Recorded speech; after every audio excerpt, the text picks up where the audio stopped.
And we are live! Yes! Yes! Oh, it is good to be back. You know, if my controller reconnects. Oh no, did that disconnect completely? Oh, that No, don't tell me I have to restart the game. Hang on, guys. I think I have a fix for this.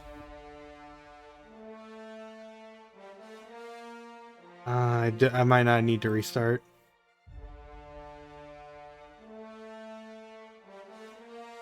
Come on, mouse, work with me.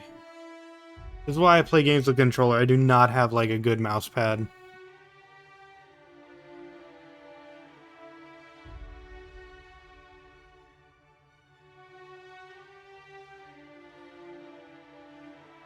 Okay.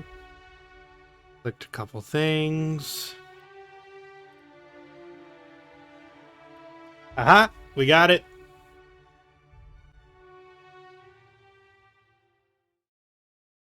What a terrible freaking slogan. If it's brown, drink it. Oh my gosh.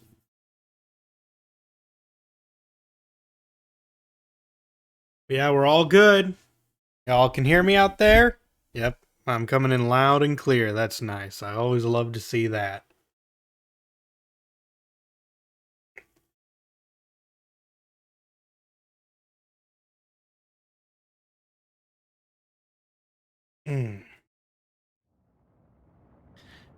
Alright.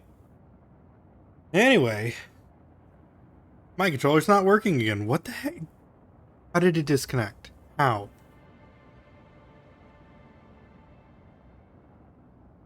There we go.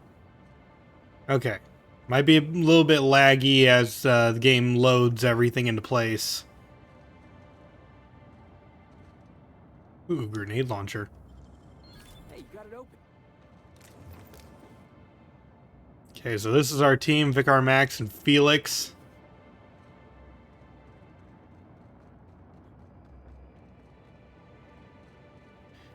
Okay, so this is your... What do we have here? What are all these fluids? Nicely done. I get the feeling some of this stuff would have been nicer. The frigidariator? What? Holy crap. I'm sorry, I thought I hit the select button. And here I am shooting it.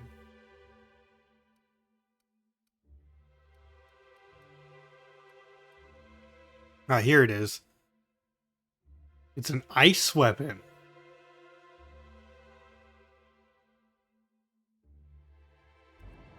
Okay, yeah, I'll give the intro. This is your host, Spell, and welcome back to the Outer Worlds. More importantly, the adventures of Captain Professor Stache. In the last episode, we made our way through Eridanos and had ourselves quite a time. We are going to be looking for the murderer, the murderer who murdered Halcyon Helen, and we had to fight deadly wasp-skeetos. Fun word to say. We found ourselves just a bajillion bottles of Spectrum brand vodka. I'm sorry, Rizzo's brand Spectrum vodka. We collected all the flavors of the rainbow, and now we have a freaking Borderlands gun. And it shoots so many bullets. All the flavors of the rainbow. And no one thinks that I'm any crazy for just shooting wildly into the air. So we're going to have ourselves a wonderful adventure trying to solve murder.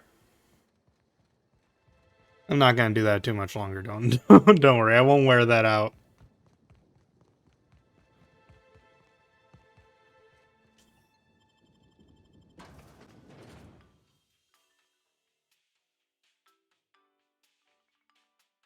Still, I'm excited to see, like, where this is going next. I don't feel any closer to solving the mystery.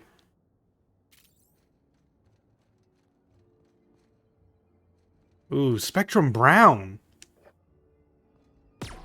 Oh, I keep... wrong button. I'm curious what it does. Is it just...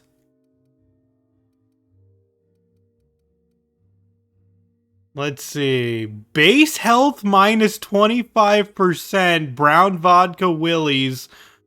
Minus dexterity. Minus attributes. All... Oh, this is terrible for you.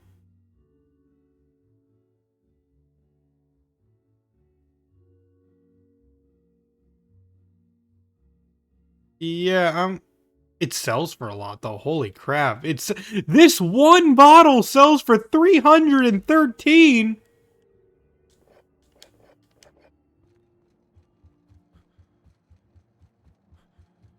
I'm rich.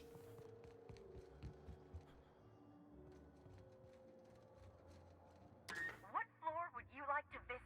That's a good question. The VIP? Oh, so sorry, but you're not actually authorized to visit that floor.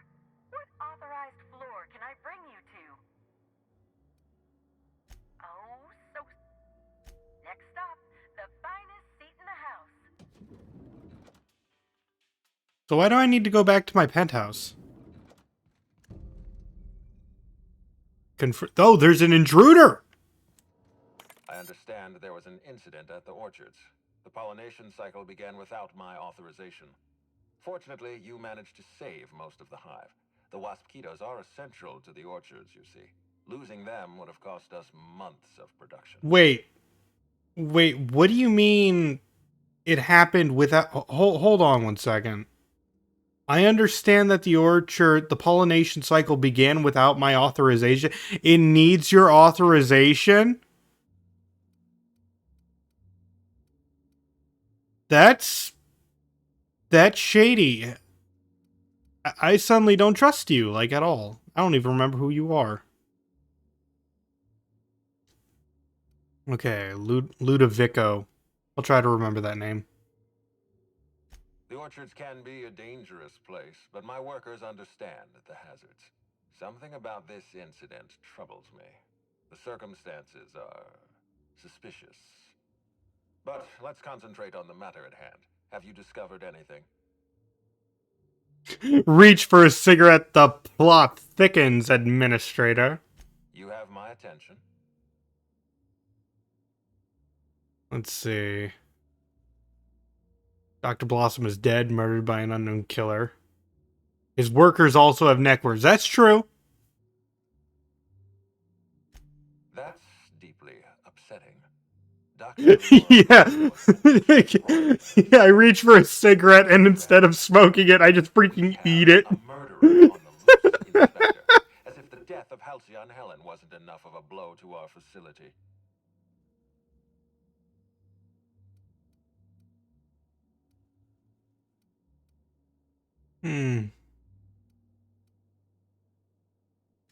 Her commitment to her NDA was admirable.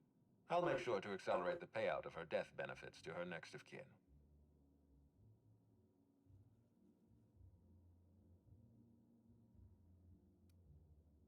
Interesting. The Rizzo's family is a small family, Inspector. Most of us recognize one another. Still, any information is good information. It troubles me to believe Leora could have been murdered by one of our own. If there's anything else you'd like to share, you have my attention.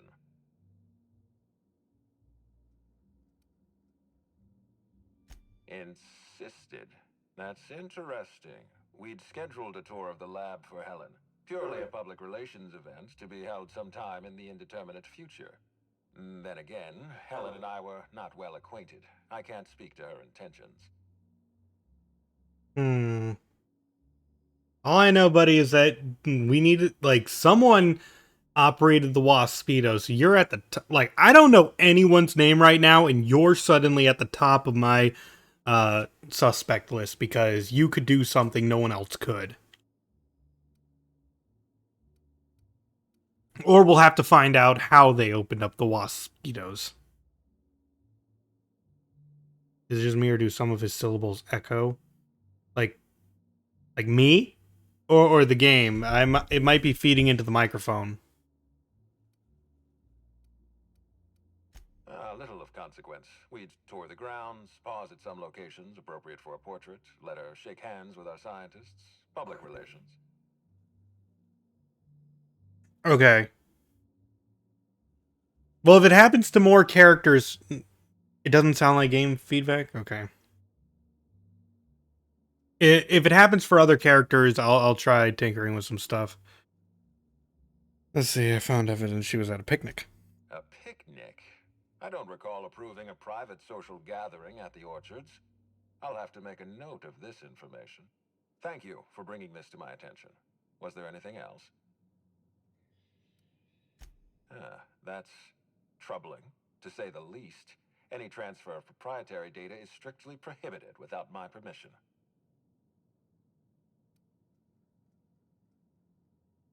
Yes, I share your suspicions. Someone didn't want you following their trail. This feels like more than corporate espionage. Someone's playing with us, Inspector. And I have never in my life enjoyed games. I do. Did I'm you playing one right discover now. anything else? This incident at the orchards must be connected to Helen's murder somehow. I don't know how, but I feel it in my marrow. My apologies, Inspector. This case is under your jurisdiction, not mine. I leave it in your hands. When you're ready, I suggest a word with the hotel coroner. She should have finished her autopsy by now.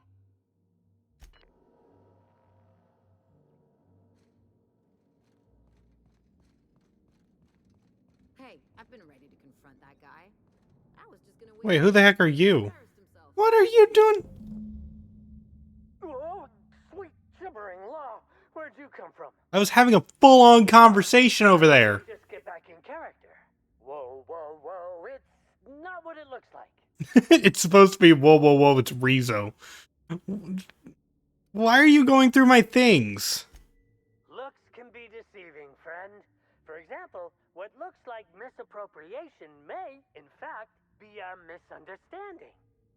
I seem to have wandered into the wrong premises. I have mistaken this penthouse for the Rizzo's Rangers locker room on account of my headgear cutting off my peripheral vision. Felix break his legs. I wish I could. Do I look like I'm in the mood for nonsense? He just sees my stash, which rival his. Not even a little. I am acting on behalf of Mr. Black Hole Birdie, the Holmeister, the Hack Attack. I don't have a lot of time, but Mr. Birdie sent me to retrieve a message. Something he recorded for Ms. Bellamy while he was off his kilter. Oh, I found that, yeah. I already found it. What do you mean? Like, it's a lie. I found that.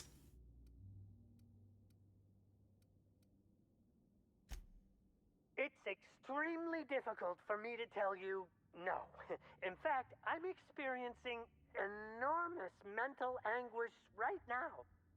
Will you meet me later, over at the pilot house?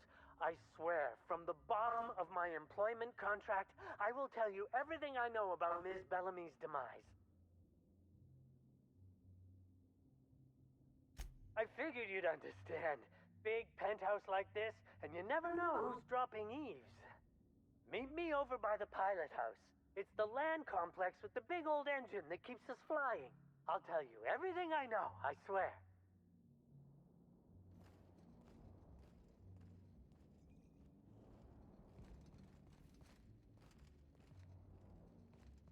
All right, then. What floor would you like to visit?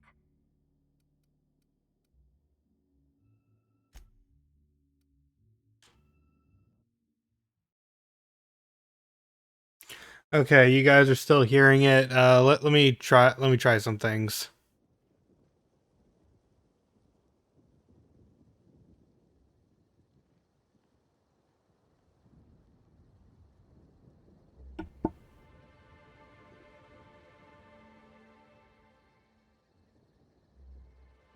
Okay.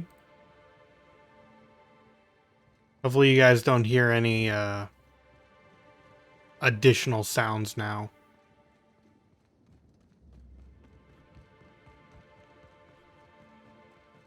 I mean, I'm not hearing any, like, audio issues on my end, so it's got to be... Like, it's seriously not even showing up on my... Really? It's all the way over there? Can I fast travel?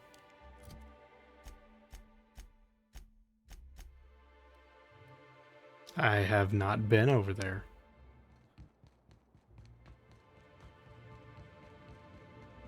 Maybe try talking to an NPC in person? That was an NPC, like, in person.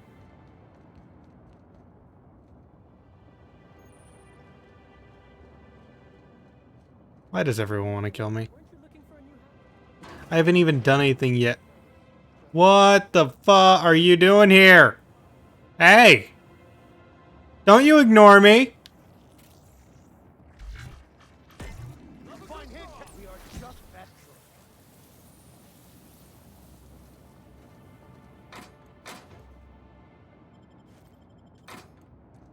I say, this pocket watch has someone's initials inscribed on it. Must be an antique. But aren't those your Hey, you. initials? Come take a look. What a coincidence.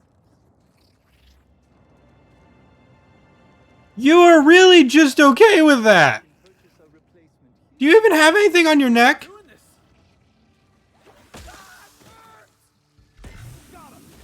Everyone all right?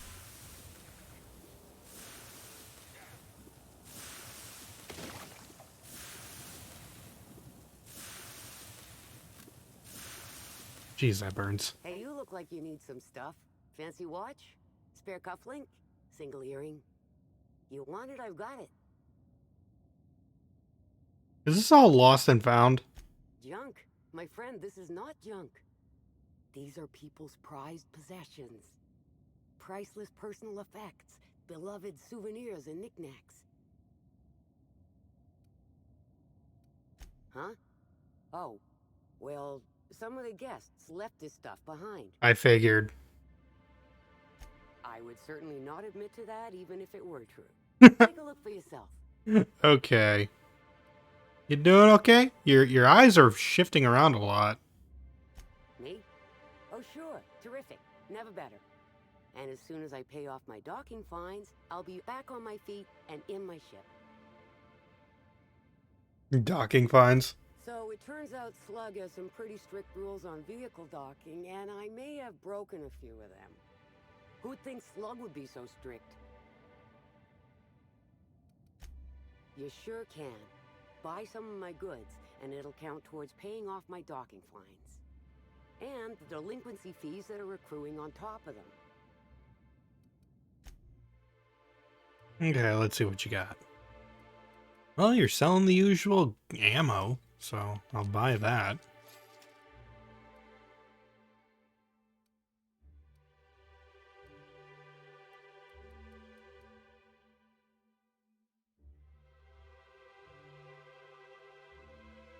That's actually a surprisingly good outfit for a concierge suit.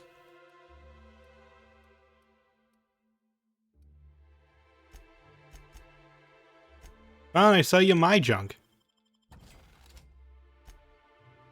And why don't I give you your very own Rizzo's Brown? That's gonna give me 1,800. That's great. I just made money off that person.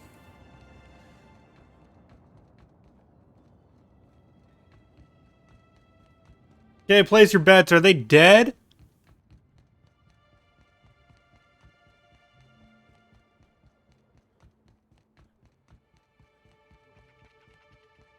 Or are they just gonna have, like, you're betting dead? Okay. Parasited, mutilated, could be a trap, undead. Undead would be the most surprising.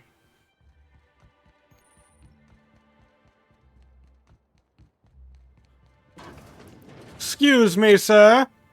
Timeline discrepancy. Dang it! Timeline discrepancy detected nearby.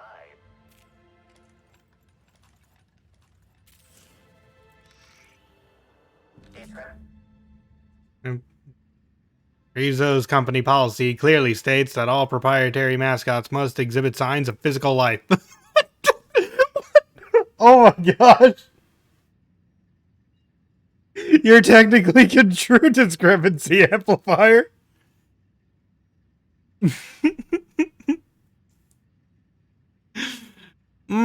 Puncture wounds near his collarbone. I'm having trouble finding an exit wound. Excellent observation, Inspector. Have you deduced a possible cause of death? Oh, and there's a parasite on him. The mascot was killed by some type of giant space leech. This unit retracts its previous statement. Please do not speculate on a possible cause of death. Medical analysis complete. This mascot was likely killed by small arms fire at close range. The firearm is unique and does not exist in this unit's database. Smallest caliber ammunition I've ever seen. These are small wounds. Unusually small entry wounds indicate exotic weaponry. Closest approximations are 1. Incident involving a game of darts. 2. The Needler. The what? Yes, Inspector. The Needler. Bespoke handgun carried and wielded by Halcyon Helen. Famously deployed by Halcyon Helen in Terror on Monarch. This weapon was responsible for executing the Chief of the Savages, played by Spencer Woolridge. Wait, they made it an actual weapon? Like, was it just a prop? Well, who am I kidding? Of course they made it an actual weapon. These people, I swear. This unit is incapable of providing ethical advice. This unit is also incapable of answering rhetorical questions. Fair enough.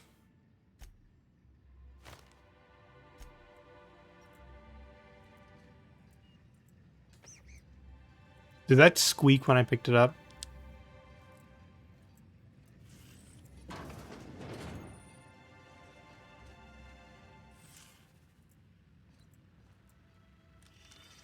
This empty bottle of spirits does not belong to any known corporate brand. Suspicious residue detected. Strength and done. I have to. You smack the bottle against the side of your head. It makes a hollow sound. Despite your strength, the bottle does not crack. The structural integrity of this bottle far exceeds the quality of Rizzo's standard glassware. It has likely been made to facilitate use as a bludgeoning instrument. Bottles designed to withstand acts of violence likely originate from the Piraeus spaceport, owned and operated by Slug. I'm learning a lot.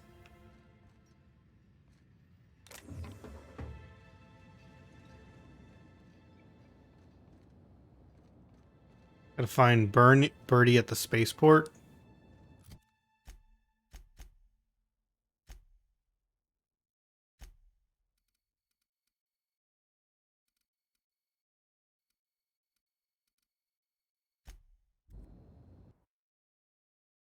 Yes, all that from one bonk.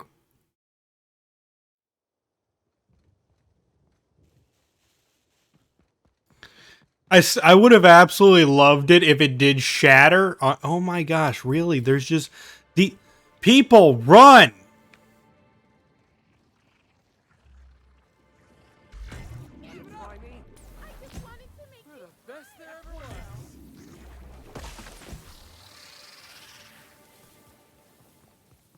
Slug Bruiser, you could have done a lot there, you know?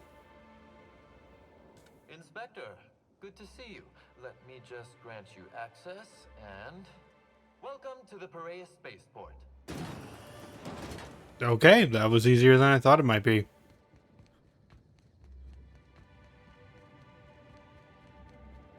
You absolutely abhor the reason. I don't think anyone's supposed to enjoy most of the mottos in this game. It's delightfully terrible, all of them. Rizzo's is literally whoa, whoa, whoa, it's Rizzo's.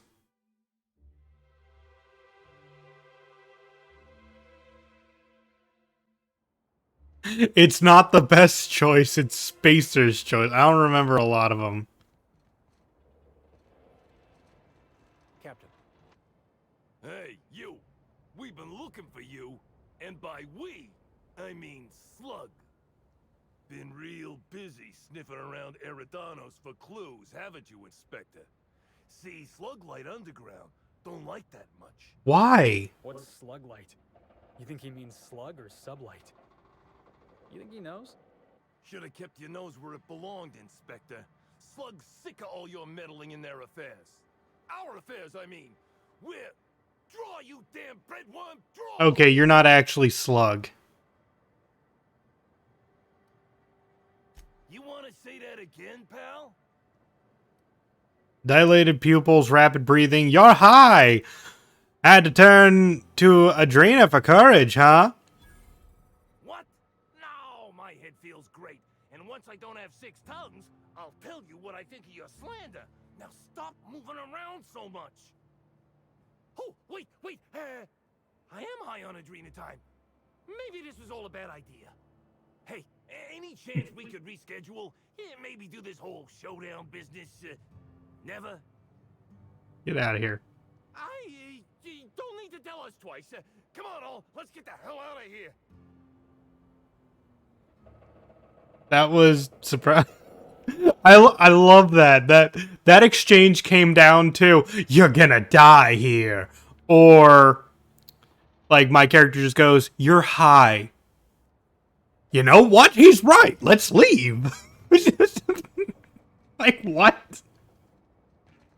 I don't know if that's, like, the best exchange or the worst.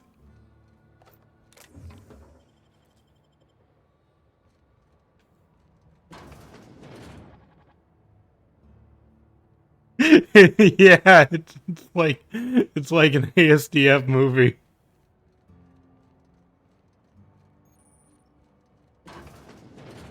I don't like the look of that shopkeep. What the fuck did that shopkeep do to you, Felix? Hello.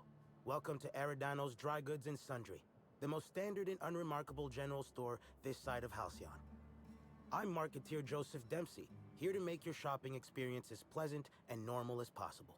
Why don't you like him, Felix? Hey, folks take a lot of comfort in knowing their neighborhood general store is unchanging, eternal, like the land beneath their feet or the air in their lungs. Whoops. Forgot I ain't supposed to poeticize on work time. The drab nature of our store profits is what I meant. Now, can I sell you anything? Yeah, this place is generic.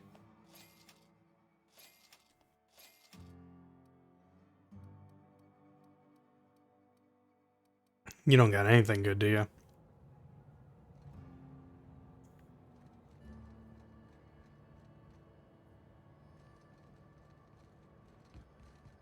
Does Sublight Underground run this place?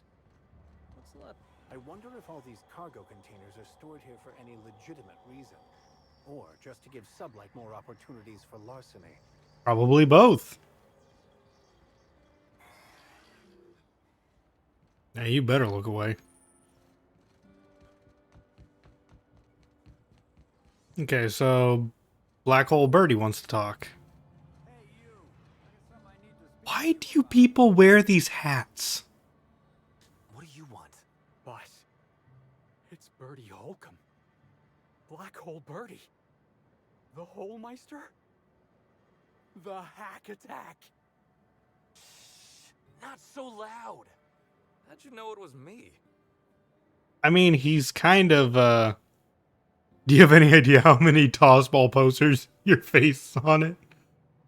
That's what the disguise is for. The hat? I'm in no mood to sign autographs, and I hate disappointing fans. So I'm lying low. You know, incompleto. Incognito. I can say that. Oh, yeah, I guess it's kinda neato. Oh my god. Oh, what's it matter? Helen's gone. She's gone and nothing I do will bring her back. An intellect to rival, Captain Professor Stache. That's what she would do. Track down the killer and bring them to justice. But I'm stumped. And not very clever. Being bright was always Helen's thing. There are many types of intelligence, Mr. Holcomb. For example, your expertise on the field. Your hack attack is nothing short of brilliant. Oh my I'm god. pretty sure Max is being, what's the word? Condescending? Birdie's plenty sharp. You can see it in the way he plays. No.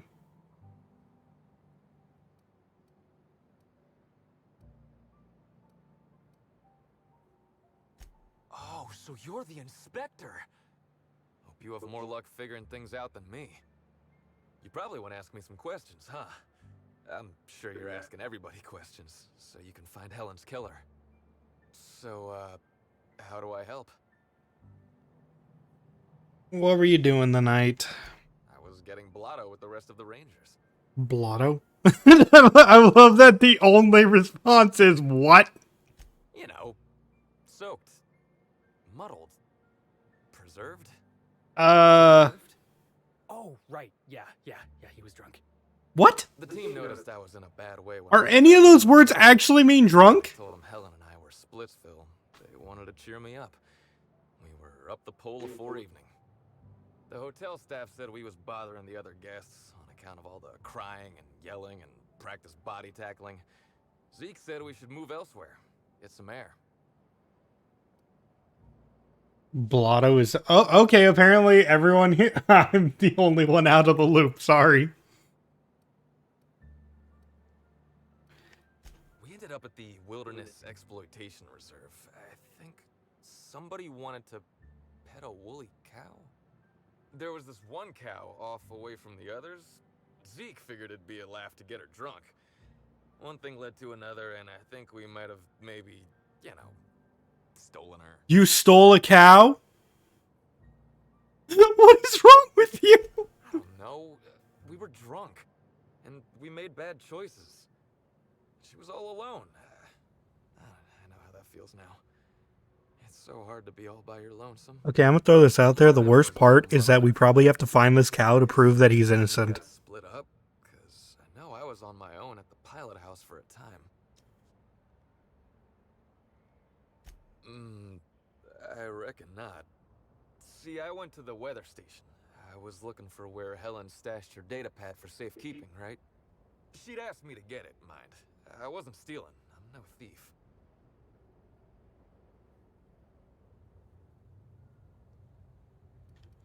Nah, she sent a note to my hotel room before we, you know, split. Blood twist the cow's a murderer. Before I noticed.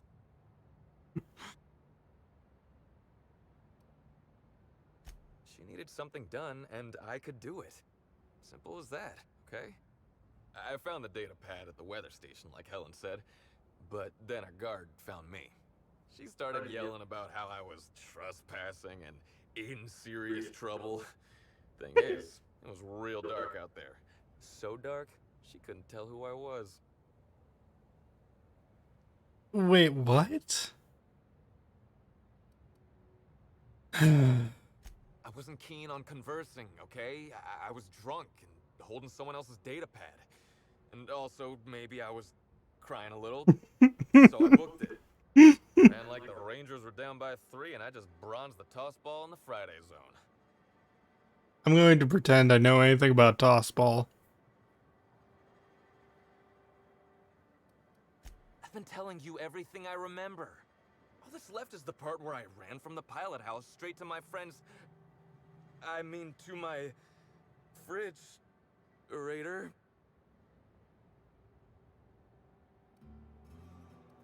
I don't want to tell you. I'll get in trouble. Okay, Felix, you're bad inspector, just like in the serials. You want me to intimidate the hack attack? To disrespect the Holmeister? Boss, I'm a ranger for life. Damn it, you're right. I should have been bad inspector. I fucked it up. I'm confused. Which is how I always feel watching detective serials, so... I think you're doing this right. Look, I talked to Auric, okay? Auric West. Hangs out around the spaceport. He's the one who taught me the breathing exercises I use to calm down. Okay.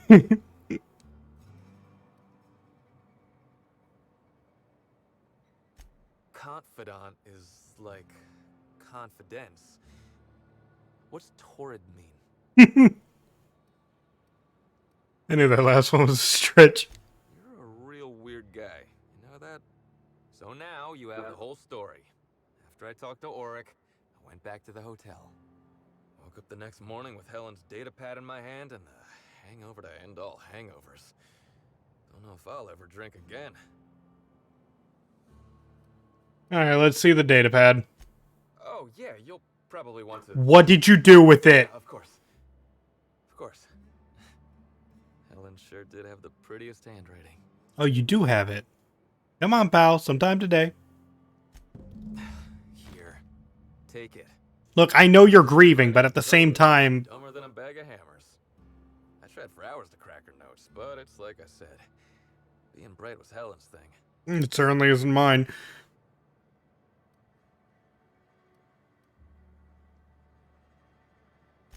I know that. But you gotta believe me. I would never hurt Helen, no matter how drunk I was. You could preserve me in Spectrum Brown and I wouldn't even look at her funny. I want to help you find her killer, Inspector.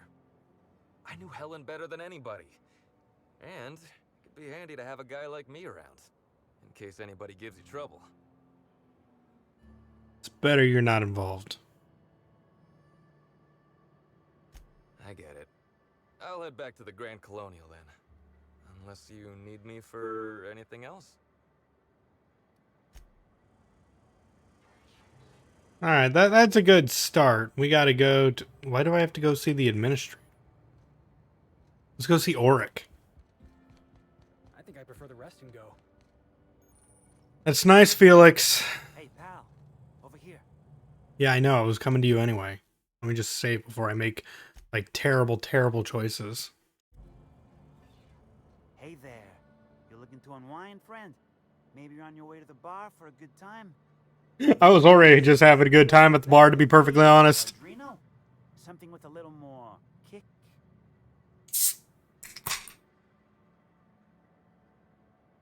Better than beer? Bold claim, I know. But I wouldn't lie to you, friend. The name's Auric.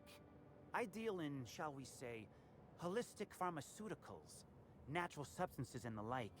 You know, alternative stuff. Fruit? I know.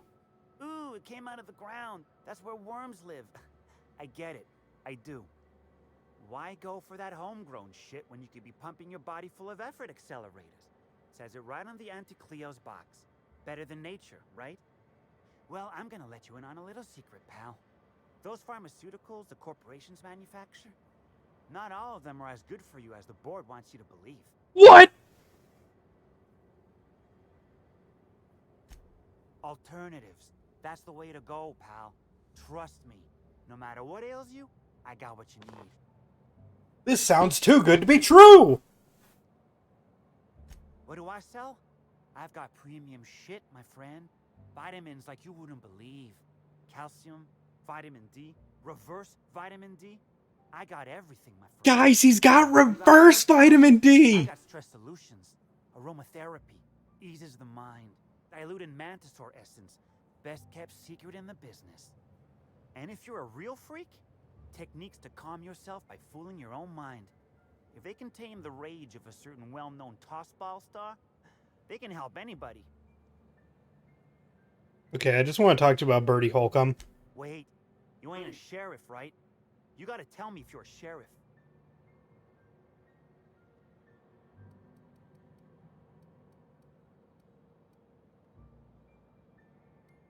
Works for me. Yeah, I know, Bertie. What do you want to know? Vitamin E'd. Yeah. Was Bertie with you the night of Halcyon Helen was killed? Yeah. Damn shame about that. Bertie thought the world of Helen, you know. He showed up drunk at my place wanting to talk about the breakup. Helen dumped him, he said. Boy, was he in a bad way. I'd never seen him like that before.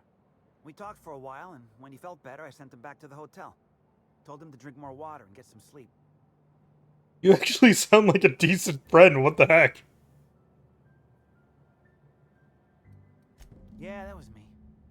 Birdie's got a temper, but he's not a bad kid, you know? He's trying to work on it. He may or may not buy alternatives from me from time to time. A little diluted mantis or essence here, a little vitamin B negative there. Black Hole Birdie has a substance problem? Nah. What Birdie's got is a stress problem. He's stressed out of his mind, the poor guy. Everyone knows his name. Can't turn around without having to sign an autograph. Then you throw in playing tossball for a living. Violence like that, it does things to a body. It does things to the head. Come on. Birdie's a damn good hacker, but taking that many blows to the noggin would scramble anyone's upstairs business. I know it's knocked a few of his memories loose. I worry about him, that's all. He's a good kid. Got a good heart. That's all? He confirmed the story, so, like, he checks out that he wasn't around when Halcyon Helen was murdered.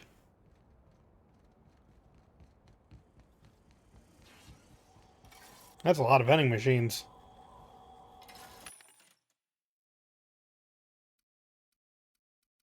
Why don't you give me some nice ammo?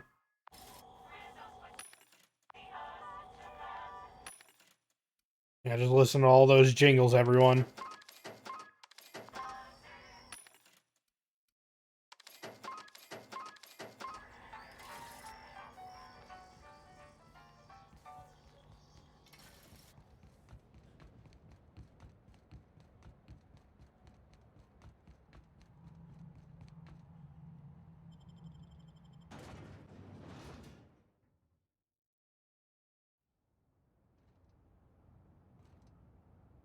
Okay, I could talk to Ludovico, but I don't want to just yet.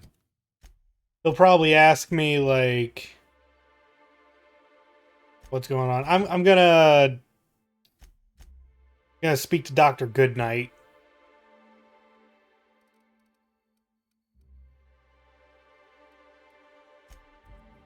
No, I didn't mean to go to the penthouse. I meant to go to the entrance. Dang it. What floor? To the lobby.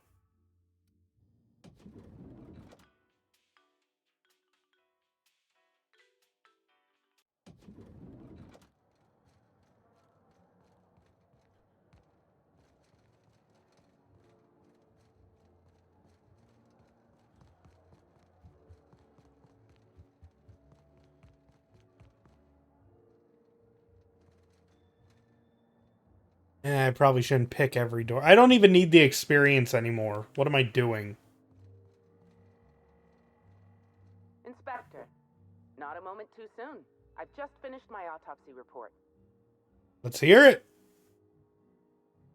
Ruth Bellamy was killed by plasma damage to the upper vertebrae, the occipital bone, and the cerebellum. If it's any consolation, her death was instantaneous and painless. I've also discovered a poisonous compound in Miss Bellamy's stomach lining ingested during her last meal. Toxic, but not enough to kill her. Spencer Woolridge complained of a stomach ailment around the same time period. I assumed he was being, you know, Spencer. But now I'm not so sure. You sure it wasn't just the hotel food? The thought occurred to me. I tested this hypothesis by vacating the contents of my stomach and testing for the presence of the same toxin. How did you do what? Elevated levels of mercury and an alarming amount of blue food coloring. But other than that, no. I'm certain it wasn't, as you put it, just the hotel food.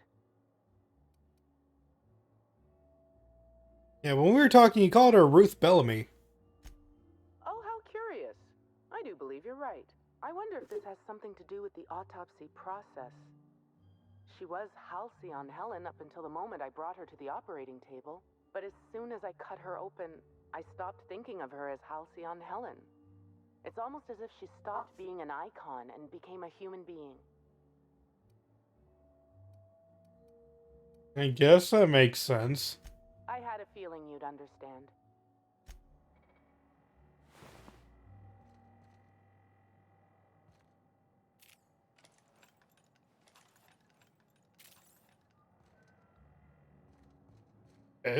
Oh, I guess I have to talk to the other people now.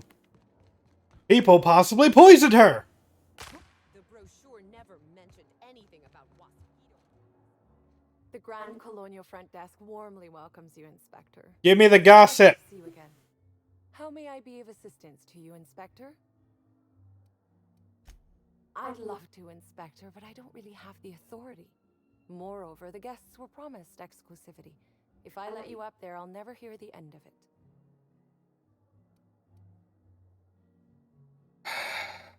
You know what? This is actually less money than I just made off of those selling those Spectrum Browns. So, whoops. Oh, how careless of me. Actually, that's not the only way I was careless. I just remembered you have VIP access rights as a special guest of Slug. Let me just set you up with VIP guest floor access. Done. You can now come and go as you please.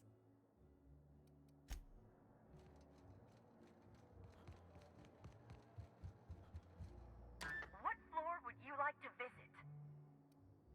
If you see Black Hole Birdie, be sure to get an autograph for me. Just joking. I've already got one.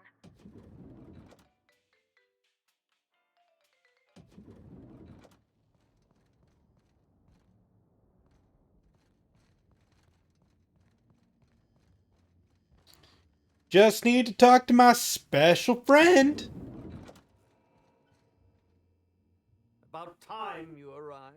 I see you haven't dressed the way I asked you to, but I suppose that was expecting too much of a non-industry lout. Okay, what are you expecting? Management. Now, unless you'd like to waste more of my time, I suggest we begin rehearsing. Ready? You've fallen right into my trap, Captain. Oh, don't bother to fight back. You cannot hope to stop me from installing philosophism as the system's reigning ideology. Oh no.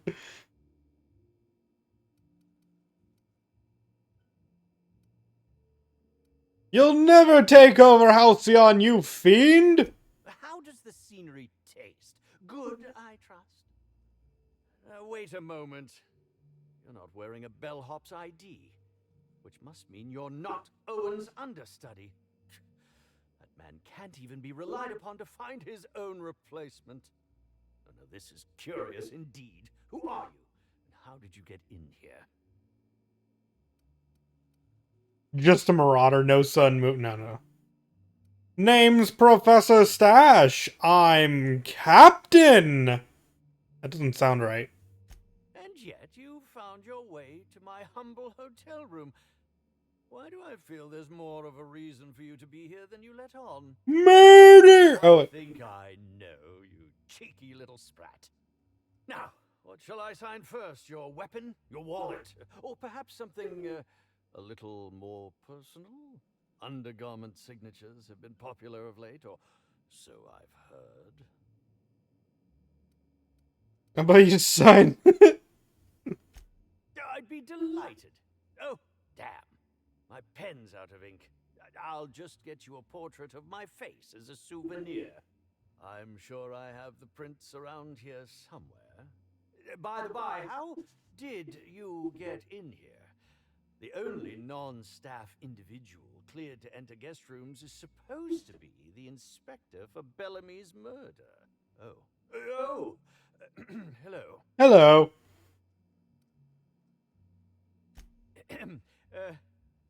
Hi. Hi. Terribly sorry, Inspector. I didn't realize it was you.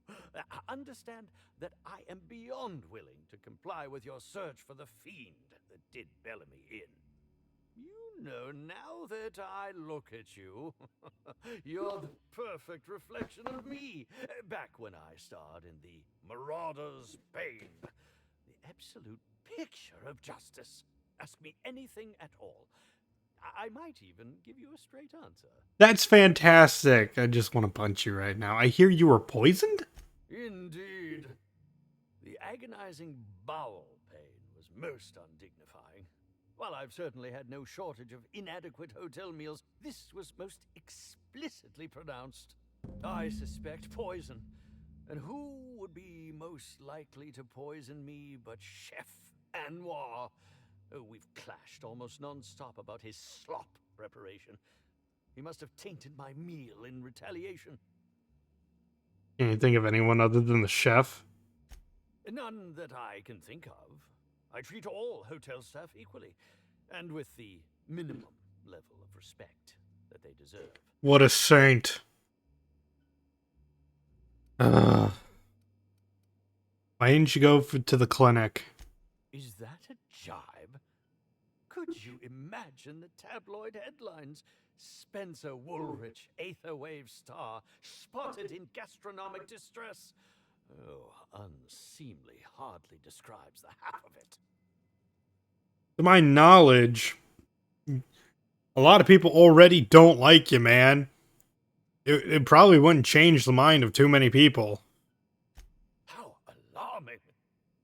Whoever targeted her was certainly targeting me. I can only thank my ironclad constitution that I'm standing here before you. Helen wasn't killed by the poison. Oh, that's very good to know. Perhaps the poisoner simply meant to incapacitate us both, disrupt the product launch. I couldn't say, Inspector. I'm merely an actor. Why do I get the feeling you're the one who poisoned it? Very well, then. Certainly. But one quick question before we begin, if I may. How was it that Bellamy met her end?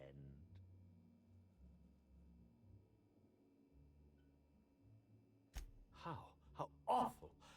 Whoever did this must have been quite heartless. I was meditating, of course.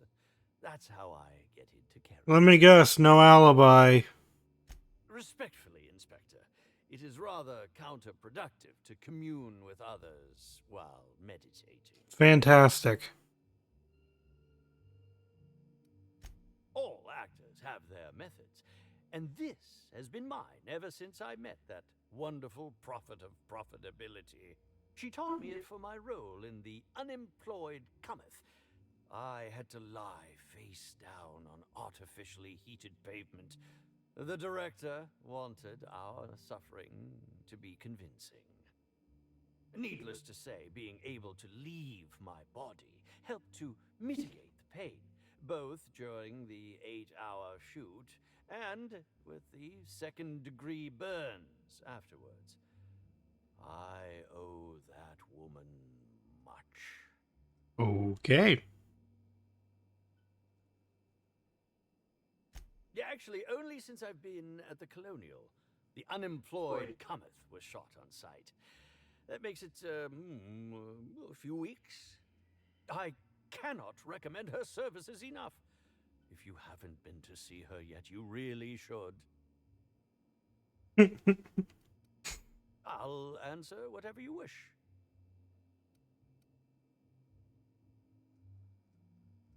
Bellamy has been my co-star throughout the autumn of my career. I should like to think I knew her. In fact, I cannot name a single role in the last 10 years that did not involve her in some way, unless you count the uncredited silent shopkeep on Melissa's Meteoroids. The what? Why do you keep starring alongside her? I'm not too proud to admit it. I couldn't get work on my own. Whether or not I wanted to accept it, Bellamy had captured the eye of the colony. People kept talking about the charisma we had on screen, but I felt more chemistry with certain teacup canids than with her. As you may have been able to conclude, I wasn't terribly enamored with Bellamy, but that doesn't mean I'd kill her. Okay, just theoretically, how would you have killed her? I know this is going to give us nothing. Oh, come now, Inspector. What do you take me for? I'm an old man. I neither have the time nor the willpower to kill people for fun. Besides, I have my reputation to think of. Fair enough. I suppose that is enough on that grim subject.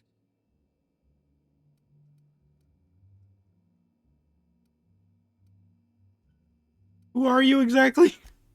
I'm sure you're joking. Perhaps I'm not in my prime, but you've no doubt seen the name Spencer Woolrich on many a cereal advertisement throughout your travels. Oh, sure, you were that guy in that one cereal. Come now, I'm sure I would have made more of an impression than that. Could I have really fallen so far behind the times? Did you ever see me in The Masked Marketeer? The Busker of Byzantium? I was the Butcher of Or among Byzantium. Episodes 13 and 190 of Princess of Hephaestus. And who could forget From Halcyon with Love? I was great in that movie. Even if I was starring beside a 2-ton bucket of bolts and a woman with no talent. Yes, that would be Burbage 3001. I'm sure you've heard the clomping around. It's over in the next room. He gets his own room? To believe that a mechanical actor isn't some kind of joke played on us all by Odeon's director. The robot gets his own room? Oh, I gotta check this out. Burbage! Initiating enter protocol.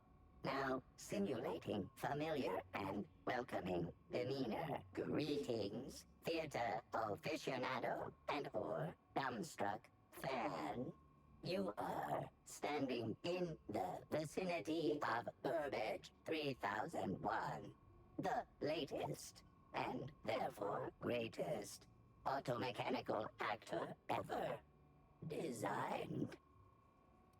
Does he have some work done? Who upgraded you? Burbage 3001's programming is frequently upgraded to adhere to board-certified standards. The most recent upgrade was performed by Spencer Woolrich. What did he do? Protocol exhausted, reverting to default behavior, grieving and despair. Oh, Halcyon Helen, may your atoms be commended to the aether. Okay, wait. Why did Woolrich upgrade you? 3001 was designed to disrupt Halcyon Helen's monopoly over the Aetherwave cereal market. This unit's programming is based on Helen's most famous roles. Burbage 3001. Anything Halcyon Helen can do, this unit can do slightly worse. It almost sounds like you've got a motive for murdering Ellen. Now running shock and dismay protocol. What's this? Helen's death was a murder? How horrifying. Bring that killer to justice, designated authority figure. This unit has not yet completed its grief cycles. Randomizing despair tables. Oh, Helen, is there no justice in the world? Oh my god.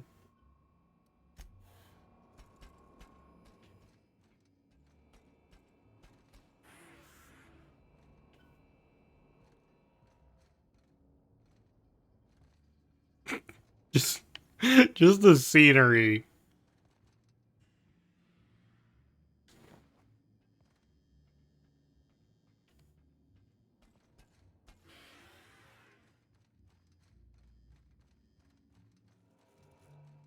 I could not have waited another instant for your presence. The Canes and the Canids, Act 2, Scene 6. I played a love-struck janitor. Ask me anything at all. Oh, have you now? Please do go on. Don't leave me in suspense. I spoke to Burbage. He told me you upgraded him? I did indeed. With Halcyon Helen parading her fame about, I was left without an acting partner. Burbage is no exception. His acting protocols were nothing short of a joke. So, I decided to make some modifications. Installing him with some of my old serial quotes has, I think, improved his range. The way he bungled about with that weapon of his hardly befitted a dissident, so I modified it as well. He's much quicker on the draw now, though he's still a machine. I've got my eye on you. I'm quite used to being breathlessly watched.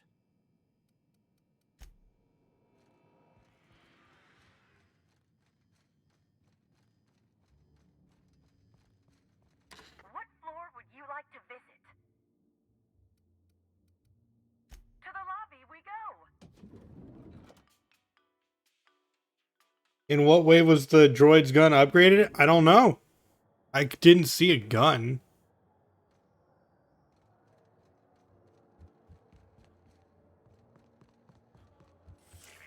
Timeline discrepancy detected nearby.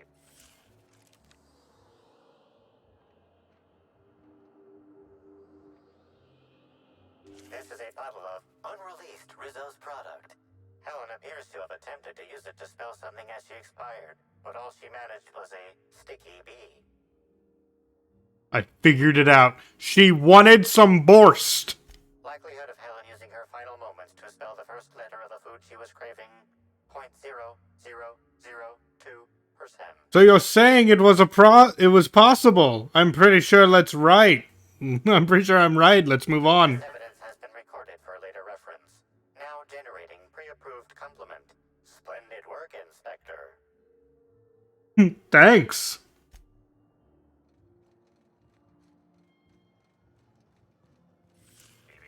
Timeline discrepancy detected nearby. That was weird.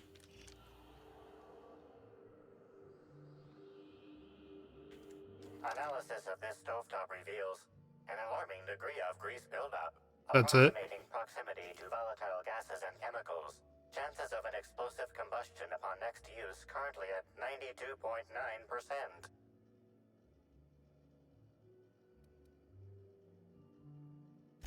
Wait, Captain. Okay then. Performing scan. Gaslight appears to have gone out some time ago. Chance of explosive combustion without gaslight, 0.1%.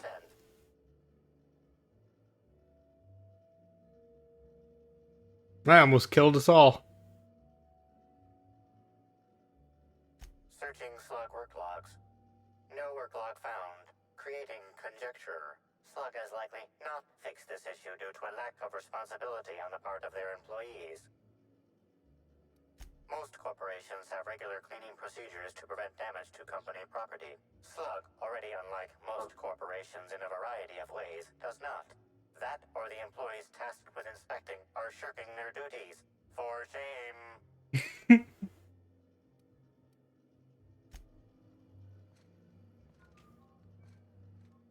Yes?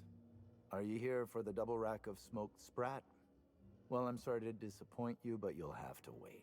Damn it, but I'm hungry now. Don't give me that look. Let me see if I can pencil you in for later. Actually, what am I saying? I can't do that. I'm booked for the next month. You'll have to make a reservation. Why are you talking about your food? Don't you care that a crime just occurred? No, he doesn't care. He's a barely paid employee. He does not care. You're the inspector? Here? Why? I mean, you may ask me whatever you want. I have nothing to hide. Okay. Did you prepare Helen's meals? Of course I did. I would never allow anyone else to touch the meals of so important a guest. Her last meal was poisoned. Oh. Oh my law, this is the end, isn't it? My mother always warned me that the culinary world was too dangerous. What? But I didn't heed her warnings. Okay.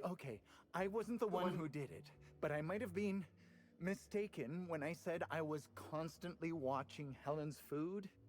Spencer Woolrich and Bellhop Owens were underfoot in the kitchen as I was preparing Helen's meal. Either one of them could have tampered with the food when I was fetching ingredients.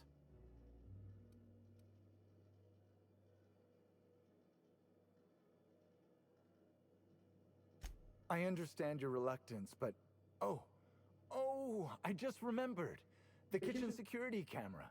It'll prove I'm telling the truth about everything. Yes. Constable Keene has access to the security footage in her office at the spaceport.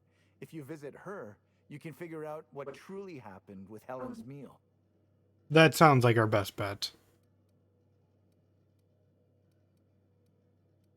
Mr. Woolrich often finds the hotel's meals wanting. He seems to enjoy complaining in person. While I could appreciate someone with a discerning palate for once, I believe that Mr. Woolrich simply enjoys the attention he gets from us. Though don't tell him I said as much. No, I If you kind of wish to figure. speak with him, Mr. Woolrich can most likely be found in his suite on the VIP guest floor. He's usually there if he's not poking around here. Yes, but not specifically. Owens often procures exotic ingredients from the creatures at the Wilderness Exploitation Reserve. Our guests can be rather particular. Okay. Let's not talk about the incident with the Raptidon pheromone glands. We shall not It's always talk about hard to that say then. when Owens might be back. If I were you, I'd make a trek to the reserve myself. Otherwise, who knows how long you'll have to wait. Thank you for your understanding, Inspector. I'm sure you'll find the true culprit before long. It's really our best bet to go out and get the tape.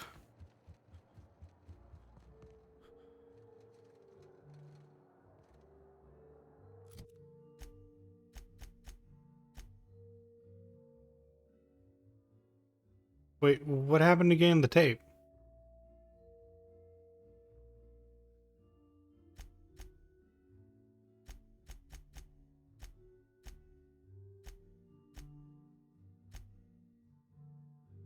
Oh, sorry. I was reading this part, but it's up here. The footage can be at the docks.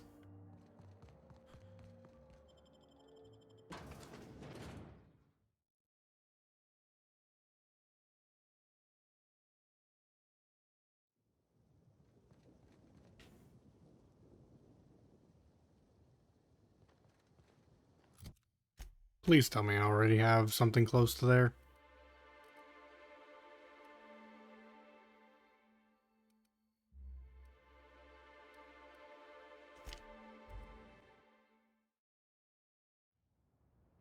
There we go.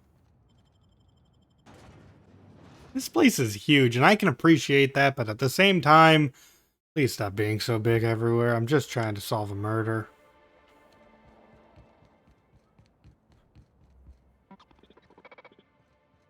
Greetings, non-criminally associated individual.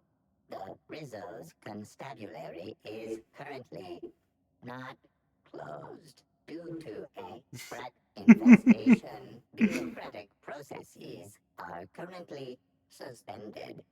At present, criminal reports do not require paperwork.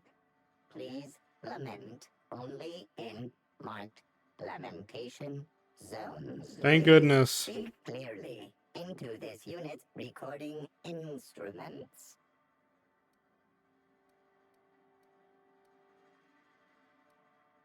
All requests for security footage require a nominal compulsory bribe. Is that acceptable? Excuse me? Yeah, okay. Bits received. Delivering footage. If you would like a wine recommendation to pair with that footage, please submit the requisite request forms. Is there any other assistance this unit may provide?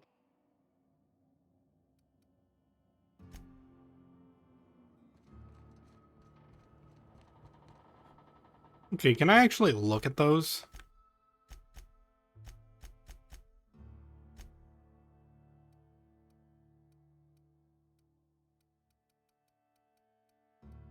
Oh my gosh, I have so much junk.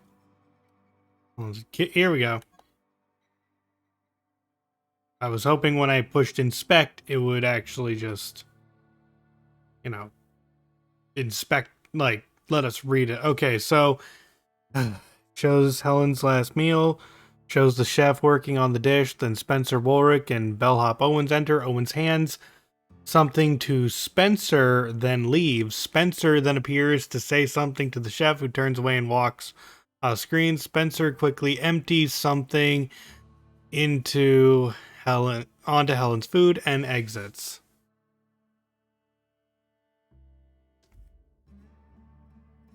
So Spencer Woolrich poisoned them just as I guessed.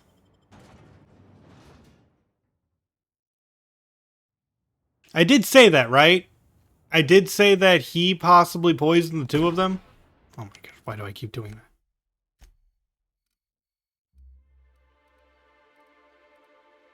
Yeah, the bellhop did help.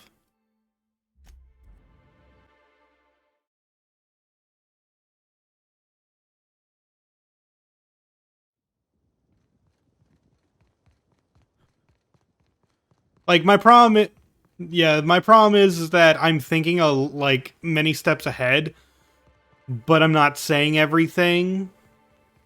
But I'm trying to say everything.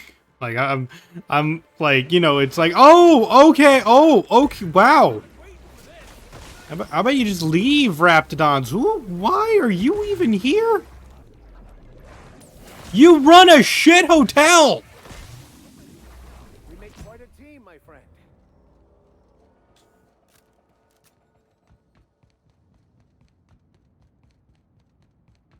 Nature will out, regardless of man's feeble attempts at control.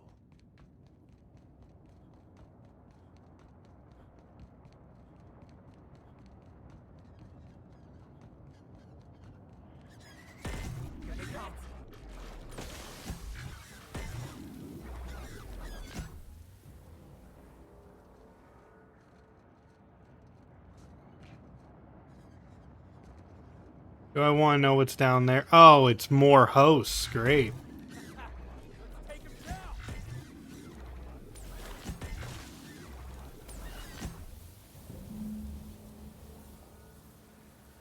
Wait, where's Owens? Oh.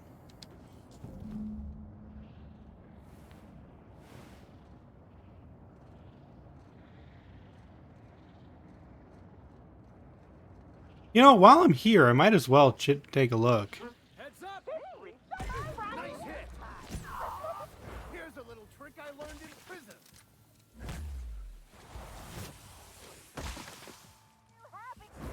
Heads up, jackass!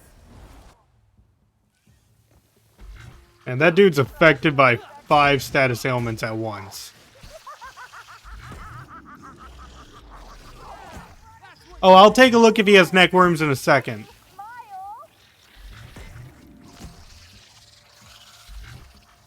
Nice hit!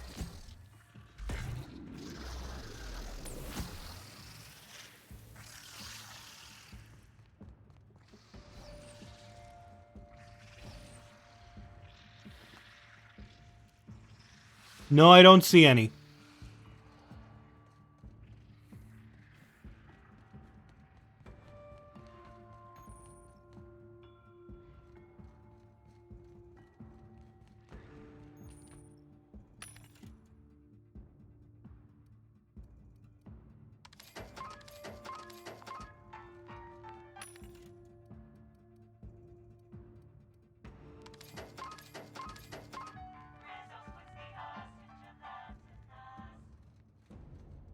Ooh, there's a new gun. Oh, are you kidding me? I need 5 lockpick? You're a deft hand with a mag pick. That's a shotgun that deals electric damage. Nice. I don't need it anyway. It's not a science weapon, so I don't need it. I know I don't have to go this way, but I'm very curious about that location over there. Plus, I'd like to fast travel back here if possible. Kind of want to see the exploitation reserve, you know?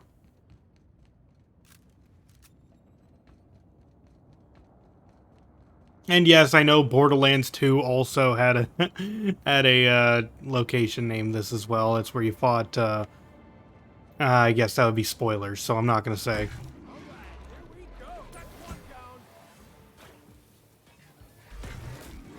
Where you fought stalkers. How about that? Mega Canid, nice.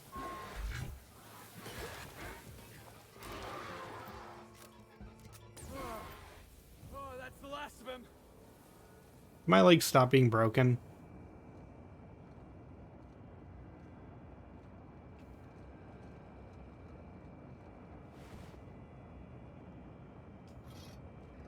There we go. Less broken legs.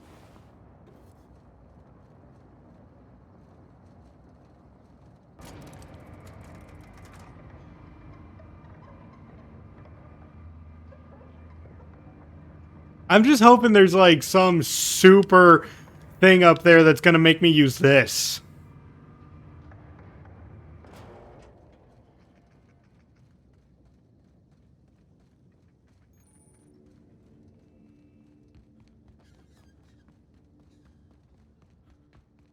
If they intend to keep the wilderness inside their reserve, they might want to invest in a gate that can close.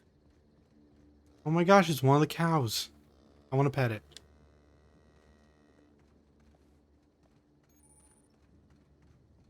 Discovered legal hunting supplies. Excuse me, Gunther. I need to ask you something. Who in the hell is Gunter? I told you to call me Hunter. Come on. Oh, right. Hunter, have you seen a little mechanical wandering through here? Might have been wearing my hat. I can't say I have. I can sell you a new hat if you want, or some fine, legally obtained hunting supplies. You could go get that mechanical thief yourself. She's not a thief. She's lost. I just want her back. Oh, hey there, stranger. Don't mean to interrupt your business, but have you seen a stray mechanical wandering about? What's it look like? 3 legs, conical body, wearing a worker's hat, woefully unsuited for combat. Oh, that's not good. I hope she hasn't gotten herself into any trouble. Seems I'm running my mouth too much. My mechanical Betty up and wandered away a couple days back. I've been trying to track her, but the beasts make it hard. Personally, I prefer my organs inside my body. Yeah, I prefer... I could go either way. I'll find her for you. Myself, but like my machine, I'm not combat inclined.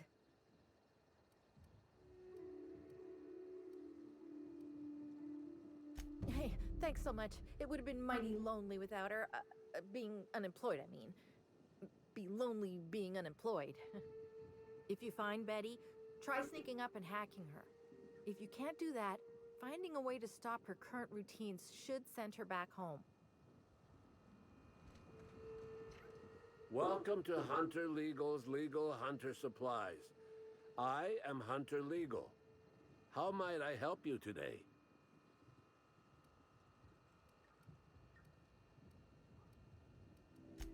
Hunter Supplies. Get your Hunter Supplies. That's certainly hunter supplies.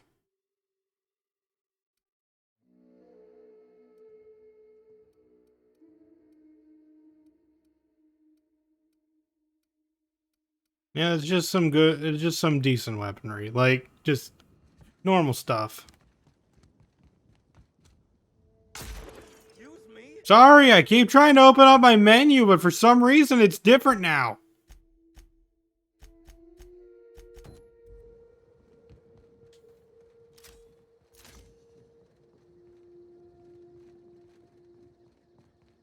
Luckily, the game tells me exactly where Betty is.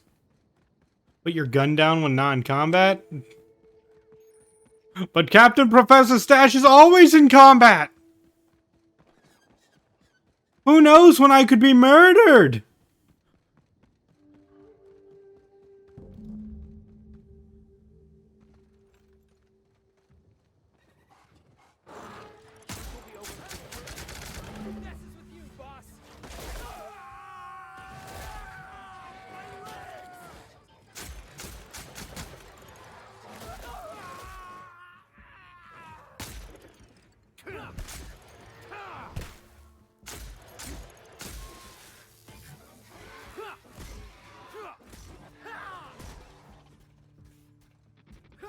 That's the last of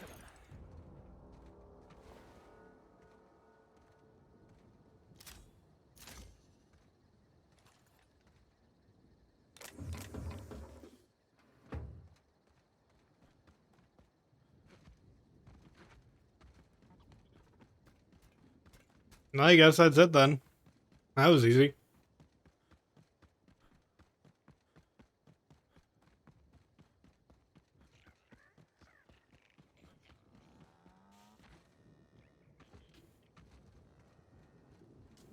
Hey, I almost can't believe it. Betty found her way back. Here I was thinking I'd never see her again. She was trying to milk canids. Oh, Betty, you big goof. What were you thinking in that little metal noggin of yours? You nearly worried me to death. And ain't you just the most reliable freelancer in the colony? Let me just take a look at Betty here and we'll talk about payment. Yep, that's right. Her parameters for movement and target acquisition are a mess. I'll bring her back to the garage and get her sorted out. Since Betty's back safe and sound, I'll be sure to let my coworkers know that you're a good one. Here's some money for your effort. Least I can do to show my thanks.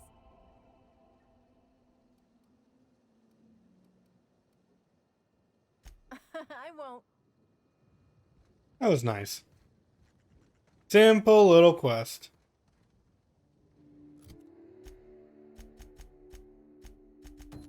Okay, now why don't we talk to, Spencer about poisoning Halcyon Helen?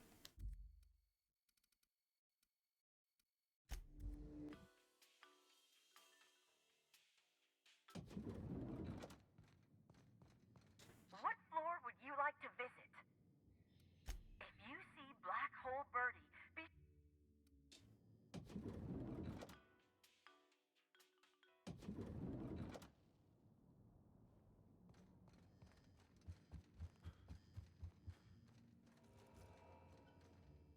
You're here. I hope you have the photon proto-distributor, or we're never leaving this damn facility. That was from the Twin Spies. I played a sentient mechanical. Ask me anything at all. I might even give you a straight answer. Oh, have you now? Please do go on. Don't leave me in suspense.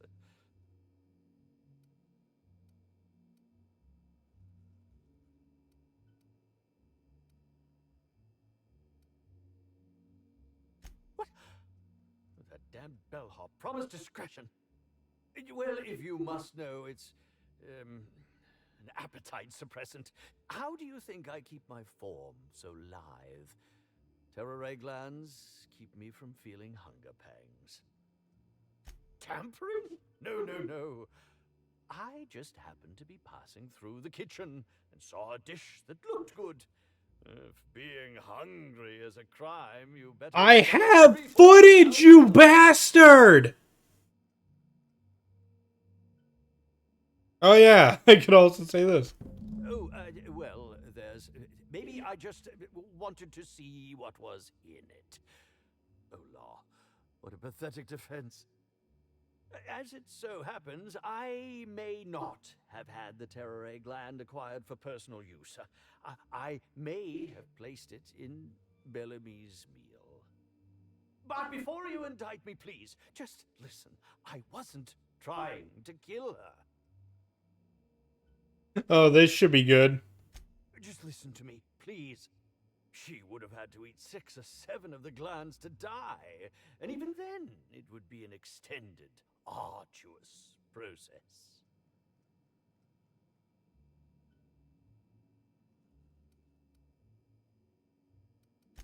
I was just getting to that. I only wanted her to be incapacitated during the Brown unveiling. With her out of commission, the next available celebrity, myself, would get to host the unveiling. Please think twice about telling the administrator of my misdeeds. If he learns the truth, what's left of my career will be left in shambles.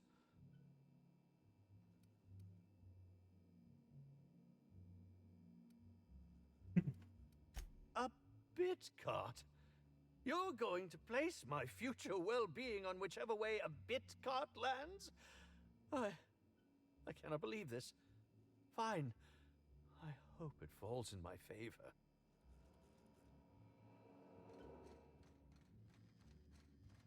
Okay. I'm kind of gonna. I'm. Floor would you like to visit? Hang on. I'm gonna talk to Burbage again. I want to know more about that gun. This unit has not yet. Burbage.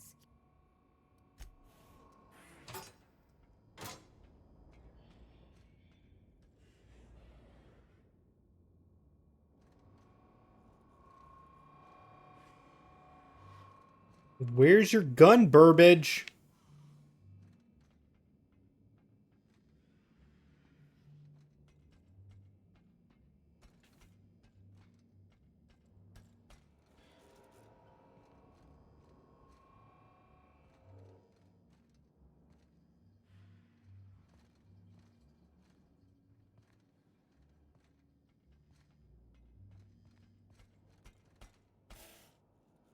Because you don't have it on. Oh, did someone steal that gun?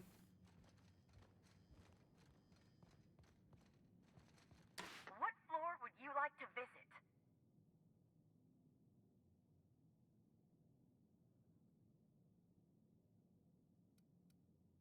Hmm. Next up, the finest seat in the house.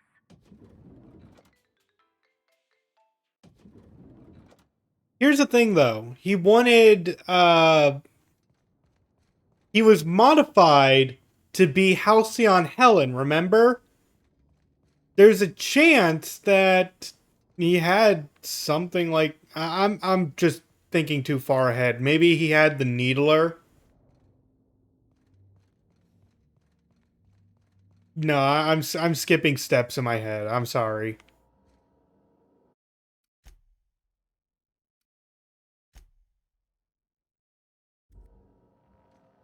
Inspector?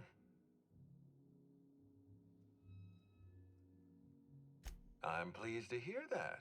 Bertie Holcomb is a valuable asset to the Rizzo's Rangers property. When Helen was murdered, Bertie was nowhere to be found. The timing of his disappearance is unfortunate.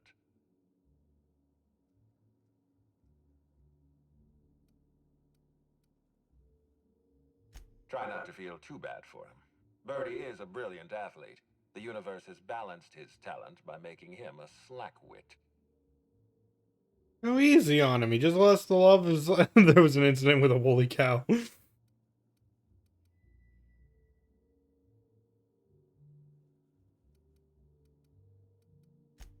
Bertie has always had trouble controlling his temper. He's responsible for the untimely demise of more than a few toss-ball sticks at the end of a losing match. It's only natural to be suspicious. Helen's death was violent, and the two of them were close. Be plain with me, Inspector. Do you believe Black Hole Bertie killed Helen? Who cares? He's the perfect space goat. No, I really don't. I'm relieved to hear that. I happen to be something of a fan of the hack attack. I'd hate to see him processed for murder, but we need to be absolutely sure. I'd like you to continue your investigation. Notify me as soon as you're ready to make a formal accusation.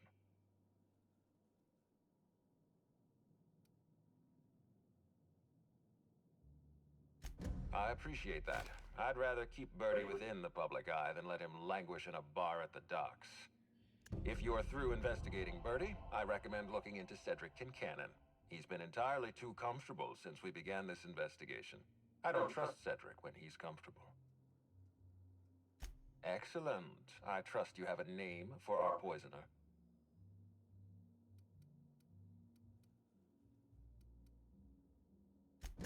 Oh, I am disappointed. I'd always believed Mr. Woolrich a man of high character. It pains me to order the arrest and detention of someone I admired. I'd like you to continue investigating Helen's murder. You've found the poisoner, but her killer remains at large.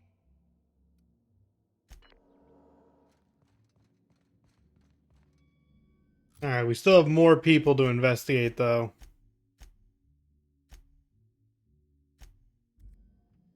What floor would you like to visit?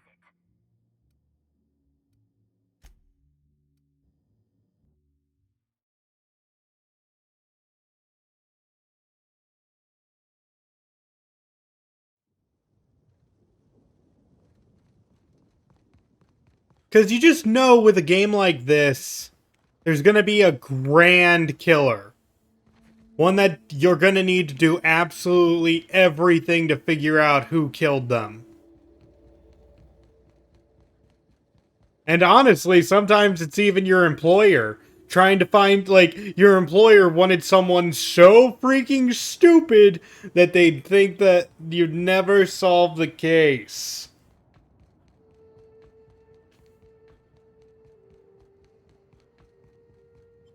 You just name someone specifically to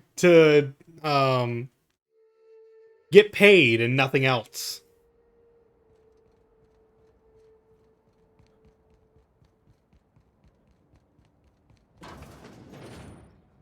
The Ace Ventura 2 route? I've never seen that movie.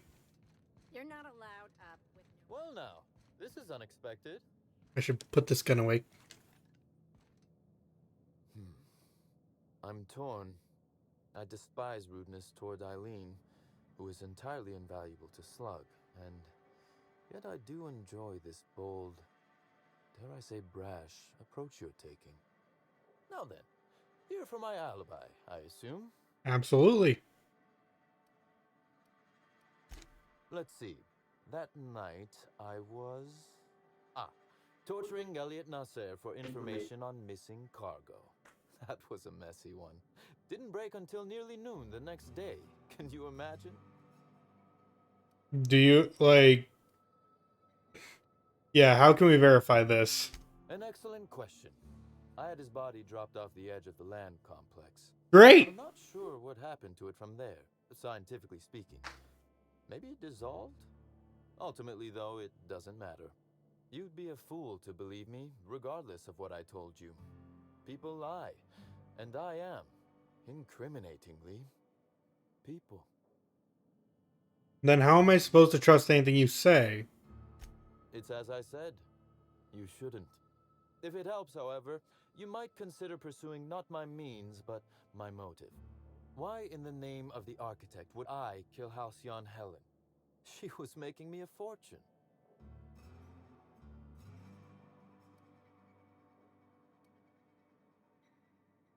I'm considering a line of commemorative merchandise.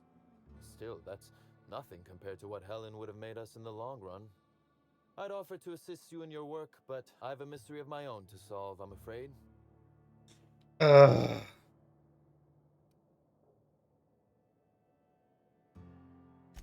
Oh, Elliot stole from me, all right. Alas, you're right in that his was a singular, isolated incident, and as such, does not resolve a concerning broader trend. Items are disappearing from Slug's storage and processing warehouse. The thefts began a week before Helen's unfortunate death, and there have been more instances since. Before you ask, I know the difference between cargo going missing and cargo going missing. This is the latter. I'm obliged. Though in the spirit of honesty, I fully intended to strong-arm you into accepting it had you declined. Yeah, I figured. Regardless, this will be fun. You out in the field, chasing down leads. Me, scheming in my office, preparing to unspeakably mangle the perpetrator. So I have to solve a mystery in order to solve this mystery? Mysteryception? Okay. I'd like to commit my own horrific bodily harm, thanks.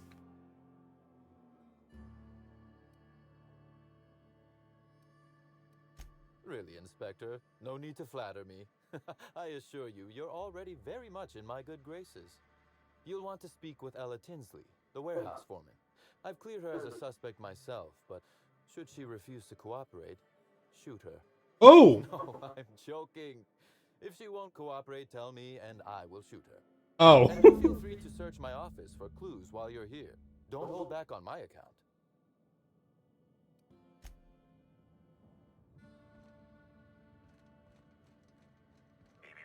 Timeline discrepancy detected nearby.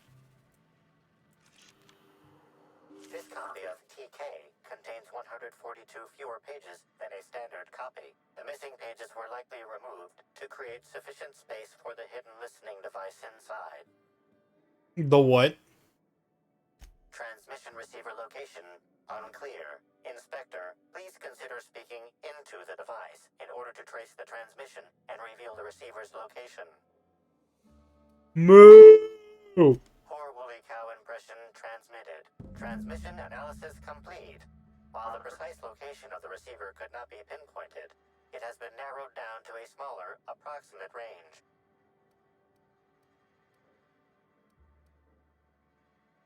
Analysis inconclusive. However, there is a minor accumulation of dust particles present on the book's uppermost surface. The area within a 0.5-meter radius of the book possesses a dust coating comprised of at least twice the number of particles. Not very dusty then. Fairly recent. That is highly likely, Inspector. What's that you found? No, wait, don't tell me. Let's save it for the big reveal once you've solved the case.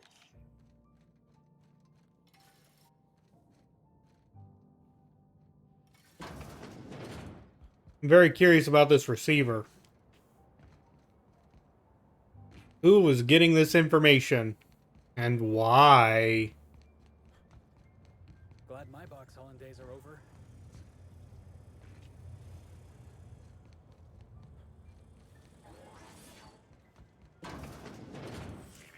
Timeline discrepancy. Transmission endpoint discovered.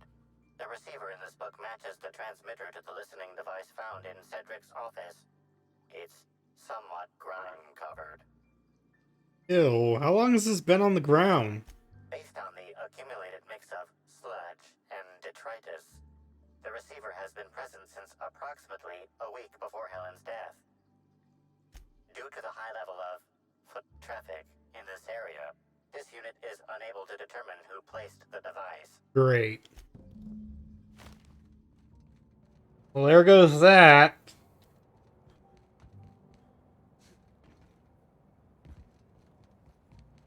It's probably still useful. I don't have permission, do I? Okay, good. I don't even need to go in there. I don't want to start blitzing my way into places I shouldn't be. Yet. Hi there. Sorry, this area is off limits to port vision. Oh, wait half a second. You're the inspector. Sorry about that. I'll buzz you right in. Oh. Feel free to have a look around, sir. So this is where Slug houses all its completely legally obtained inventory, hmm?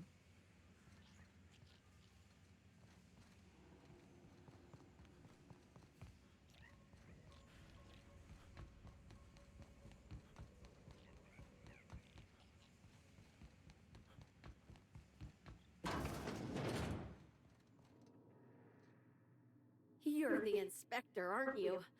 Boss Kincannon said you'd be by about the cargo that's been going missing. Gosh, this is so neat. A real-life inspector. What's that like? Have you solved any mysteries yet? Ever had to shoot a suspect? I've shot a lot of people. Well, yeah, but they weren't suspects. Right, so the missing cargo. How can I help your investigation? I don't even know where to begin. Who has access to it, I suppose? Everyone here at Freight Storage and Processing, for a start. Thing is, the cargo is going missing before the shipments even get to the warehouse. Best I can figure, it's probably getting lost in the shipping yard. As for who has access there, Benton Chan, he's the shipping yard manager. He told me it's mainly just the loading automechs that handle cargo. Nah, Benton's too lazy for crime. The extra work would kill him. Last time I asked him to check the automechs, the whole head told me he couldn't help because he was dead. Did he show up to work? Is he dead? Brain dead, maybe. But no. My point is that if you think the automechs are a lead, you'll have to check on them yourself. Hopefully, you're mechanically inclined. Dang it. I'm not that mechanically inclined. That's the weird part. There's no pattern far as I can tell. The thefts don't make sense. I ask you, who would steal a handful of Spacer's Choice Sabers, so dull they can barely cut mud, but leave the spectrum black? Who'd be desperate enough to want to steal a Spacer's Choice Saber, full stop? An idiot.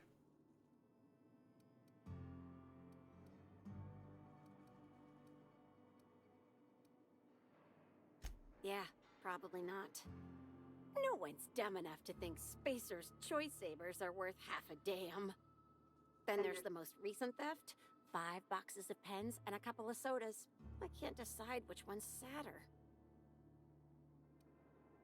It's both. Both are sadder. I wish they hadn't stolen the blue pens. We can never keep enough of those in stock. Maybe they're keen on cashing out and want to go as painfully as possible. I don't know. Boss Kincannon's office is where he holds most of his meetings with important folks like Miss Helen. Just about all negotiations happen in his office too. Vendor pricing, major purchase orders, rentals for construction projects, you name it. Oh, before I forget, I figured you might want to access my terminal, so I had a spare keycard made. It's all yours. Oh, that's really convenient, actually. You are refreshingly well prepared. I wish you were being sarcastic.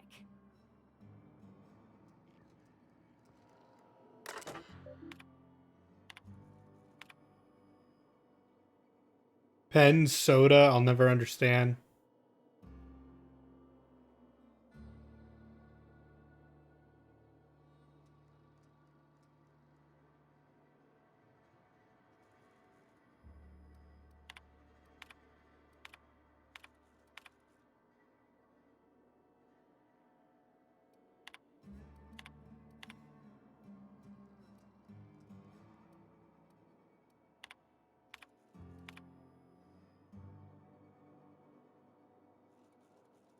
$300 small portrait images.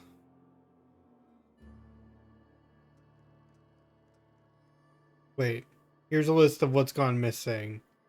Woolrich S's portraits, cranial protectors, lemon slap, blasting agents, nanner spank.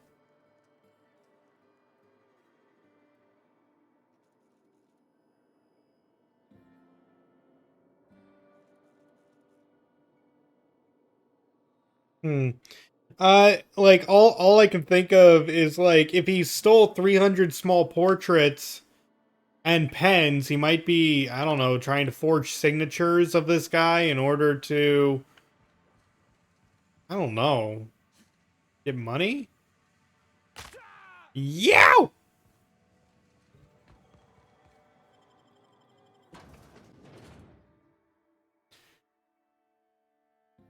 Why would anyone, like, it is no clue. What is this?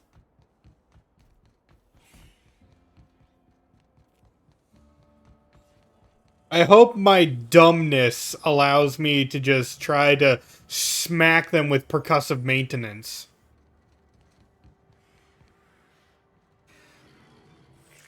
Hardline discrepancy detected nearby. Inspector, this loading automechanical's programming does not match factory default settings. The standard defensive protocol has been modified to include an additional trigger. Oh? Define, or no, identify the new trigger. There is a directive in place to initiate defensive protocol should an unsanctioned data log installed in this automechanical be removed. Oh.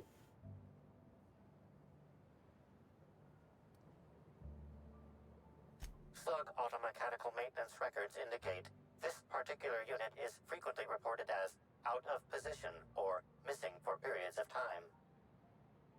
For Type K-19 cargo transport automechanicals, defensive protocol is triggered by attempted interference with cargo, or its transportation, or attempted destruction of the unit. Once triggered, defensive protocol targets the perpetrator and applies lethal force until the target has been deceased for a minimum of 3 minutes.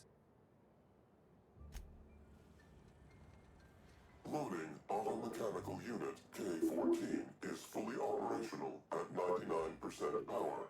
Please designate the cargo to be transported and its destination. How can this automechanical assist you? You are terrifying. Lockpick 105, baby! Access panel is open. Please be sure to close the access panel when you are done. Mash all the buttons and hope. Oh man, can I save? I can't save. Ejecting data log 17C. Alert. Failsafe protocol triggered. Kill mode initiated. Preparing to end user. I figured. Wait. I have questions. Understood. This unit is programmed to facilitate user queries. Kill mode pause. User termination to follow.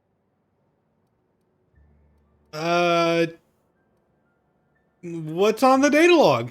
The ejected data log contains instructions to move cargo shipment 6, 8, 7, 5 outside the boundaries of the shipping yard. It also contains instructions to move randomized cargo shipments outside the boundaries of the shipping yard at intervals of 1 to 4 days. What was that shipment? Apologies. This unit does not have access to cargo inventory lists. Alright, thanks. Alright, go ahead and pummel me. Kill mode re-engaged. Have a nice day.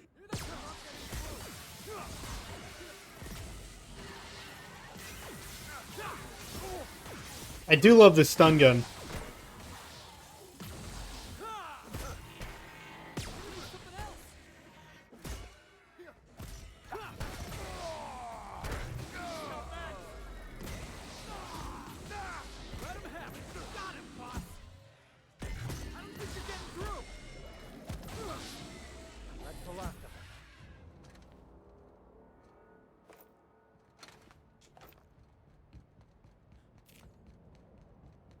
They really don't like me now, but they might not kill me on sight still. I really hope they don't start killing me on sight.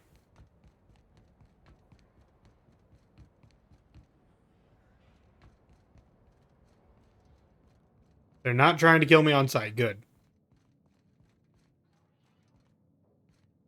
Inspector, to what do I owe the pleasure?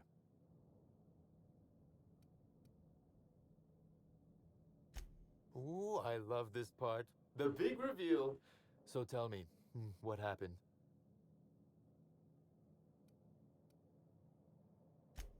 What makes you say that? Let's see. The culprit is used. Let's see. Hacking the Automex.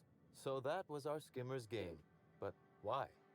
Everything that was stolen has seemed random. I certainly see no pattern. The culprit didn't want you to. It was a cover-up. A cover-up. I see. The random theft was a smokescreen to hide what the culprit really wanted. I must say, Inspector, you've done excellent work on this case. Then that just leaves how the culprit knew where their true target would be, or indeed, that slug would soon possess it. Check your pocket. Okay, that's very impressive. Don't ever touch me again. I snuck it into his pocket like a freaking magic trick. Was the other half of this listening device?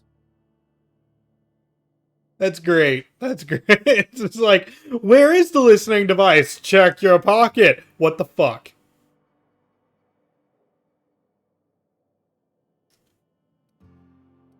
She, Inspector. She could hear everything. Wait, you know whose bug this is? The bug belongs to me, Inspector. I lent it to Halcyon Helen to assist her with role research.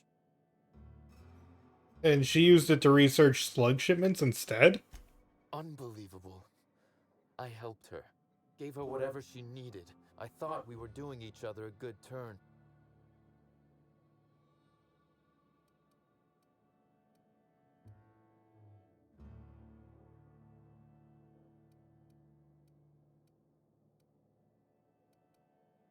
This is a betrayal, Inspector. I do not take betrayal lightly. Helen should consider herself very lucky indeed that she is already among the dead, and that some other bastard beat me to putting her in the ground. Nobody put her in the ground. She was on the Grand Volume floor. I'm going to pretend you're joking. My point, metaphor aside, is that the woman is already dead. If I'd known Helen was stealing from me, I may very well have killed her, or had her killed. Alas, I did not.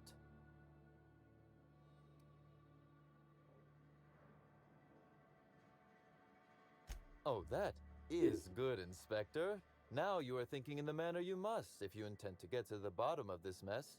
I wish you luck with your investigation, though I doubt you'll need it. You'll find Helen's murderer. I'm confident of that. Now, if you'll excuse me, I must find a way to excise my anger that minimally damages my business empire. I expect it will involve shooting quite a lot of guns. All right. Okay, I need to get back into that one location where I can read shipping logs.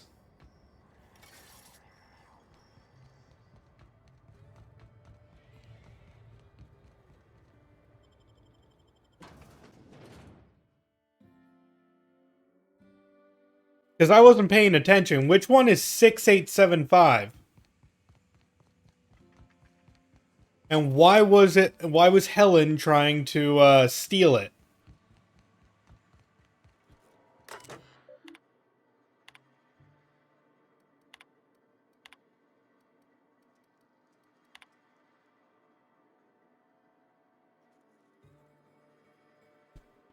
"25 cases of blasting agents and three boxes of dark matter bars."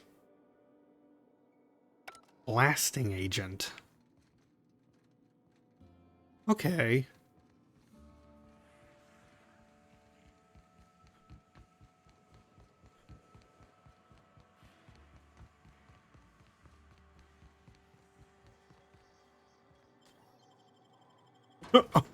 Or she must have really wanted that chocolate.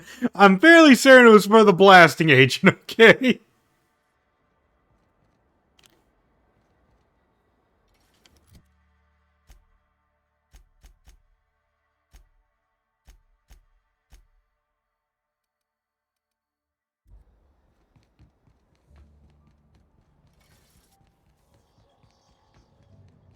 I mean, we all love a good chocolate bar now and again, but I don't think... But I'm just saying, if it's located next to the TNT... I'm fairly certain they stole it for the TNT. I know women and their love for chocolate, okay?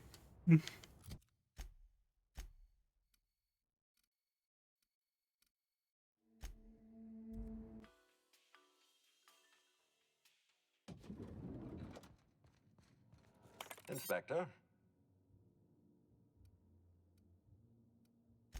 Closely, I trust. Tell me what you found. Of course he's got an alibi. He runs Sublight Underground. He probably starts his day by preparing half a dozen alibis.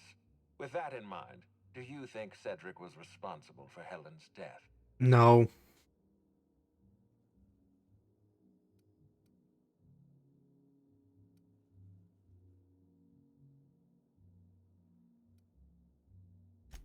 Fair enough, Inspector. I won't try to influence your judgment any more than I already have. Unfortunately, even I don't have the authority to detain Cedric. His line of work is dangerous, though.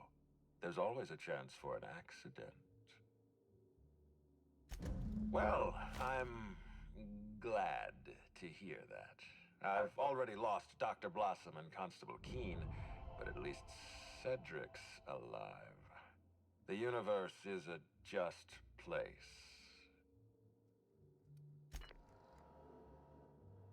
Hmm.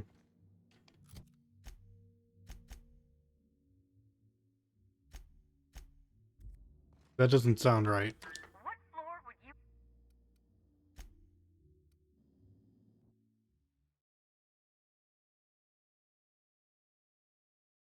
There's got to be more to this story.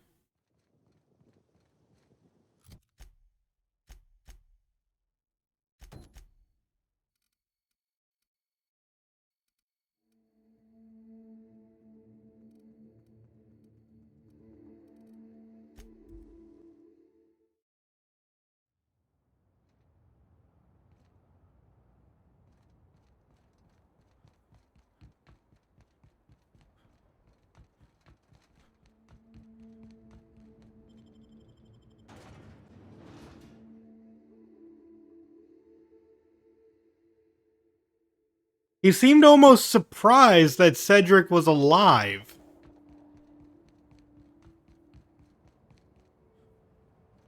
Does that mean someone's trying to kill Cedric?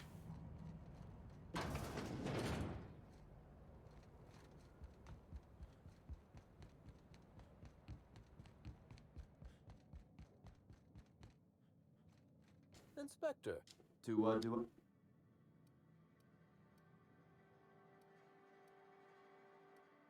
the original incident? Well, I made him an offer he should have refused.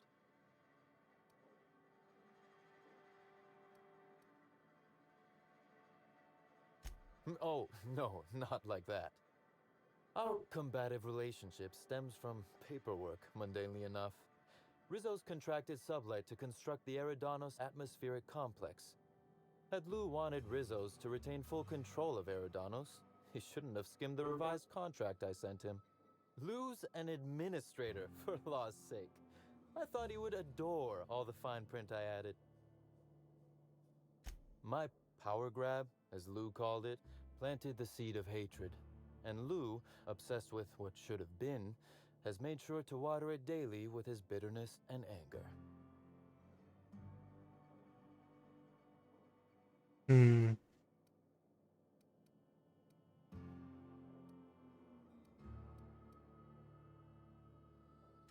Alas, I can't. I am, first and foremost, the head of Slug, and it simply wouldn't be good for business. Slug's control of Eridanos is a crucial step in my long-term plans for Sublight. The board needs to see irrefutable proof we are a respectable, legitimate business.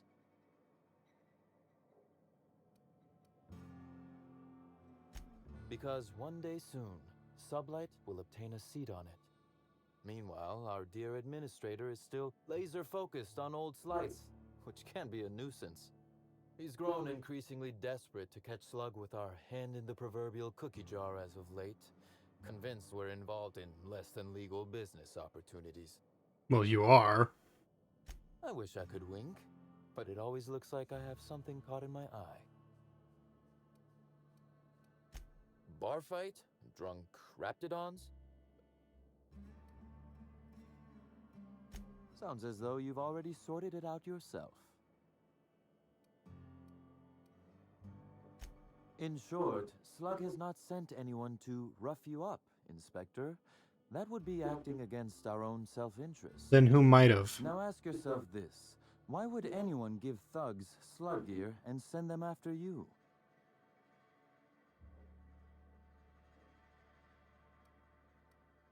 Somebody out here is trying to smear your good name. Well, to smear my name, anyway. But I can't fathom who would benefit from tarnishing my reputation like that. Can you? Yes. Ludovico would. You said it, not me. So, as you've deduced, I did not send anyone from Slug after you, nor is it likely they assigned themselves that task. Still, I am sorry for the trouble, Inspector. With that matter settled, is there anything else you'd like my assistance with? Very well. A few, Helen was strangely curious about the private business operations around Eridanos. She said it was role research, but, well, you and I both know Helen wasn't being honest. I also arranged to have Helen supplied with mag picks, bypass shunts, and other hacking tools. She wanted to buy in bulk. Why did you help her? Because she paid me to, Inspector. Oh, right. Besides, Helen was enjoyable company. She was confident, resourceful, determined. Not What unlike was she you, after? now that I consider it.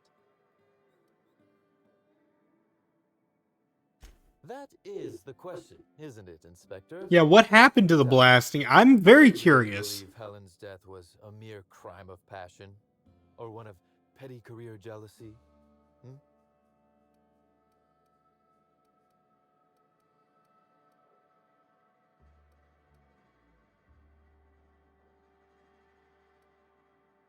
This murder is bigger than Miss Helen's personal life. Bigger than her latest moving picture. Her actions in the time leading up to her death do not align with those of an actor on Eridanos solely to promote Spectrum Brown. Stay sharp, Inspector. Now is not the time to lose focus. Because whoever did kill Helen is not going to come forward so easily.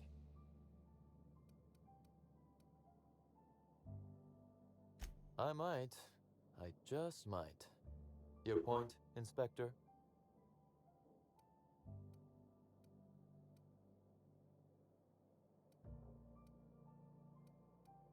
Yes, I suppose you have. Be very careful, Inspector. I'd very much like to see you still around for the grand finale, whenever it comes, whatever shape it takes. One moment, if you please, Inspector. I've answered your questions. I believe it's my turn to ask you a question now. Yeah. What or who made you decide to investigate me?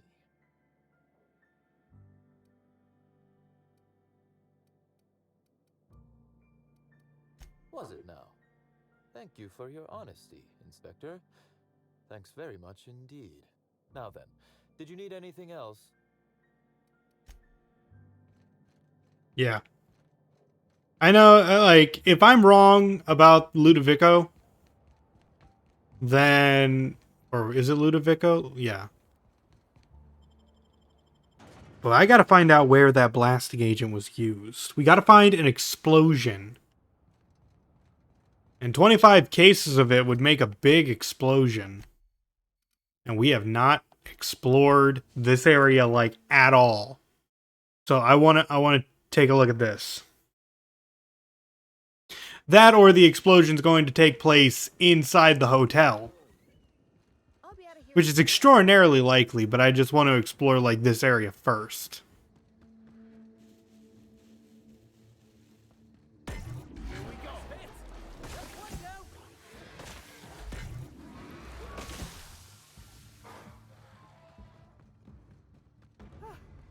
Score one for Felix.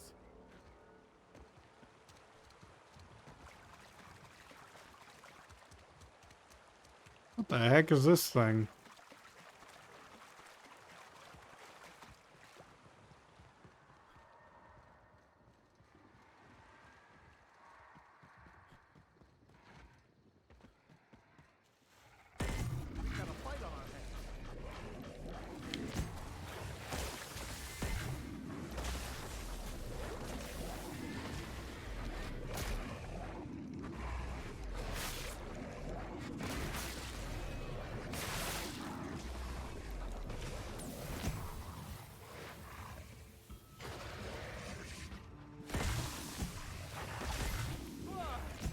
That's the last of him.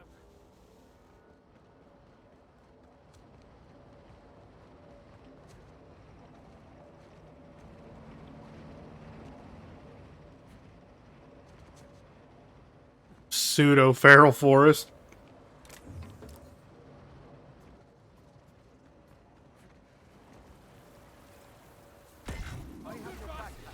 Man, all we need now is primals.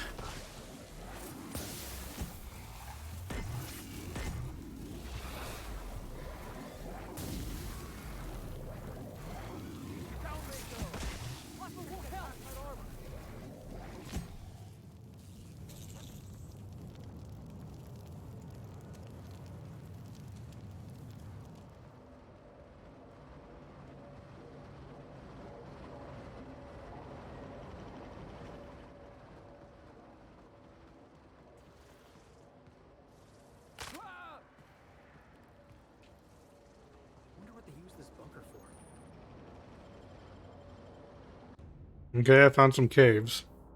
That's nice.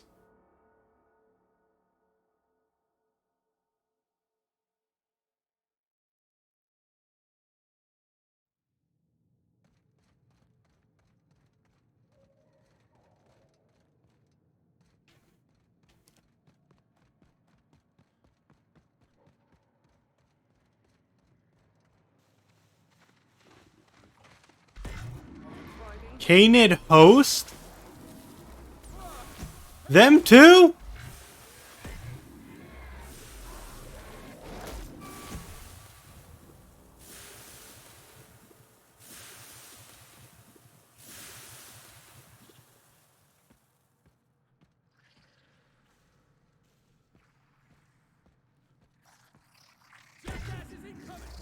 Fate shines on us today. I mean, it kind of makes sense. Their parasites are not just looking specifically for humans, they're looking for anything that will move them.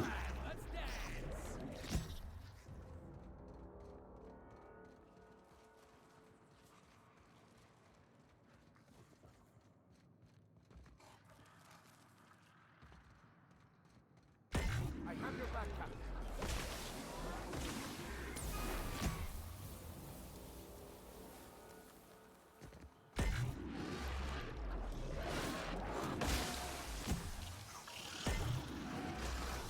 Nice hit.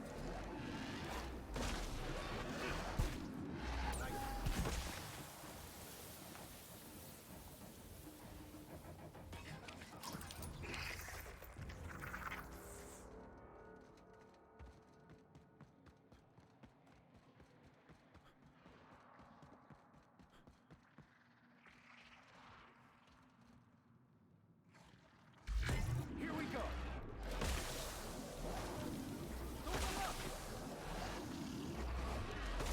Just taking this thing out first before it bites my legs off.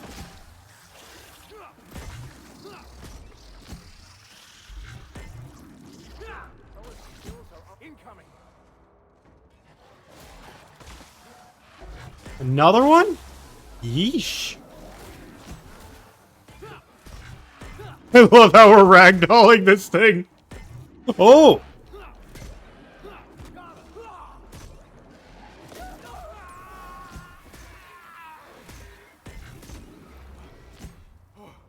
That's the last of him. What's this? Grenade launcher 3. Man, I was hoping that would be something like really cool. Like at the end of this cave, we'd get a named weapon or something. But no, grenade launcher 3, really?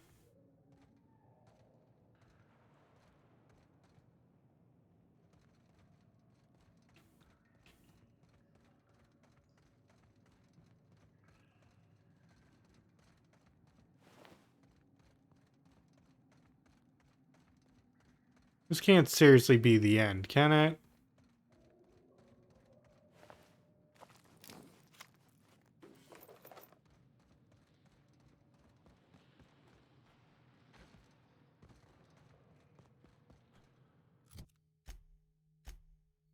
Yeah, that's the end. Oh, wait.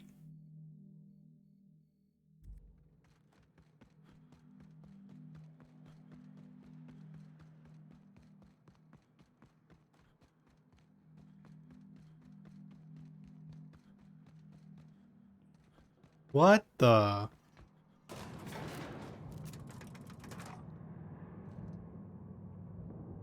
I think we're about to discover a little bit more.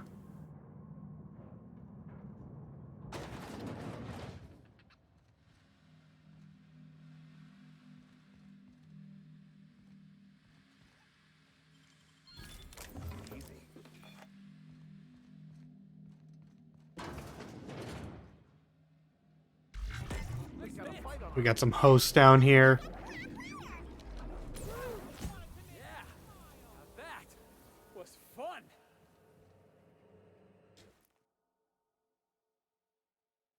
I can't seem to stop smiling. I don't want to stop smiling ever. Okay then. Yeah, this is definitely Chief of the Savage's severed index finger.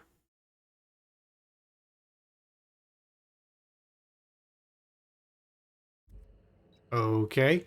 This is an acting thing. Here we go. Good hit.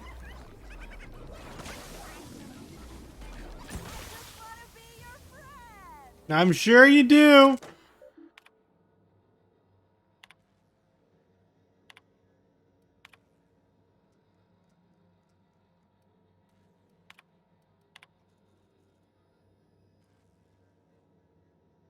Let's see. The parasite enjoys exposure to the atmosphere of Eridanos. May be manipulating the terror rays into more frequent and aggressive flight.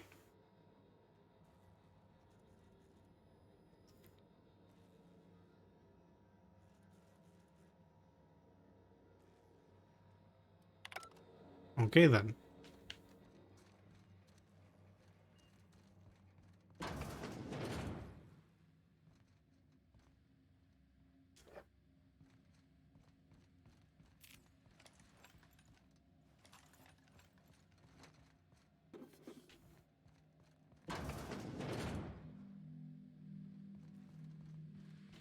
So this is definitely the lab that's going to teach us a lot about the parasites. And I doubt it's going to be good.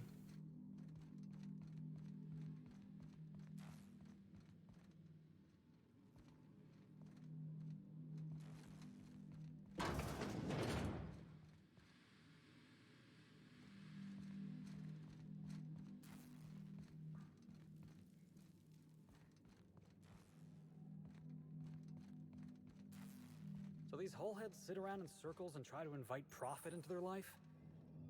I hope they get eaten by rats. Oh, is this the Prophet?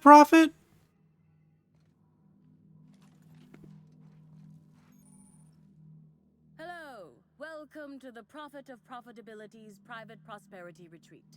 Stay positive, and soon all your humors will be balanced. Least, that's what I keep telling myself.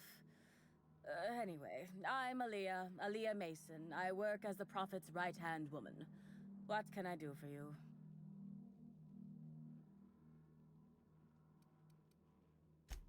Oh my. Yes, this is important enough for me to delay my bi-hourly self-flagellation. Ask away. Well, by and large, no. But something rather odd did happen regarding the Prophet recently. Oh? A few hours after our high-profile visitor arrived a couple of days ago, the Prophet asked me to take over sessions for the remainder of the day. At first, I was excited. Thought it was my chance to show her what I could do in charge. But then I saw that she was deeply worried about something. No one saw her until the next day. I was here at the retreat in the company of the other disciples and clients. I rarely have more than a few minutes of alone time. Which is fine, of course. I do what I do in the service of the Prophet. Who will, I'm sure, reward me for my sacrifice? Eventually. Certainly.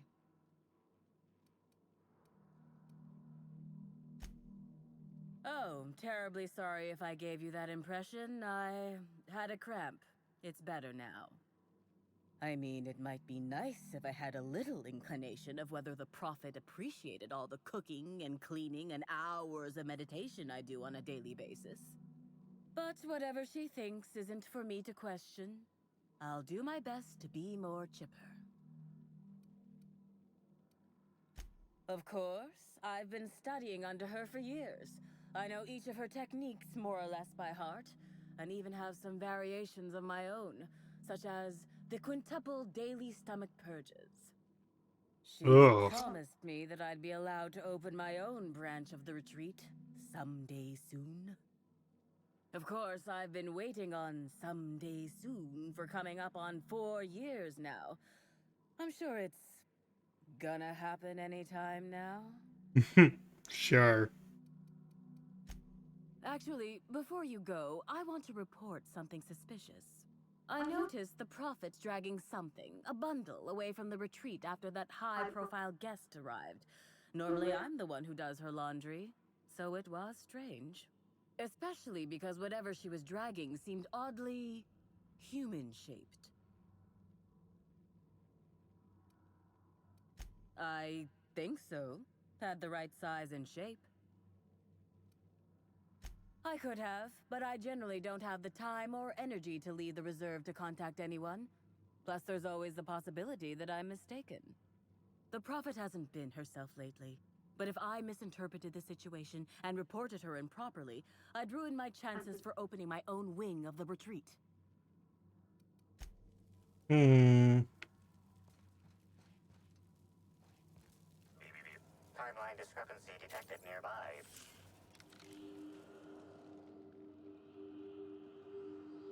Analysis suggests this to be a variety of herbs. Herbs have been uniformly treated with a pungent chemical mix.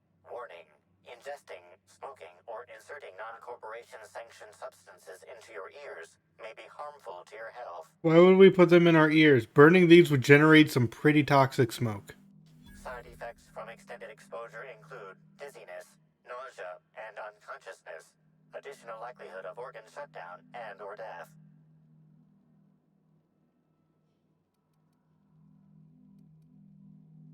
Prior analysis suggests these herbs reach peak effectiveness when users burn them and inhale the resulting smoke. Whether or not this increased effectiveness is good for an afflicted individual has yet to be determined. Analyzing. Complete. Substance appears to be a mix of industrial solvents and various essential oils. Substances include woolly cow dander remover, sprat oil, and starship surface wax. What the fuck? Though the dry herbs are difficult to chew, the flavor is less bitter than you would have expected. It's woodsy, like tripkale, with a singed aftertaste. It's actually slightly better tasting than your average can of salt tuna, though so are most boots. Hypothesizing potential side effects from herb consumption. Most likely outcome, decapitation. Slight possibility of calculation error.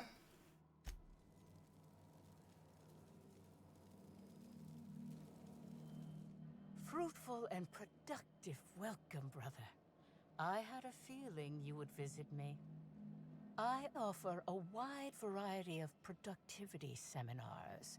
I hope you'll consider taking one.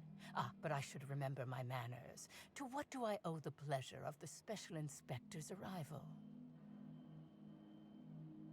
My disciples come to and from the Grand Colonial, bringing supplies and information. Knowing what happens at the hotel affects my livelihood, after all. With that said, I'd love to involve you in one of my productivity seminars. We should clear you of all those nasty, nasty humors hampering your potential. I don't like it when people laugh at me. Worry not. With my seminars, even someone of your immensely low intellect can succeed. I can? As science has taught us, the body is made up of two things, flesh and humors. These humors are semi-fluids that, when improperly balanced, may cause you to function inadequately. By signing up for my seminars, you can balance these humors for only mildly inordinate and repeat payments. Cancellation is subject to repercussions. That all sounds good to me. Would you care to hear a sample from one of the seminars? The first 82 words are free. Free? I'll hear it. Byzantines live lives fraught with competition, and that competition can be immensely stressful. You must, first of all, find a way to balance your thinking. Think not of bits lost, but of those you have yet to gain. After all, peace leads to productivity, and productivity leads to profit. Though thought alone won't balance you. We have a strict regimen to promote humor clearing. Session attendees stand on burning coals, sit for hours in our productivity smokehouse, and of course, fast throughout.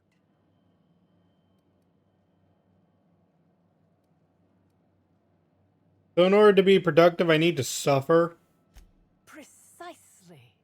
The barriers within yourself will break down as your skin sweats and blisters, giving the evil humors the proper space to escape.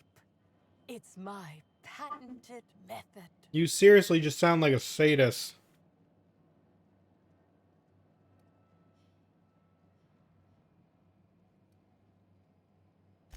I'm pleased that you noticed. Excellent eye, brother. The compound they're treated with is my own invention, designed to unlock an individual's true productive potential when burned. I can't say any more. Trade secrets, you know. Look, I've been high before. Like, in this game, I have just taken all of the drugs. Sure, they're perfectly safe. Is there anything else? Who said that?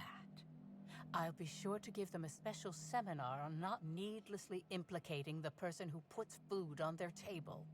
It was a bundle of clothing, brother. Even productivity geniuses need to do laundry from time to time.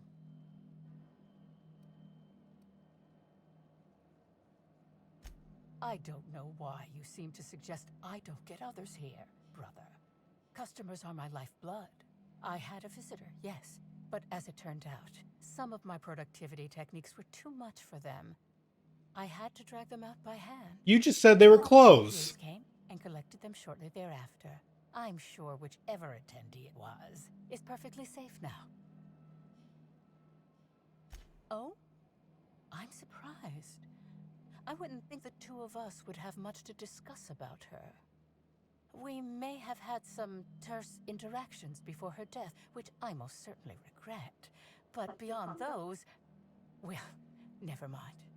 What would you care to know? I wouldn't necessarily say that. The media tends to exaggerate. I will admit that her remarks about my seminars were rather unfortunate. However, I certainly wouldn't sharpen any sabers over it, if that's what you mean to imply. I only do that when my clients skimp on their bills. I did not. She had no interest in my seminars, and I had no interest in attempting to convert a stubborn actress. Why would I have had any cause to engage with her further? Why, I've been at the Wilderness Exploitation Reserve for quite some time now, as my disciples can attest. In fact, I haven't visited the Colonials since I arrived several weeks ago. Bad energies, you understand. I hope you now realize that... I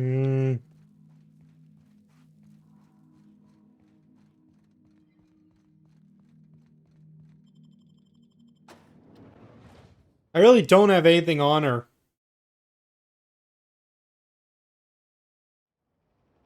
She really just feels like some side character.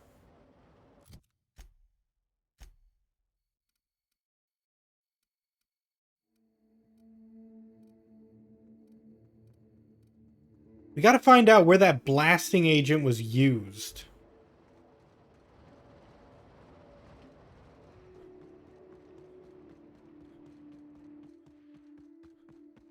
Watch out, Captain!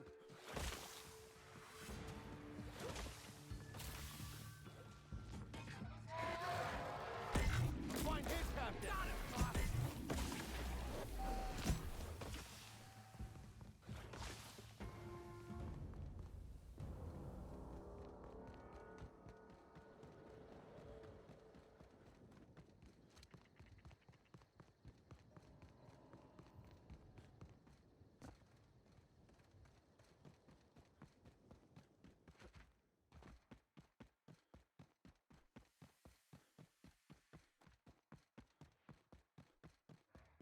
Suddenly a desert.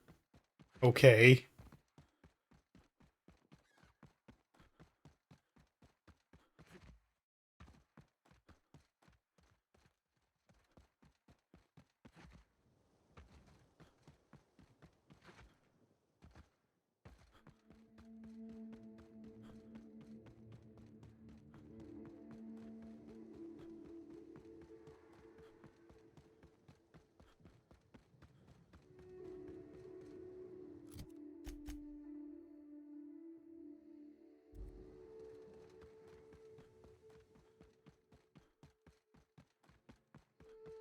Just trying to get to that bridge.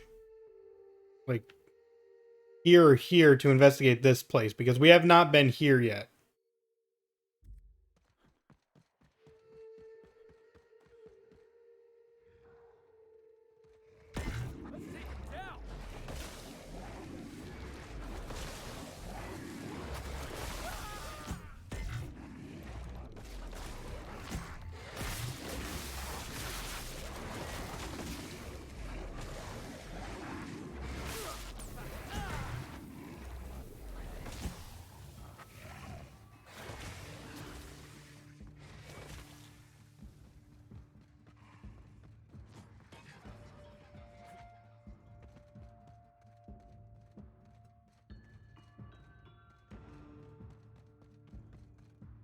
Everyone all right?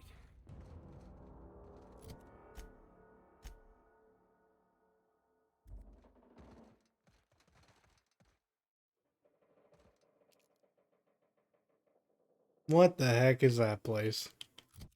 All I know is that I can't get to it from here. I'm gonna have to go to it from the entrance. But it looks like a Willy Wonka factory. Completely for tourists.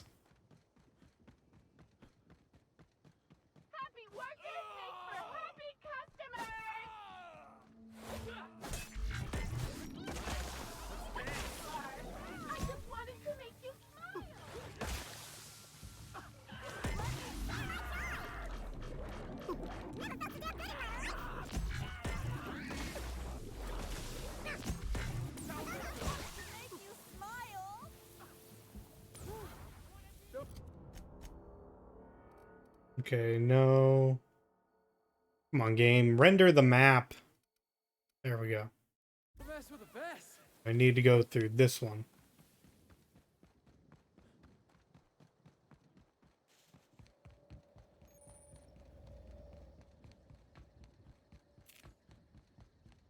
So have we learned anything about the parasites yet?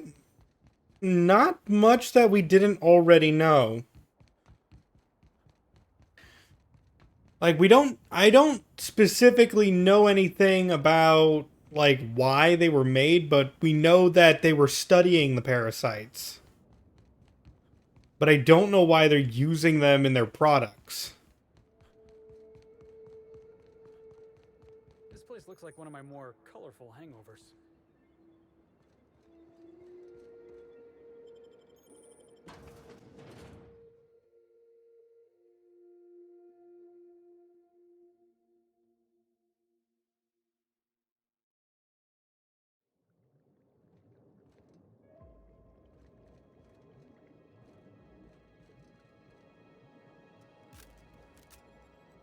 Welcome to Rizzo's Distillation Station. Oh, you got one too! Bubbly beverages and spirits that'll make you smile, all in the same system of pipes. The top level of the distillery is available to all guests for the purpose of sightseeing and novelty product purchasing. However, it saddens me to inform you that due to classified reasons, we are currently under a state of emergency. As such, we are offering a total of 0 lower-level tours at this time. Yes, that is not what I meant.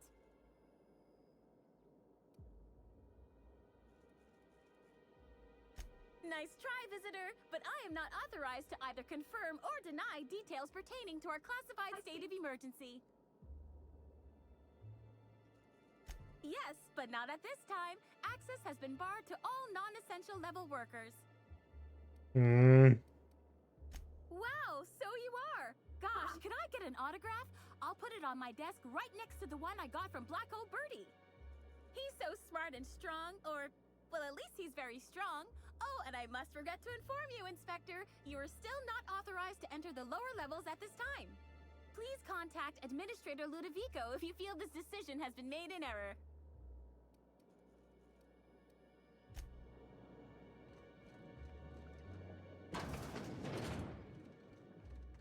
Welcome, valued patron, to our splendiferous source of spectacular spirits and sweets. Rizzo's is committed to bringing joy and happiness to our colony. Well, I technically could bust my way in there. Ah,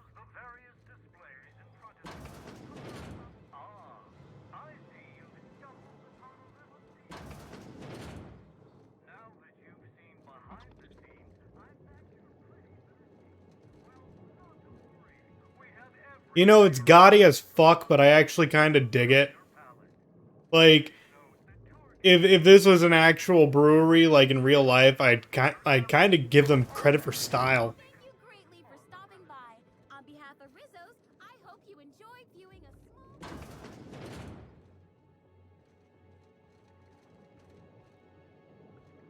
Only 3? However will I restrain myself?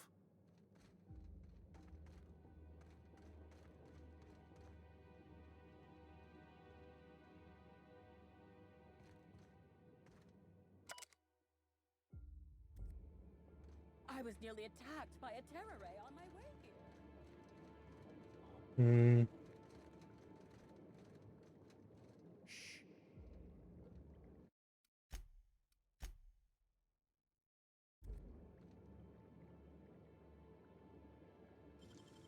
Great work.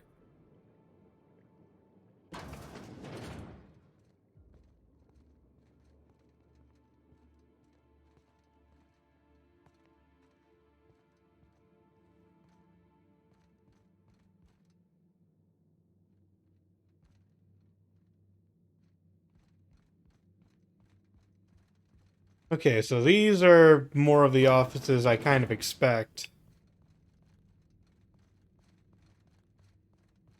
Although it's a filming room. What are they filming?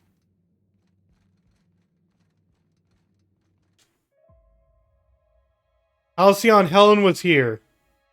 Or it's her, at least her cigarette lighter. Why would that be here? Oh wait, this is where they filmed it. Like that last scene, maybe.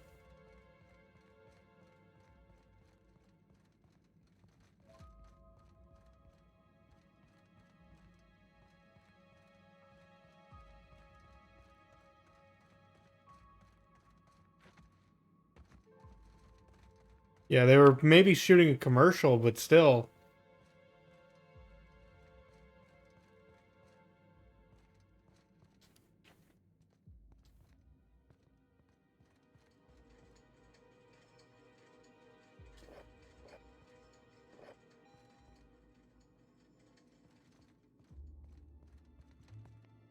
I expected more.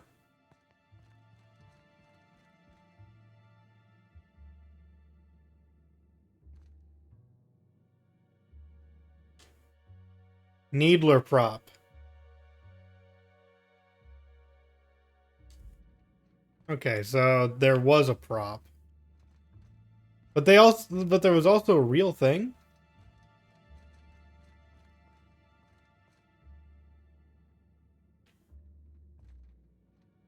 Well, we see the the dark matter bars there, but maybe there's nothing back here.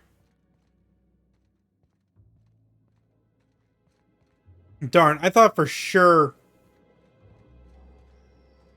I guess that's where it is.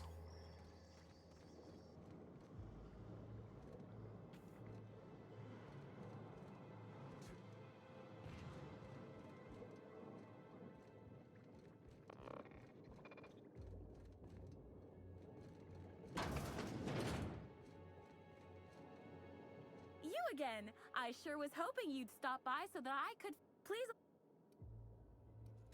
On the upper floors of the facility, we are proud to offer investors and select tours are in... I get it, I get it.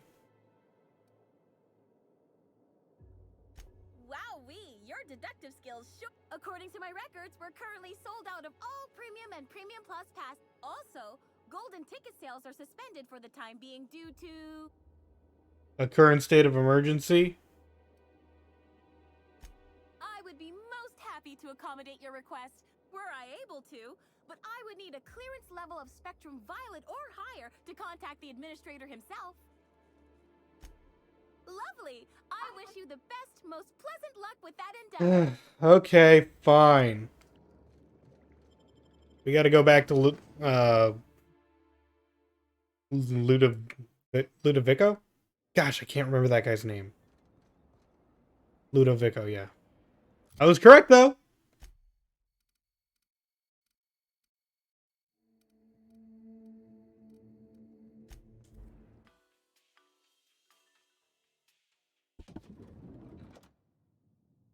Alright, Ludovico, you are going to tell me how to get into your freaking factory.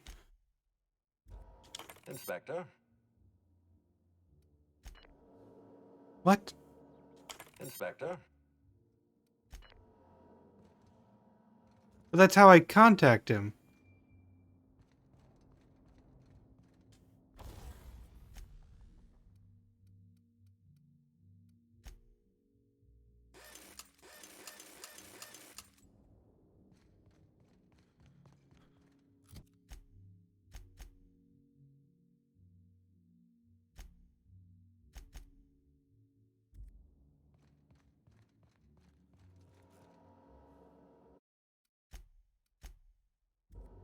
Inspector?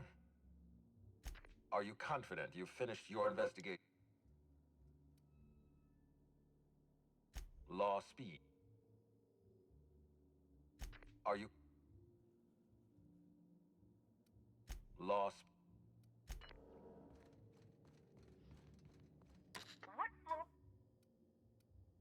Hmm. There's still more to this. What?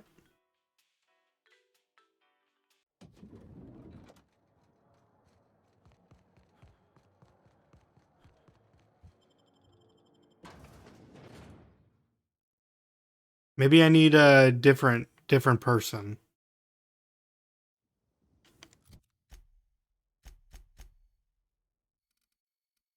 Or maybe a different, like, a different way to contact them. Maybe I'd have to find an actual phone or something. We need credentials, right?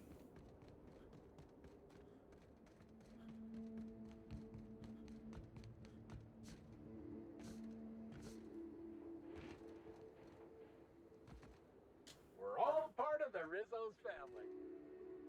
Inspector, hope you catch that killer soon.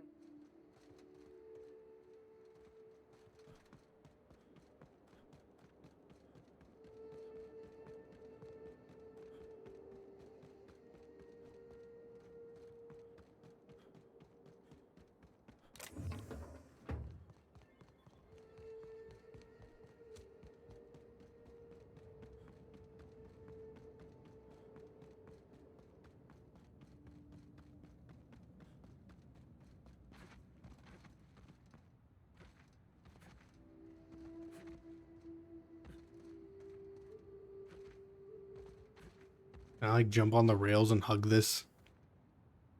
Nope. That's an invisible wall. Okay.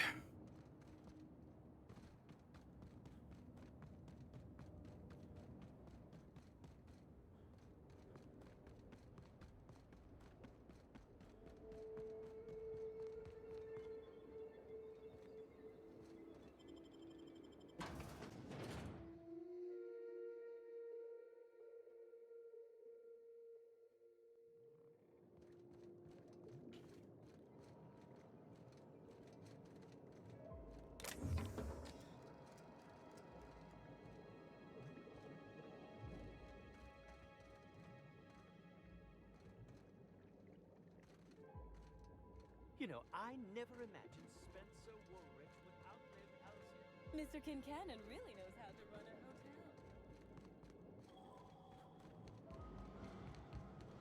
hotel. Greetings, tour error. Current guest does not meet the standards of this unit's authorization protocol. What do you mean not authorized? This taste testing experience is limited to authorized guests. All authorized guests must appear on a list of addresses located in Byzantium. This unit has been programmed to offer critical analysis of all things related to taste. This unit finds your demeanor, appearance, affirmative, fruity. This unit has also been programmed. Okay. Yeah, you're not gonna give me anything, got it.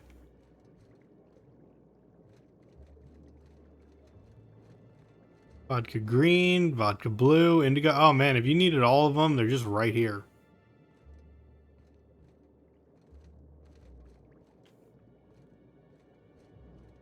Or a good chunk of them, anyway.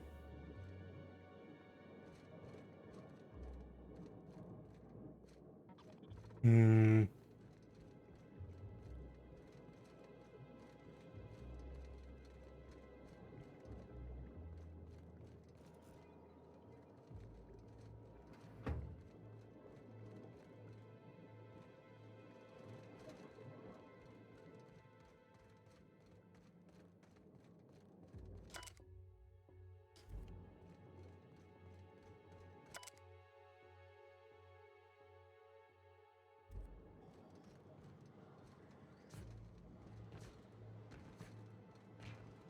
I can't jump over the edge. It's invisible wall. Dang it.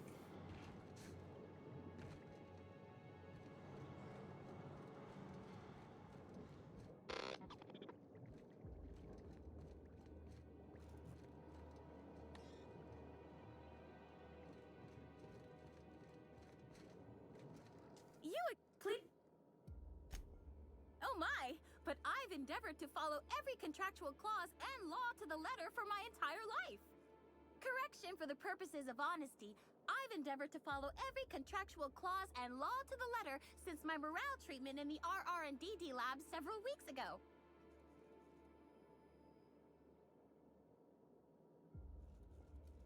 Yes, that's right. The way I see the world, it's so pretty now, all sparkling and prismatic. I'll do anything to protect this precious gift Rizzo's has given me. Understand? Thinking on such a time makes me unhappy. As such, I avoid doing so at all costs. Technically, you are correct. I am ultimately a flawed being, as are all humans. But now, I'm a happier being, flaws and all. Wonderful. On the upper tour, one... Normally, yes. But at this time, ticket sales are on hold until our current state of emergency. Thank you for your understanding. Don't forget,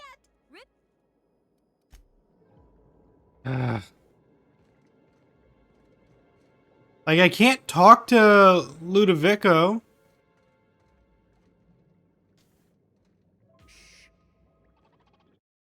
Maybe one of these guys has a ticket.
It's also possible that I messed up somewhere.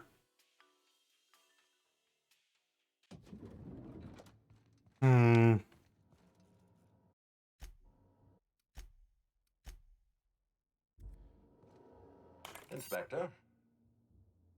Are you confident? I've been waiting for this. Tell me, Inspector, who killed Halcyon Helm?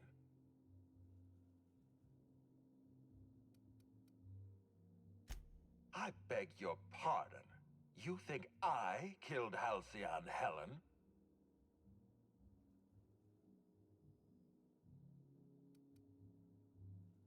But you haven't interviewed everyone. I expect you to be thorough.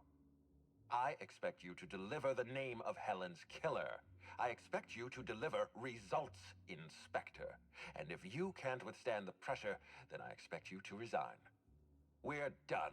Your services are no longer necessary. Yeah, so because I solved the murder, it was you. Keep being flippant with me. See how far it'll get you. You're convinced I murdered Halcyon Helen. Fine. Show me some evidence.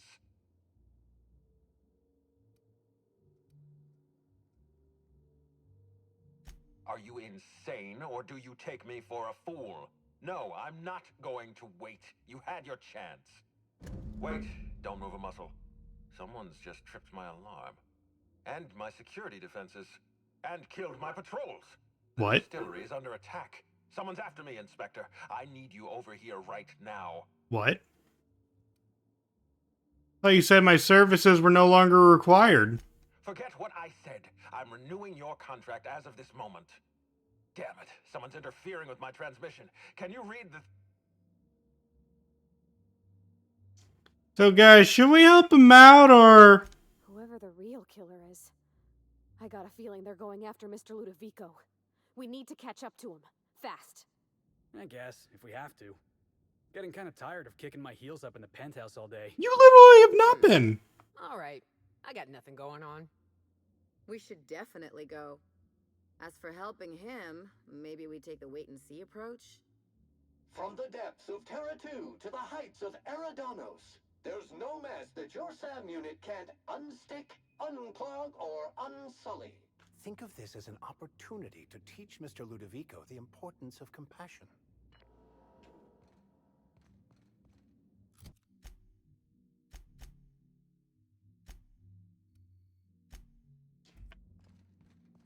What floor?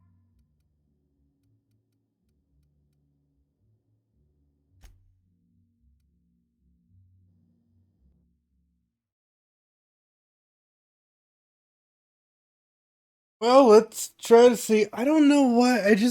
I definitely believe he is the guy, just like the mastermind behind everything. Can I not fast travel back there? You took away my ability to fast travel back there, you bitch.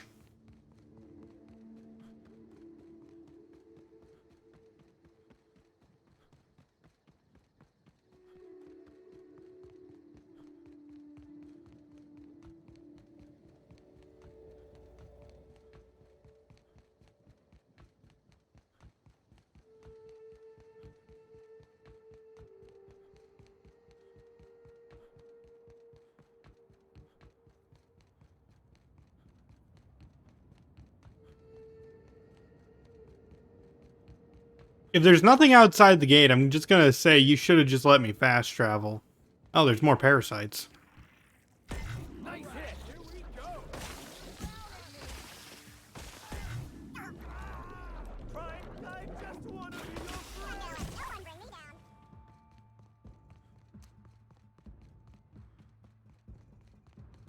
Oh, it's the side of the building. There's way more parasites now.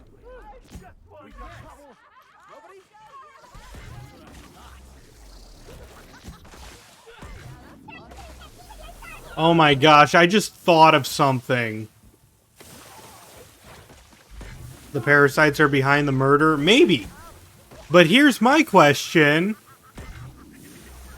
Like, we know that they're using tiny parasites in the drink, right? That's already established. It's disgusting. I get it. Where's the queen?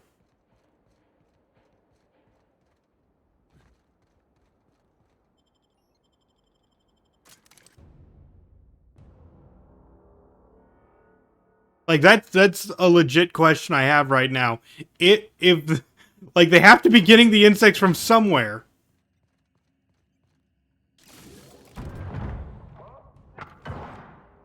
Halcyon Helen? It's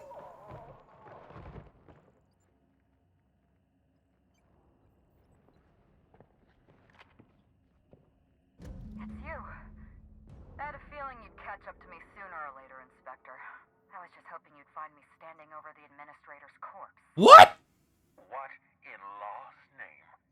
Halcyon Helen, how are you still alive? Oh, is that Ludovico I hear? Perfect. I'm so glad he's still in the building. Would you mind letting him know I'm about to blow his whole operation to flinders? Oh, sweet law, Halcyon Helen rose from the dead. Really, Quentin? This is the inspector you hired? No. Actually, it makes sense. If I was trying to frame someone for murder, I'd hire a gormless dolt and make them inspector too. Hold on, if you're not a ghost, then what are you? Brace yourself, Inspector. You're about to learn the biggest secret secret in the Aetherwave industry. Halcyon Helen was never one person. I shared this role with my twin sister, Belinda. Are you serious? Halcyon Helen's got a twin sister? I mean, yeah, it's obvious. You know, if you think about it. It's not. Two people inhabiting the same life. Existentially challenging, philosophically speaking. My condolences. Must feel like you literally lost part of yourself. Belinda and I were the best kept secret in the business. Nobody could tell us apart.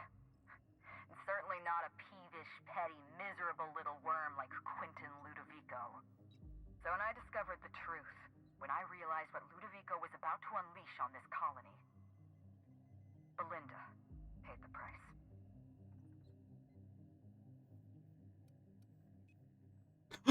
Administrator Ludovico? A murderer and a coward? Why, I never! Call me a murderer all you like, Inspector, but I'm no coward.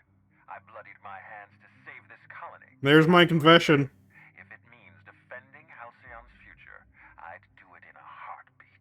Tell the truth, Ludovico. There's nothing safe about Spectrum Brown.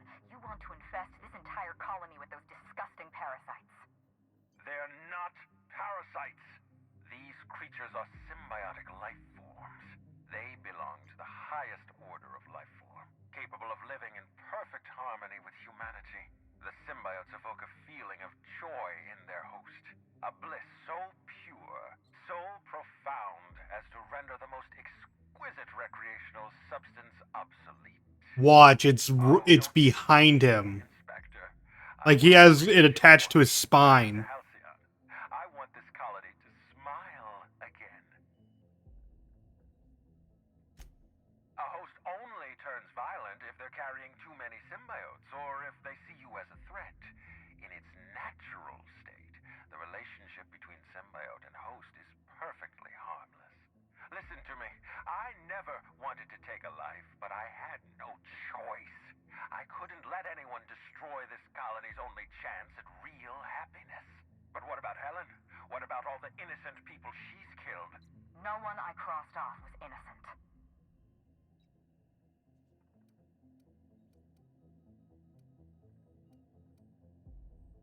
The mascot was a spy working for Ludovico. He was ordered to keep an eye on Belinda and I, and report back to his master. You're being paranoid. I barely knew the fellow. Don't try to deny it. Anywhere Belinda and I went, that mascot was there, just watching us with those cold, dead eyes.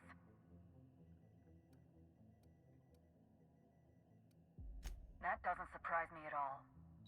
He was on Ludovico's side, just like the others. Dr. Leora Blossom, Maria Keene, that flackwit of a mascot, they were standing between me and Ludovico, so I did what I had to do. I went through them.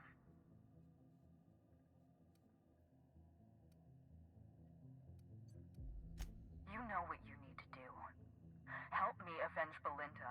Help me put a stop to this. I mean, I'm gonna put a stop to this because holy crap, I'm not putting parasites in the freaking colony. It's not real happiness. It's literally shoving endorphins into people's necks.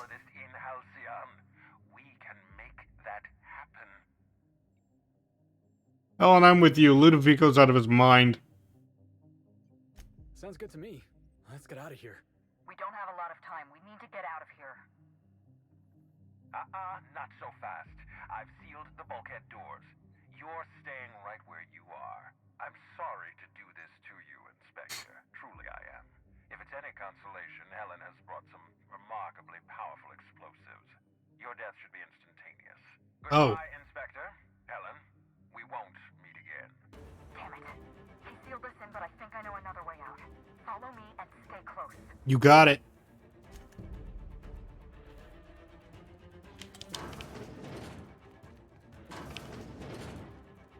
Head through that door. There's another way out. Ah, dang steam. Ah!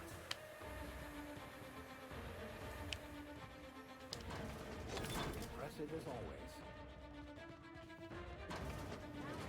Luckily, I had all that lockpick.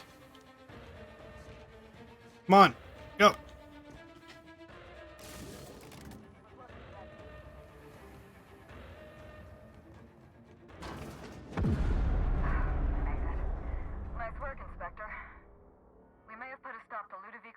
operations, but he's still at large. He's probably gone into hiding, so we're going to root him out. This entire complex has been exposed to those parasites. Law only knows how many they've infected. Most of them won't even know they're carrying a parasite inside of them. If they're showing symptoms, it's probably already too late. Boundless energy, insufferable joy, an almost saccharine attitude of optimism. Then just like that, parasites bursting out of their bodies. Fat and wriggling with vital energy. Okay, so there is no queen. Just spray him with a fancy pesticide. This colony's full of weird chemicals, right? I imagine you don't hear this very often, but that's remarkably clever of you. No, it's not. Airborne pesticide of some kind. I think you may be onto something. Let's meet back at your penthouse. We'll ready our next move. See you soon, Inspector.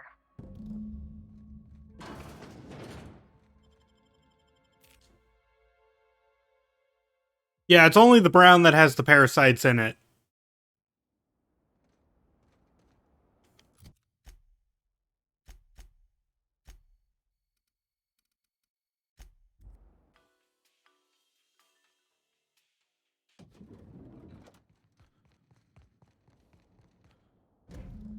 It's strange. When you walk through that door, I half expected to see Belinda. Belinda and I practically. Of course it is. I mean, I knew that. I knew that. Someone in chat asked. Conspicuous by her absence.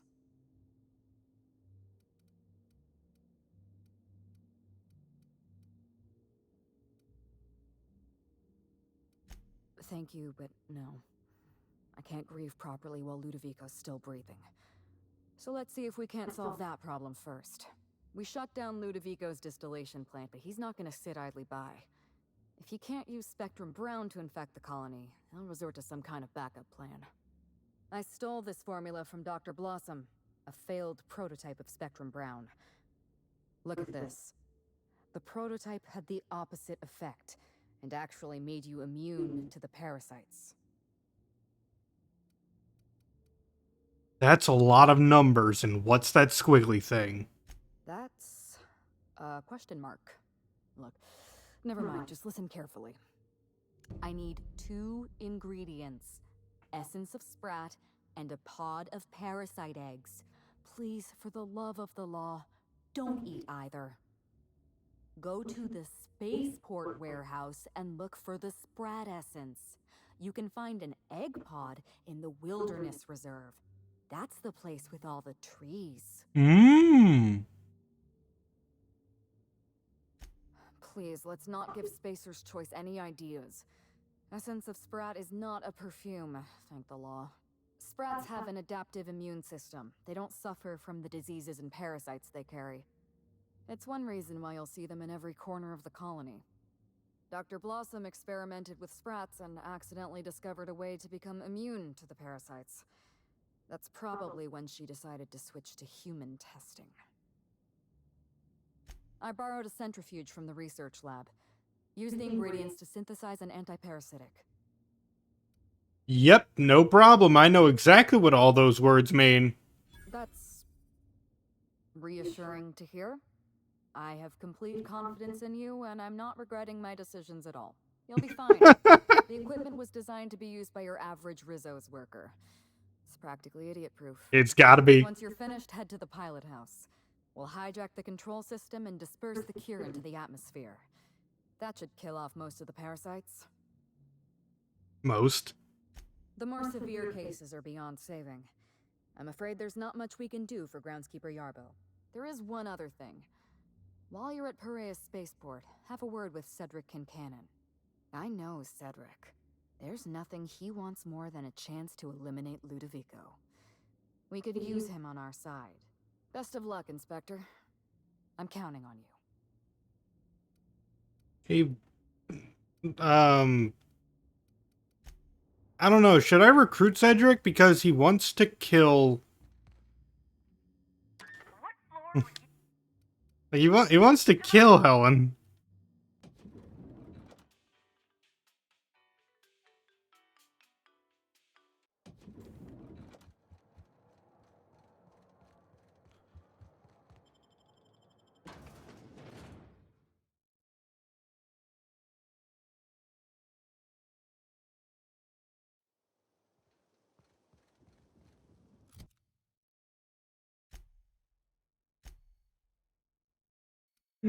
People in chat are just now noticing the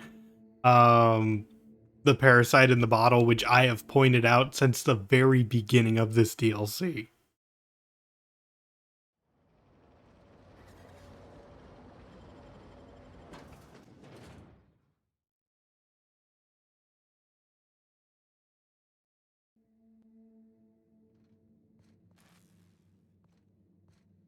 Okay, somewhere in here, egg pod. We gotta go up.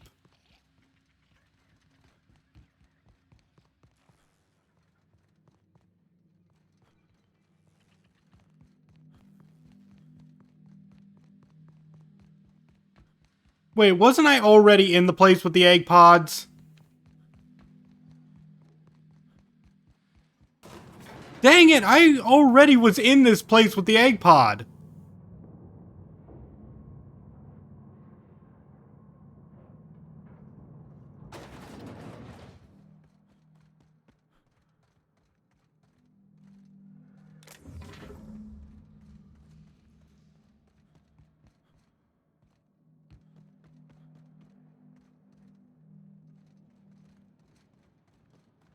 Can we swap out Felix for someone less annoying? No.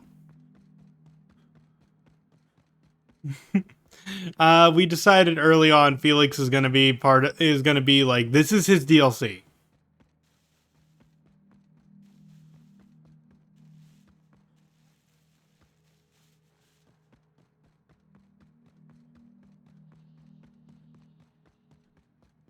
We can bring someone along for the final battle. Which, if I'm fast about this, we might actually finish the final battle today as well.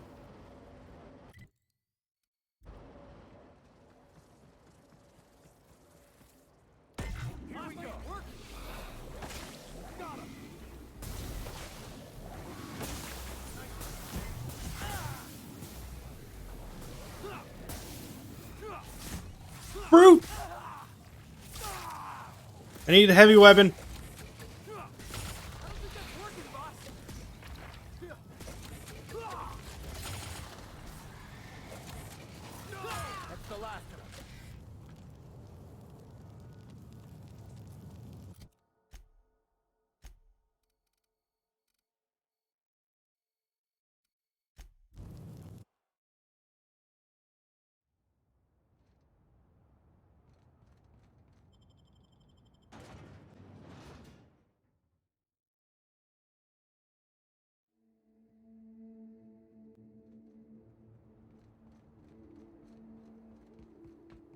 Neat. Did I hear something?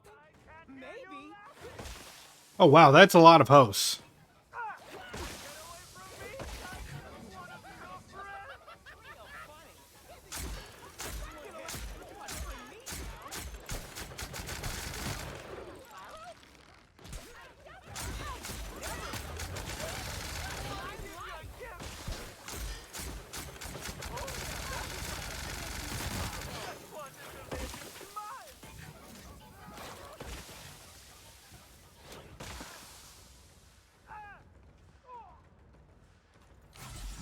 Didn't mean to do that.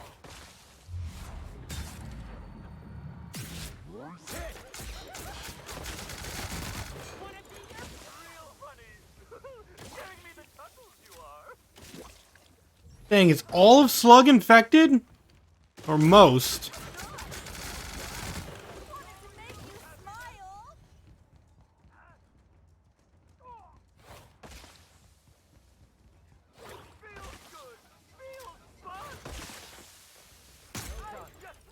We are victorious. Let's see. Constantly taking damage from parasites and infected humans. Oh no, I do not need more perks. I'm leveled.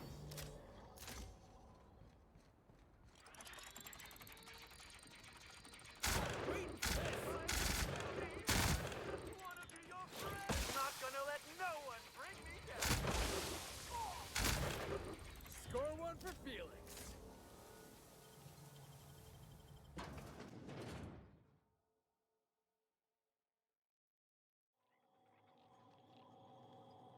Law, how'd you get in here alive? Okay, these guys. Inspector, you made it. Well done.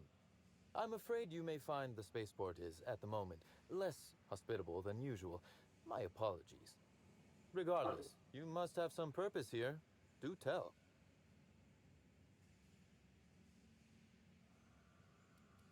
Oh, my. You mean Lou was up to no good this whole time? It gets worse. He wants to infect the entire colony with slugs. It's an ambitious plan, I'll give him that. But tell me, why should I help you, Inspector? Because I'm one person and kind of dumb and I need help, please. Oh my word. I had thought you were acting the fool to disarm me, but good law. You weren't acting, were you? How are you alive, Inspector? I don't know. Regardless, having seen you in this new light, I'd have to be heartless to say no. You can expect slug support. I'll arrange for my agents to meet you at the distillation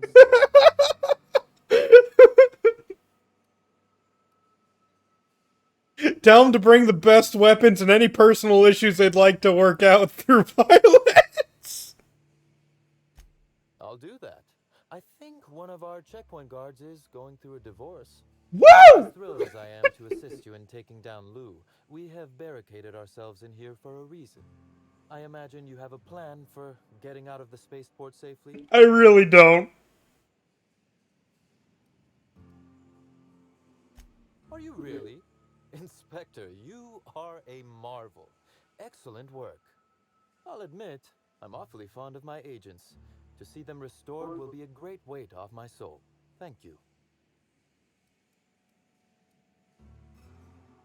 Coincidentally enough, Slug can supply you with Essence of Sprat. Ella Tinsley, the warehouse foreman, you remember her? There's a package on the desk in her office. You'll find the Essence of Sprat you need in there. It's a perfume, isn't it? Oh, I wouldn't like to say.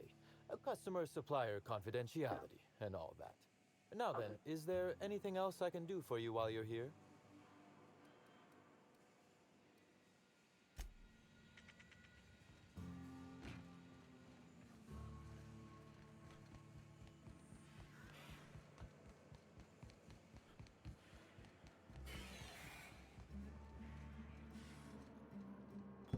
Essence of Sprat? Not the most obnoxious thing we've found. No, wait. I stand corrected. It is.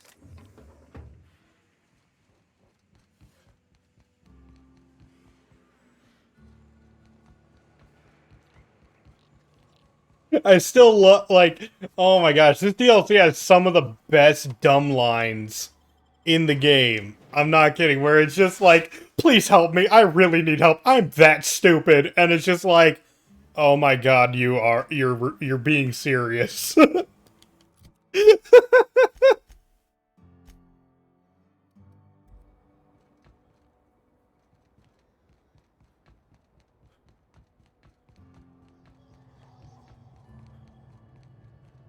Like, that's just perfect.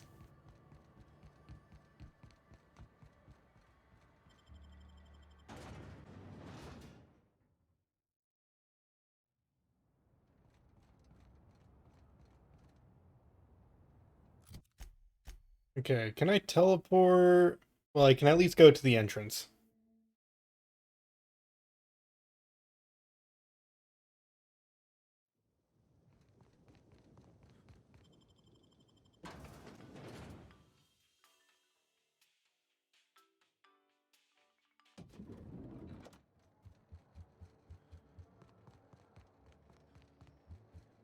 What floor would... Next stop.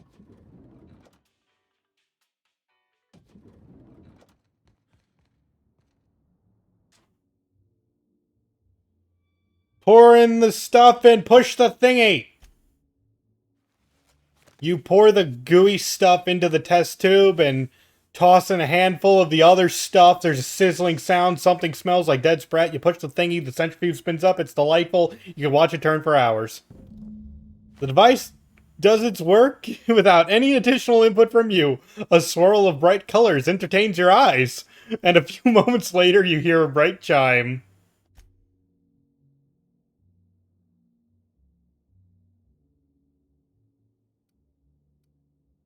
Peel back the label. Nah, I don't have the dexterity or perception to do that.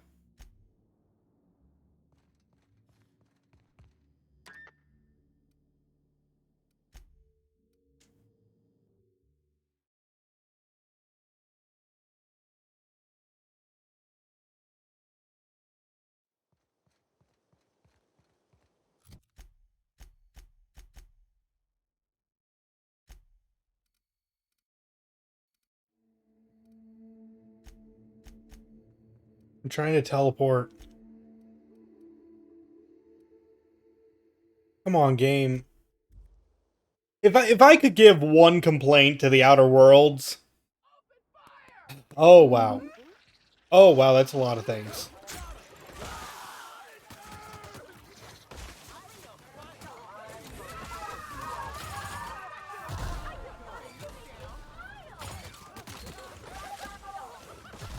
Like, they just need to make fast travel a little easier.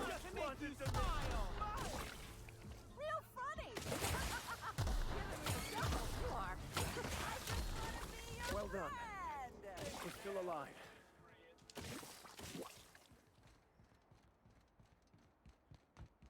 Hey, if you want to Google what was under that label of the Rizzo's brand centrifuge, go ahead and Google it and let me know.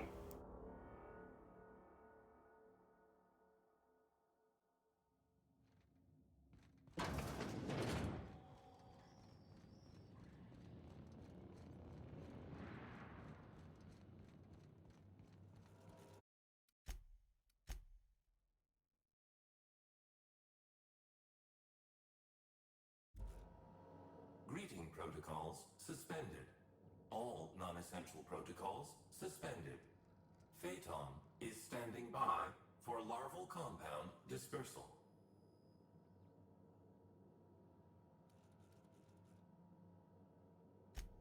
Affirmative. Dispersing.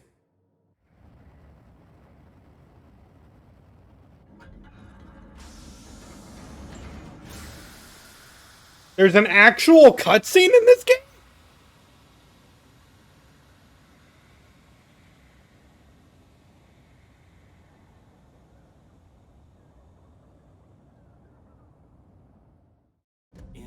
I mean, it wasn't much, but it... Distillation station. What have you done? What in law's name have you done? You hijacked our atmosphere. Are you trying to kill us all? No. You're trying to kill my symbiotes. I'm not going to let you destroy everything I've built. I can still fix this. I can undo the damage you've done. End of transmission. I'm kind of expected him, like, he'll just emerge, his spine connected to a gigantic bug, and I'll finally have something to just use, like, 5,000 rounds of this on. Give me a final boss game.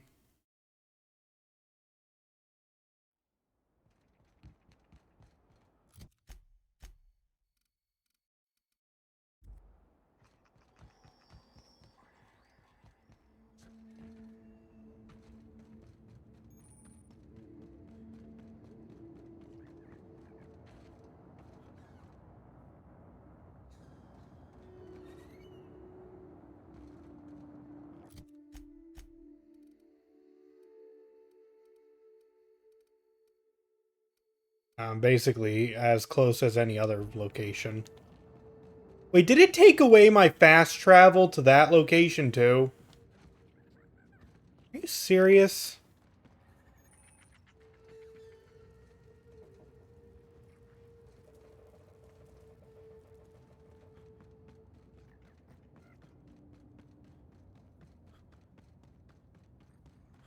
Oh, and because someone was curious, yes, special delivery, the rocket launcher I got from Paralon Gorgon. That one is you fire slow-moving missiles.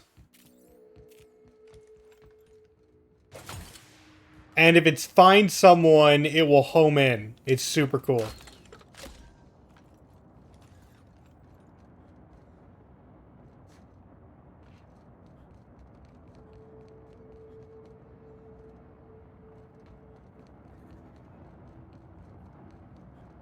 Yeah, it took away my fast travel to this location again.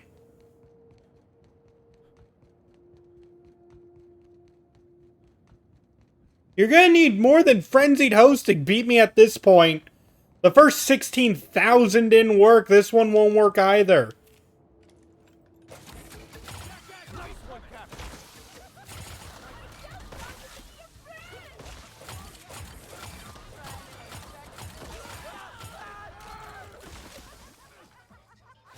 Everyone all right?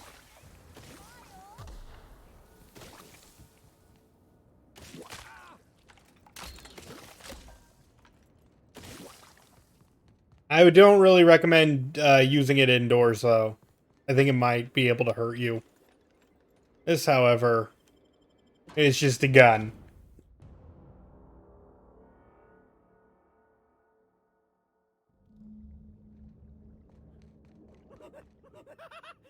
Here they come.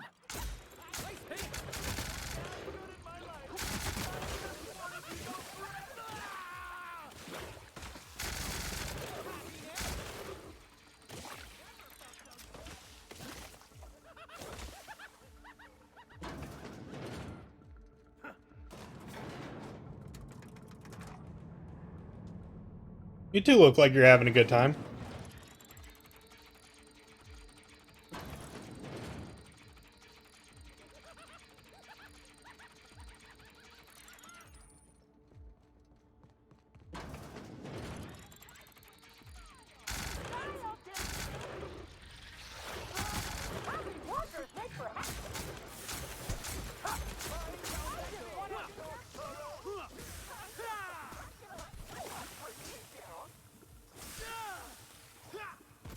You need to give your minions a less splashy with plasma every fight. What? They're not doing that. The gloop gun does not inhibit me at all.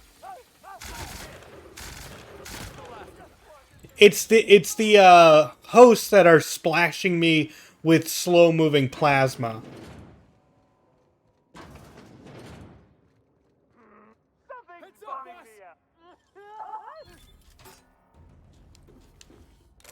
Not gonna let no one bring me down. Like that.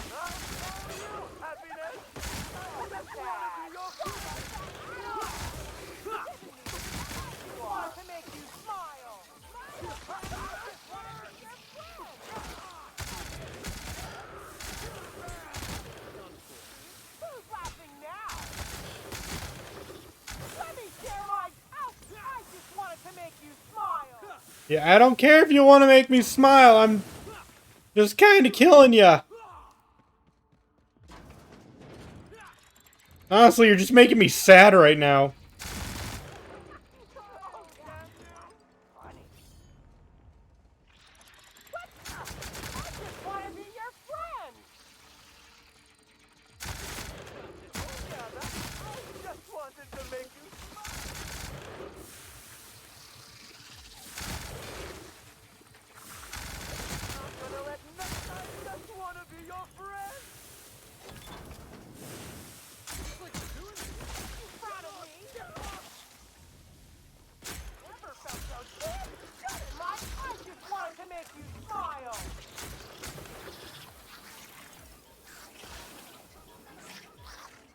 Our victory is there. That's a long way down. Anyone else want to toss a big cart down there and wait for the sound? No? Just me, huh? I kind of do. I'm gonna save just in case, like, this will kill me. No, I'm not jumping off. I just meant, like, something pushes me or I take a misstep.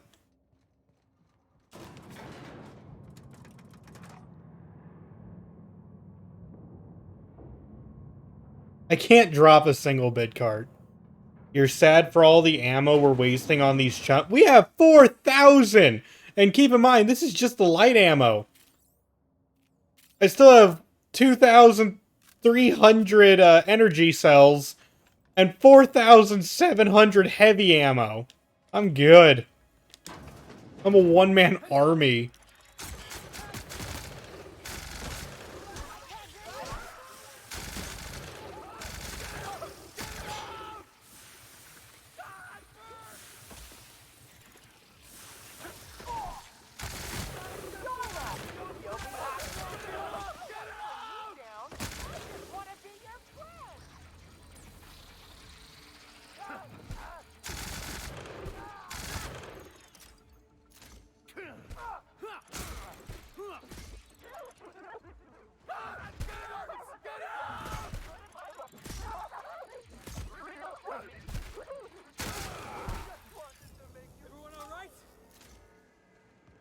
Yeah, I did notice that too.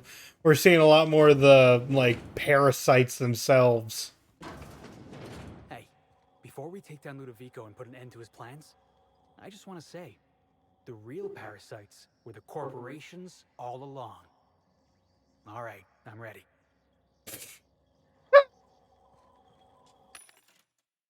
I mean, you're right. But you just had to take that one last sucker punch, didn't you?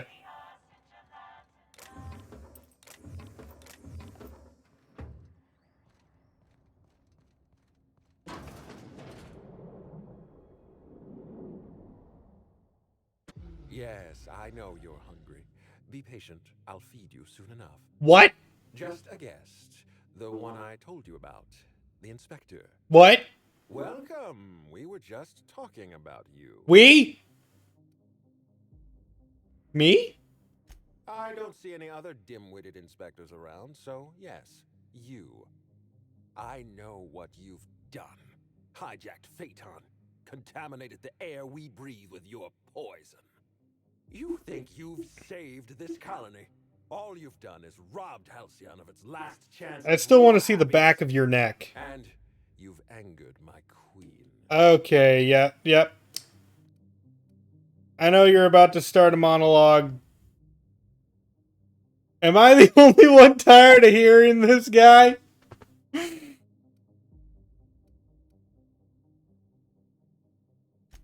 beg your pardon. Let me guess, you're about to reveal some horrible giant slug monster, right? Oh, you're worse than those people who talk in the middle of a picture. You really couldn't let me have my moment. This is my moment. What's going to happen? I'm going to feed you to the queen, and then I'm going to find a way to repair the damage you've done. Don't be afraid. She can smell fear, and it makes her absolutely ravenous. Your Highness, dinner is served. Nice. Wait, no, not me. Damn! Merciful law, stop! He deserved it.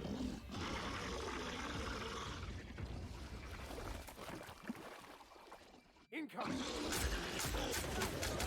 It has a health bar? This is a Borderlands boss suddenly.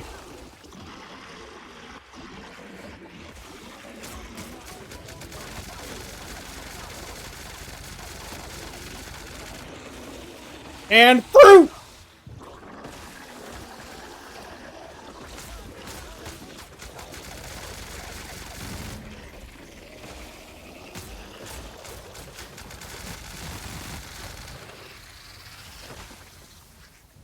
Everyone all right? Oh, hey, here, wow, he digested fast.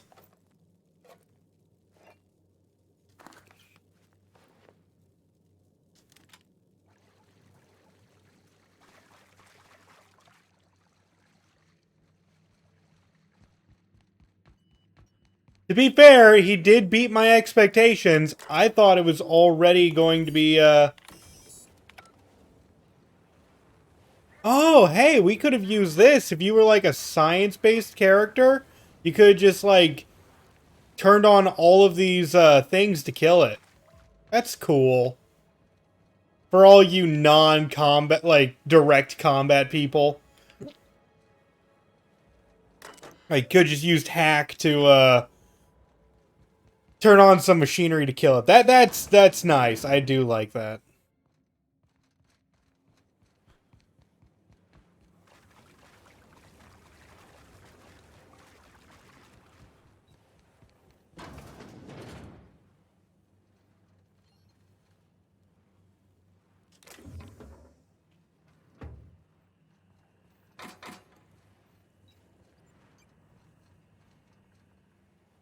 You made it.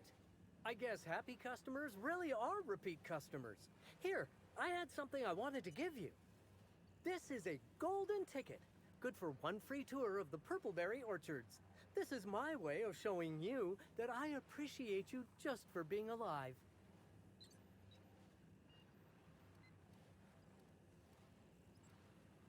That's a reasonable point, friend. But it turns out you didn't need my help at all. I do regret the untimely demise of our broodmother, but my passenger is flooding my brain with all sorts of happy feelings, so I don't mind all that much. Sounds like what you need is a passenger of your own. Oh, that's what I call the slug I've bonded with. It's gonna be a part of me until I pass through the gates of oblivion and my atoms scatter into the void. Should I put him out of his misery?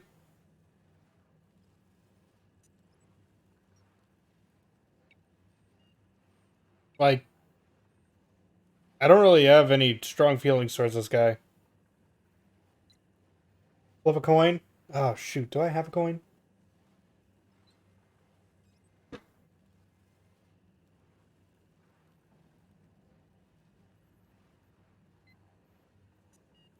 Kill him.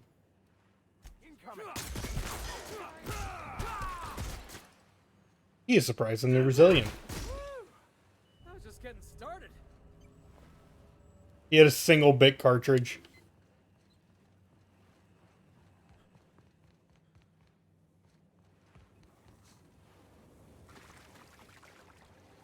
Is there a...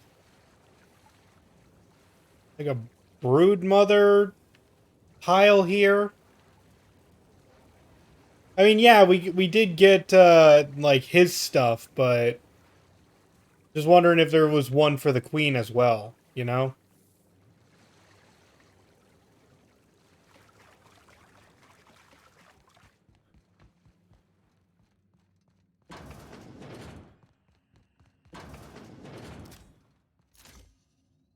I know she melted it into little bugs, but... I checked all the ash piles.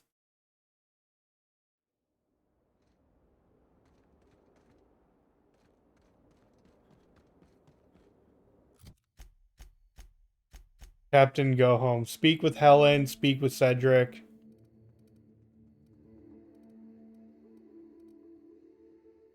I cannot fast travel now while near hostiles. Oh, come on!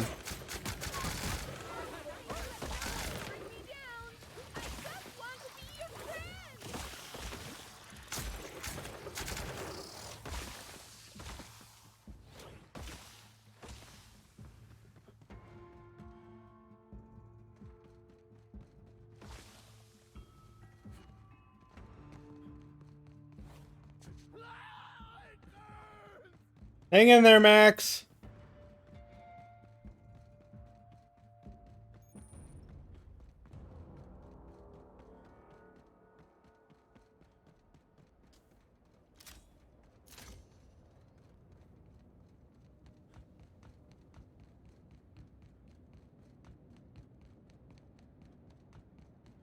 Well, guys, that's about it for this DLC. But we're not done with the episode. We're going to finish this game up in this stream. We only have one more battle to go through in order to beat the game. We got to go to Tartarus and battle our way to save Phineas. And then we win. So it's not like we have another 3 hours to go. It's maybe going to take 45 minutes. Maybe.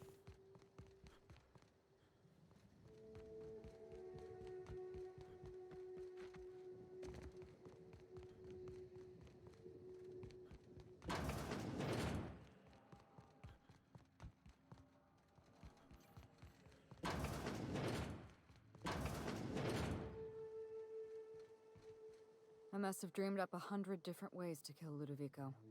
I'll be honest, eaten alive by the queen of the brain slugs wasn't on that list. You're welcome, by the way. I'm grateful for your help. I mean that. I needed someone I could count on, and you came through. I imagine this moment would be a little more cathartic. But Belinda's still gone, and I don't feel all that different.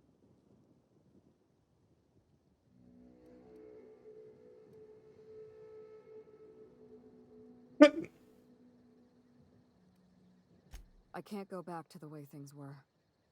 I can't return to my old life because it was never my life to begin with. It was shared. Never mind, you don't need to listen to this. Thank you again for your help, Captain. I never would have made it this far without you.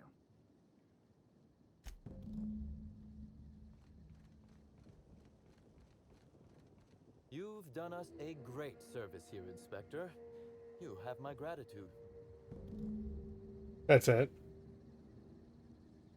It all worked out in the end, wouldn't you say, Inspector?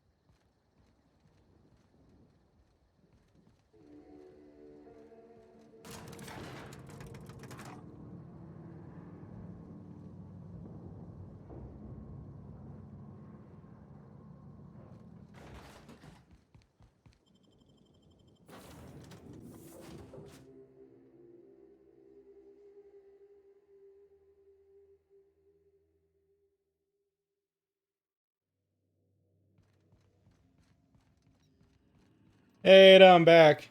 Welcome back, Captain. Or shall I call you Inspector? What can I do for you? It's done. During your absence, I passed the time by simulating a number of hypothetical conclusions to this case. Unfortunately, my understanding of the facts is limited, and my appraisal of the individuals involved is not flattering. Therefore, my conclusions are inaccurate. Aw, sounds like you missed me. Okay, wait, no, humor me. Who do you think killed her? My simulations have yielded several possible causes of death.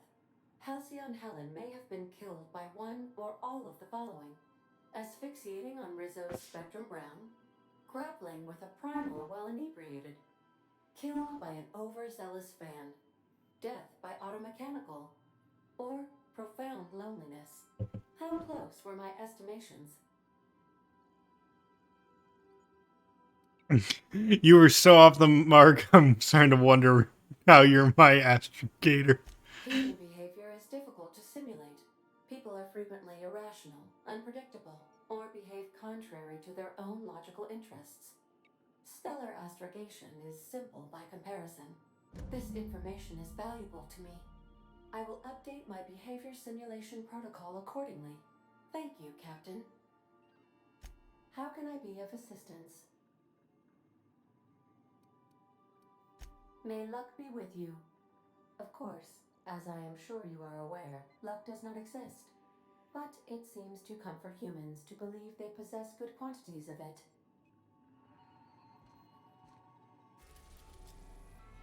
Alright, everyone, to Tartarus. Oh, wait, no. I'm gonna save right now. And now we're going to Tartarus. Okay, it asked me to save anyway, good. And thus, Captain Professor Stache rode off into the cosmos. Some say he floats... Oh, sorry. I'm ignoring this. Please be advised that electrical storms on the surface of Tartarus make departure impossible at this time. Yeah, let's see. Others say he keeps bumping into every asteroid belt in the Parsec. Who can say? But Captain Professor Stache's adventures will never end by law. Well, actually, they will. This is the final adventure of Captain Professor Stache. Oh, speak of the devil. Captain, I am receiving a transmission from the prison's docking authority now. Attention, unauthorized spacecraft. This is a maximum security installation. Your presence here is an explicit violation of UDL corporate policy. You are hereby confined to your docking platform until a ticket detailing your crimes has been filed and notarized, at which point your vessel will be seized and you will be executed.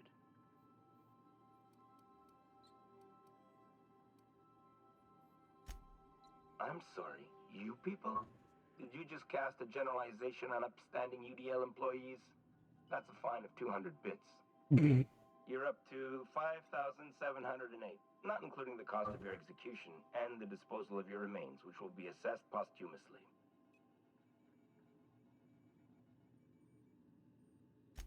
Protocol is important, sir. It's really not. The sentencing of one crime does not preclude the sentencing of another, technically speaking.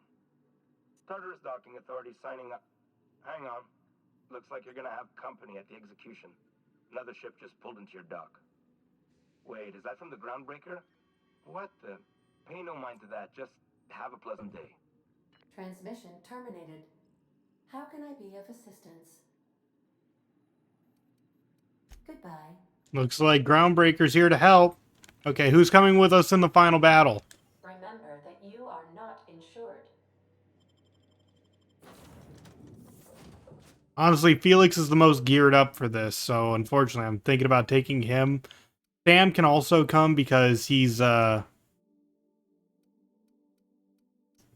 he doesn't have any armor, technically. He's fine.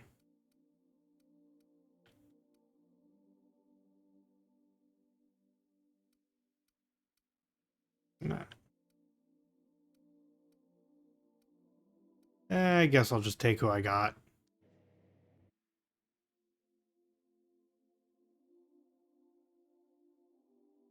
Oh, I need Max to juice up my science weapons.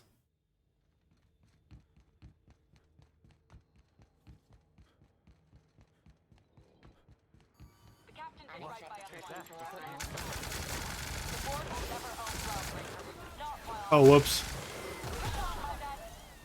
Did not mean to shoot up that Mardet. That Mardet is on my side.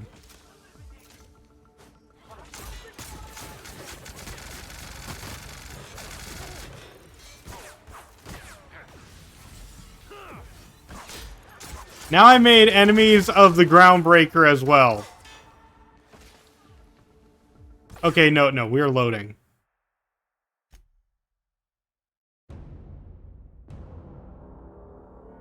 I did not mean to make Groundbreaker mad at me.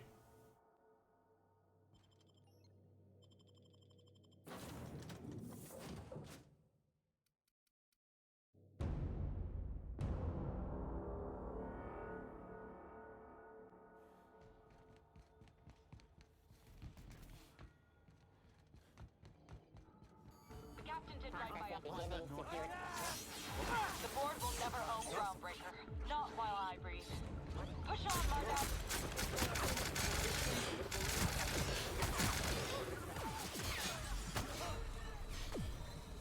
Yeah, I gotta be very careful here because these guys all use N-ray guns. So they deal damage over time and they ignore my armor.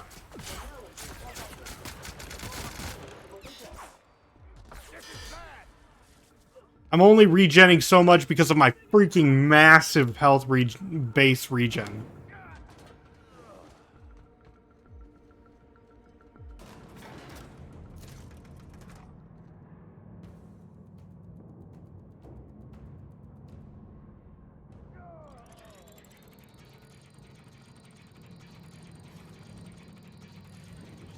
Hey guys, when did you get on the elevator?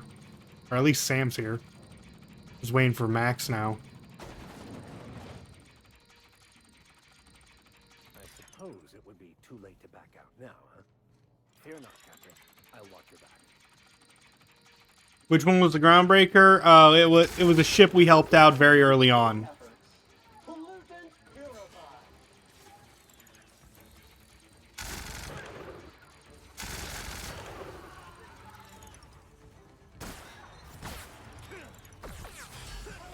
Yeesh, that's hurting.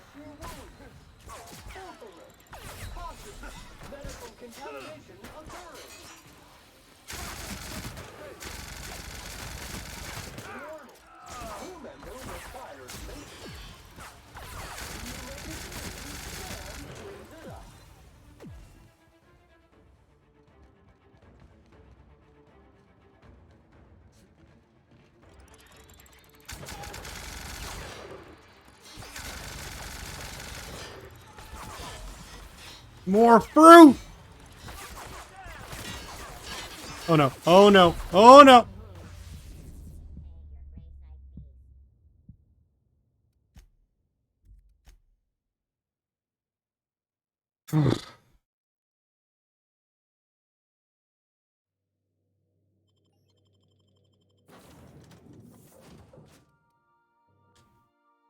This is a fight because they just can riddle you with bullets in no time.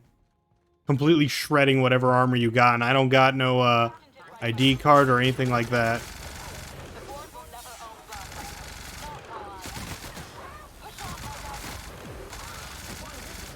Honestly, a big problem is that I was getting a bit too impatient.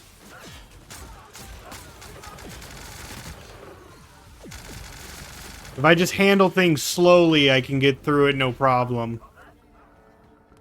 Take out the enemies as they come to me.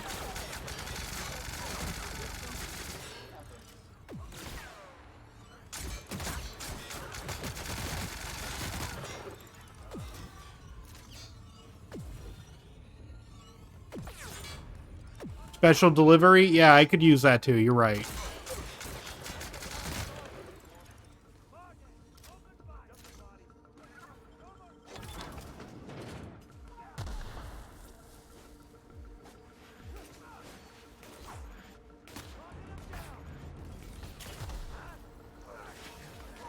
Wait, why are we attacking? Oh my gosh. Did I hit the groundbreaker again? Because Sam was just spraying them.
I don't need to kill everyone, I just need to make it to the end.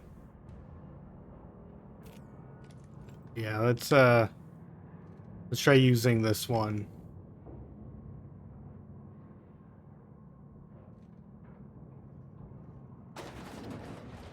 Would you like Sam to tidy up this area? Waiting for confirmation command. We've got a fight on our hands. That will need a stay.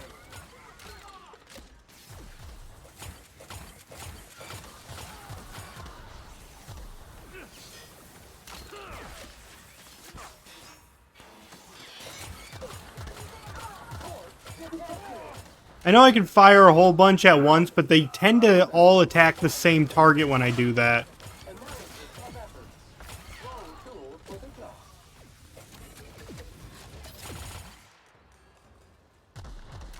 Or hit nothing if I just... I'm a little bit too crazy with it.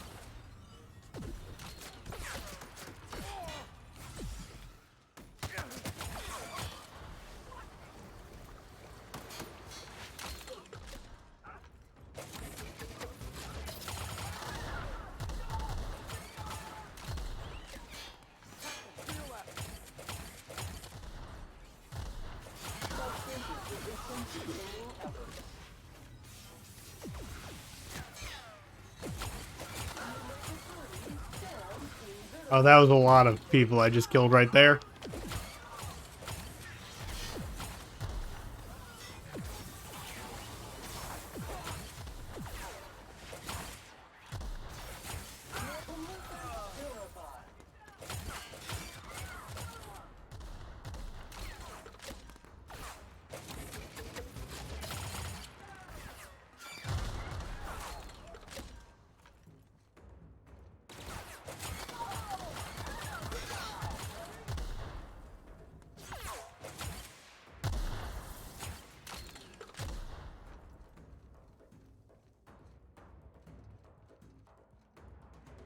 Special delivery does not home in on... I know.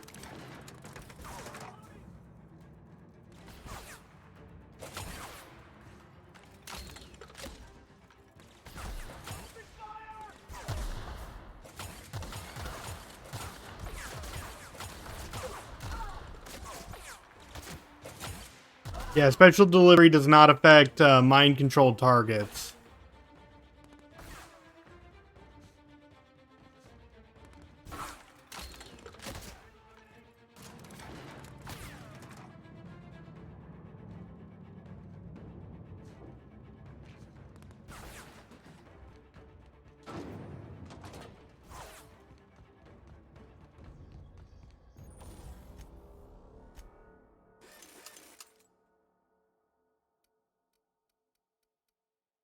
Ooh, I don't have enough weapon parts.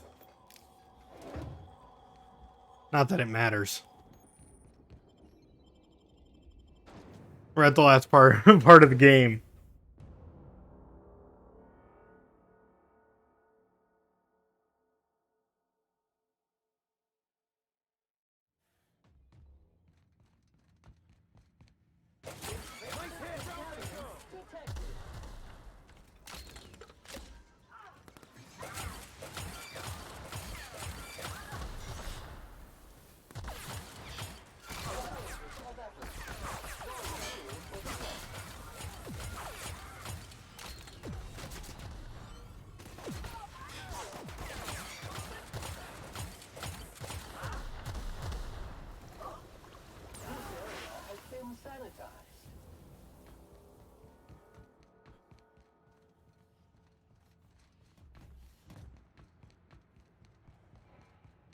Really, that's all it was?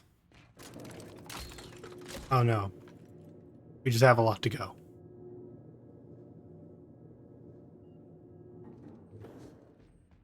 Next part, begin!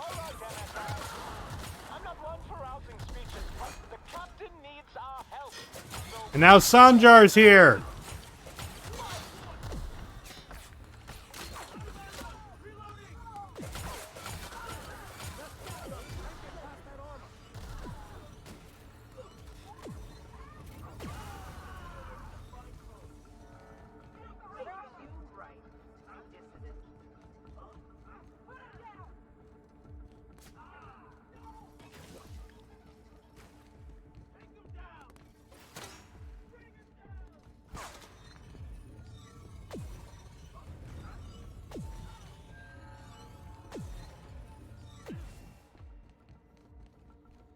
Thanks, MSI!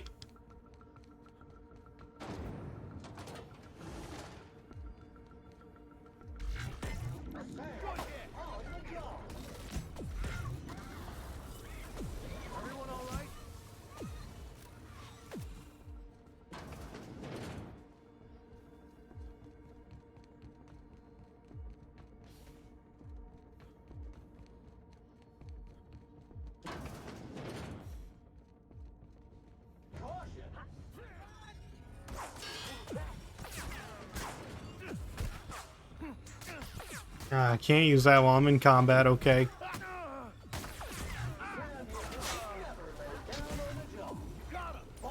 So many N-ray guns.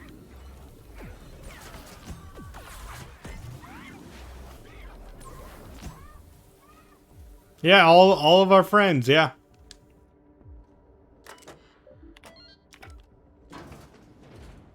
And look who it is.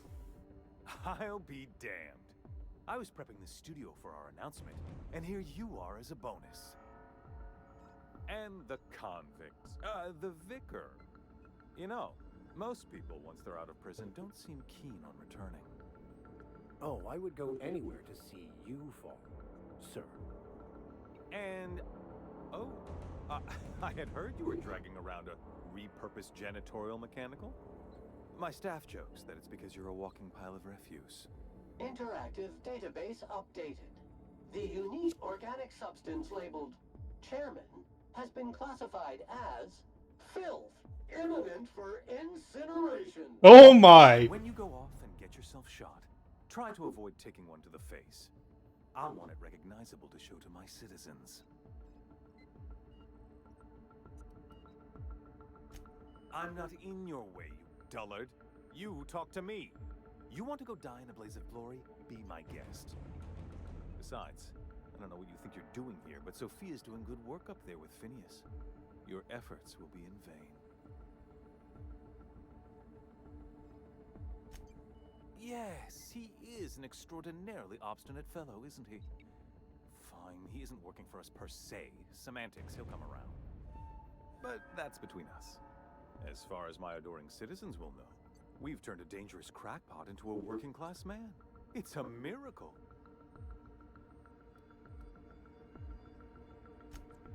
Oh yes, go on, wake them up, add more mouths to feed. That'll solve our starvation problems.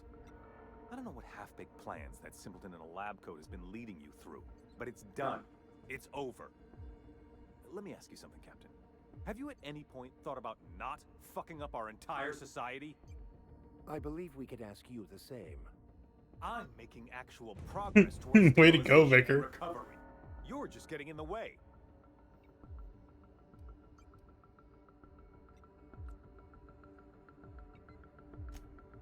If I and my people can ride it out in luxury and happiness, yes, I would.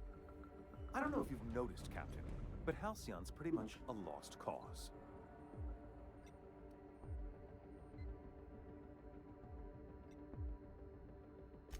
You have proven yourself capable, I'll give you that. Look, I'm not an unreasonable man. If you manage to storm the castle, as it were, and make it out of here with Phineas alive, I can't exactly afford more havoc than you've already caused. Fine. If you survive, you'll need someone to sell the rest of the board on your plan. Oh.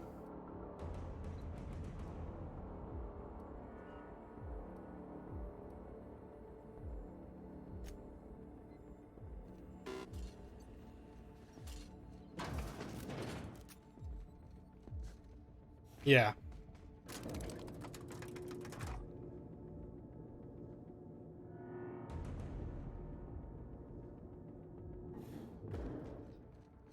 I just didn't feel like he was worth the bullet right now. Sam cleans it up, resuming passive mode.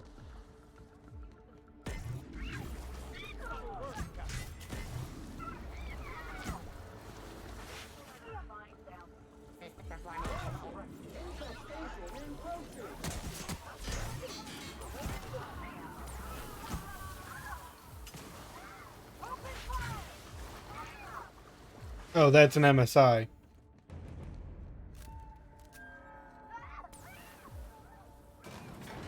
Difficult job ahead?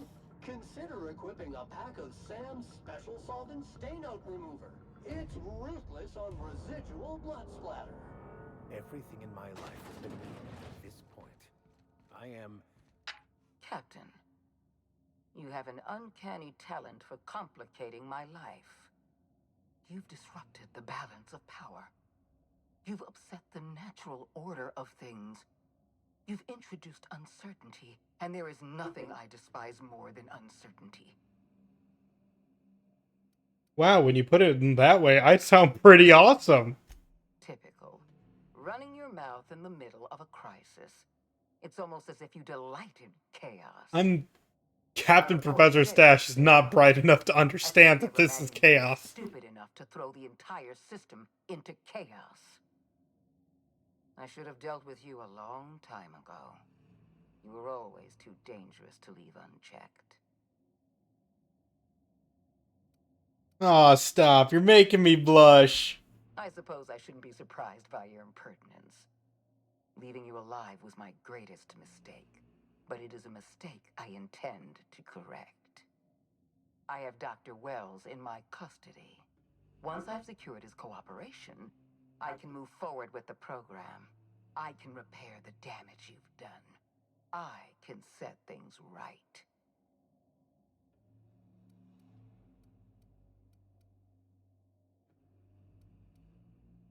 Yeah, I'm not leaving without him. Well, that's mostly correct. You're not leaving here at all. Ah, good wordplay. I take no pleasure in this, you know. I simply have no other option. You have plenty of options. Leaving you alive is too great a risk.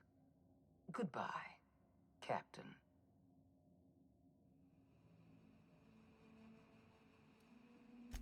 I had a feeling you'd say that. This prison is equipped with an automechanical warden. I've had it programmed to eliminate you on sight and rinse your remains down a drain. And don't worry. I will inform Dr. Wells that you died heroically, or something.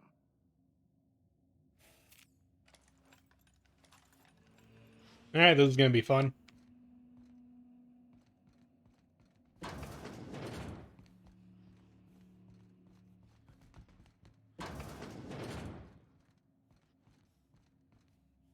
Yeah, that's it, by the way. That was the big end boss. for the base game.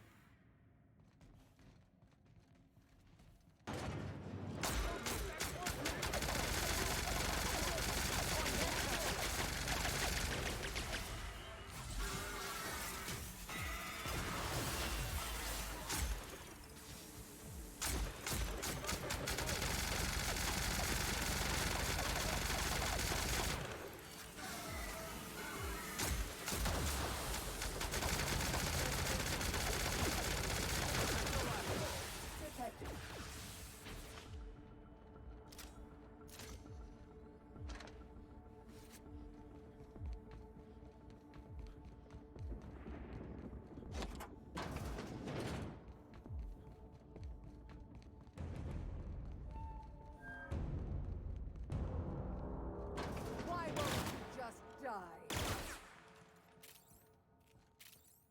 Oh, I got something for you.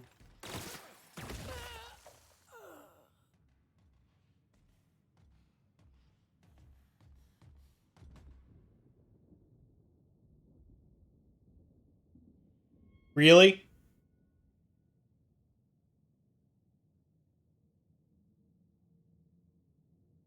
Phineas!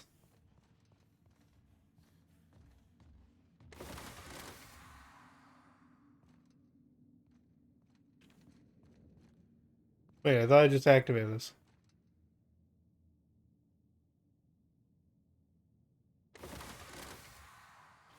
Oh, I need this. Sorry.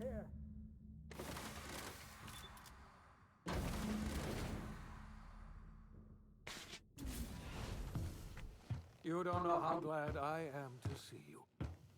You did the right thing. Akande was a monster. Her death was much deserved, and long overdue.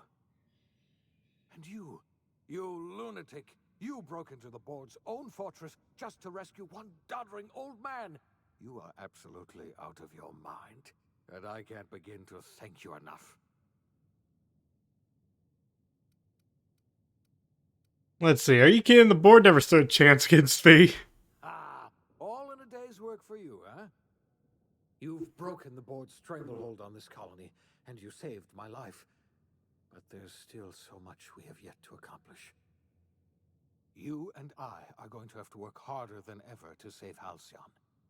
I'm afraid the situation is far worse than any of us ever anticipated. I don't like the sound of that at all. Earth has gone dark. We haven't received a single message in 3 years. There's been no communication, no signals, nothing. 2 years ago, the Earth's Directorate's frigate disappeared on their way back to Earth. We don't know what they discovered when they arrived, or if they arrived at all. Earth is only an idea to us. But that idea is the bedrock the colony is built upon. If people were to find out it's gone dark, the shock could be too much to bear. I don't want to imagine what'll happen once news gets out. Let's just keep this between us for now. We're in serious trouble, my friend. Do you know what this means for Halcyon? We can't rely on Earth for support anymore. We've been cut loose. We're entirely on our own. Yes, we do. You've done a marvelous thing. You've succeeded where anyone else would have failed, including me. We must begin the revival process immediately, starting with the hope's brightest minds. And then we're going to fix this damn colony, one problem at a time. We're going to need a leader, and I can't imagine a better person for the job than you. What do you say, old friend? Will you help us? Huh? Oh, sorry. I wasn't listening. I was thinking about getting some ice cream. I see. Well, you've certainly earned a treat for yourself. I'll just get on with reviving the other colonists and saving Halcyon, then. Enjoy your creamed ice, or whatever you call it.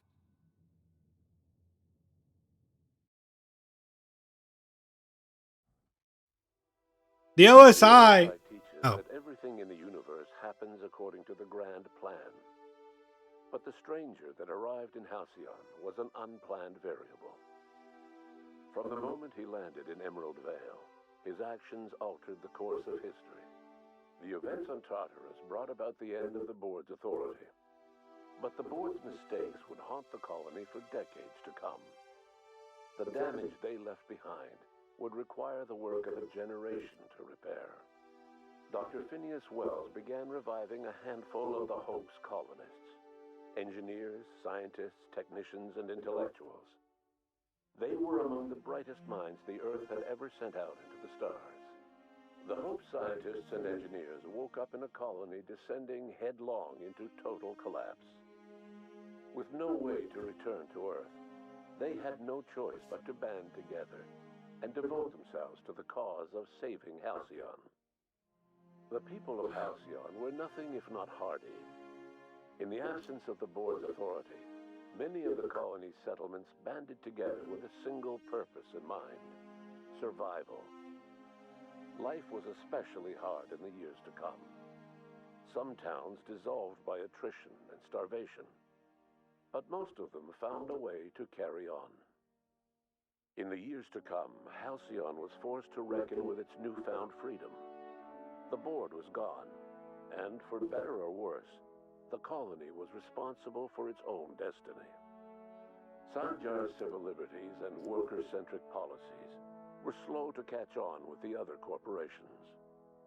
But as Halcyon began its long, arduous journey toward recovery, many of Terra 2's smaller townships started adopting MSI's alternative corporate structure, and eventually became entirely self-sufficient. Hell yeah, Sanjar! In the coming years, many of these townships managed to eke by, where otherwise they might have starved. Consumed by paranoia, Lilia Hagen took Sublight Salvage in a controversial direction, openly accusing board officials of an extraterrestrial conspiracy. One day, an accident at the Groundbreaker's docking bay silenced her forever.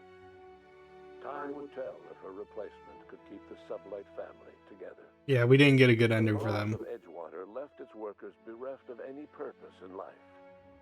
Most of them made their way to Adelaide McDevitt's camp, hoping to ingratiate themselves into her favor. Adelaide accepted only a few to her community. The rest were turned away and likely died of starvation. Nevertheless, Adelaide's camp grew into a well-established town. Adelaide McDevitt refused to cooperate with the ongoing effort to save Halcyon from collapse. Boo! A sympathetic deserter stole a copy of her research and delivered it to the Hope's scientists. It is unclear how useful Adelaide's research was. An optimistic estimate suggests her work may have bought Halcyon another few years of survival. Adelaide would never know. She died that winter. Under the leadership of Junlei Tennyson, the Groundbreaker held firm against corporate influence. The ship's mechanical stability gave Junlei the time to educate a promising generation of engineers, schooled in her family's traditions. The future of the Groundbreaker looks promising. Nice. The rediscovery of the Hope and the abandonment of the Lifetime Employment Program forced Byzantium to come to terms with some uncomfortable realities about the state of Halcyon. While Byzantines were reluctant to surrender the luxuries they'd grown accustomed to, the board's diminished authority gave them little choice in the matter. Nearly everyone had to learn to make do with less. Some even had to get jobs. It was a dark time indeed. Oh no! Even the Gorgon asteroid, though a distant enigma to most of Halcyon, felt the aftershocks of your actions. The destroyed Adrenatime synthesizer became a symbol of the board's cruelty and a rallying point for Wells and his scientists as they sought to build a more humane, ethical Halcyon. They cleared the dead from Gorgon's laboratories and repurposed them to aid in the crucial work of solving the colony's nutrition crisis. Nice. Gorgon, which had once sown death and destruction across Halcyon, became a source of hope and renewal. With nothing to show for her years of effort, Minnie Ambrose finally gave up on Project Gorgon. Though Gorgon was not the end of her aspirations, failure cast a long shadow that haunted her for years to come. She never forgot the intrepid freelancer who betrayed her, and offered many a bitter toast in his name. The Gorgon Project's final explosive end was bittersweet for Olivia Ambrose. She wandered the colony's fringes alone, searching for others like her who despised the board and meant to destroy them. In time, she found Phineas Wells and his cadre of scientists, and she joined them in their efforts to save Halcyon. For a while, she even knew an uneasy peace. But for all that, Olivia found purpose in Wells' project. She was always haunted by the knowledge that Minnie, the bright daughter she'd so grievously wronged, refused to work beside her. She never did forgive herself for the horror her work had wrought on Halcyon.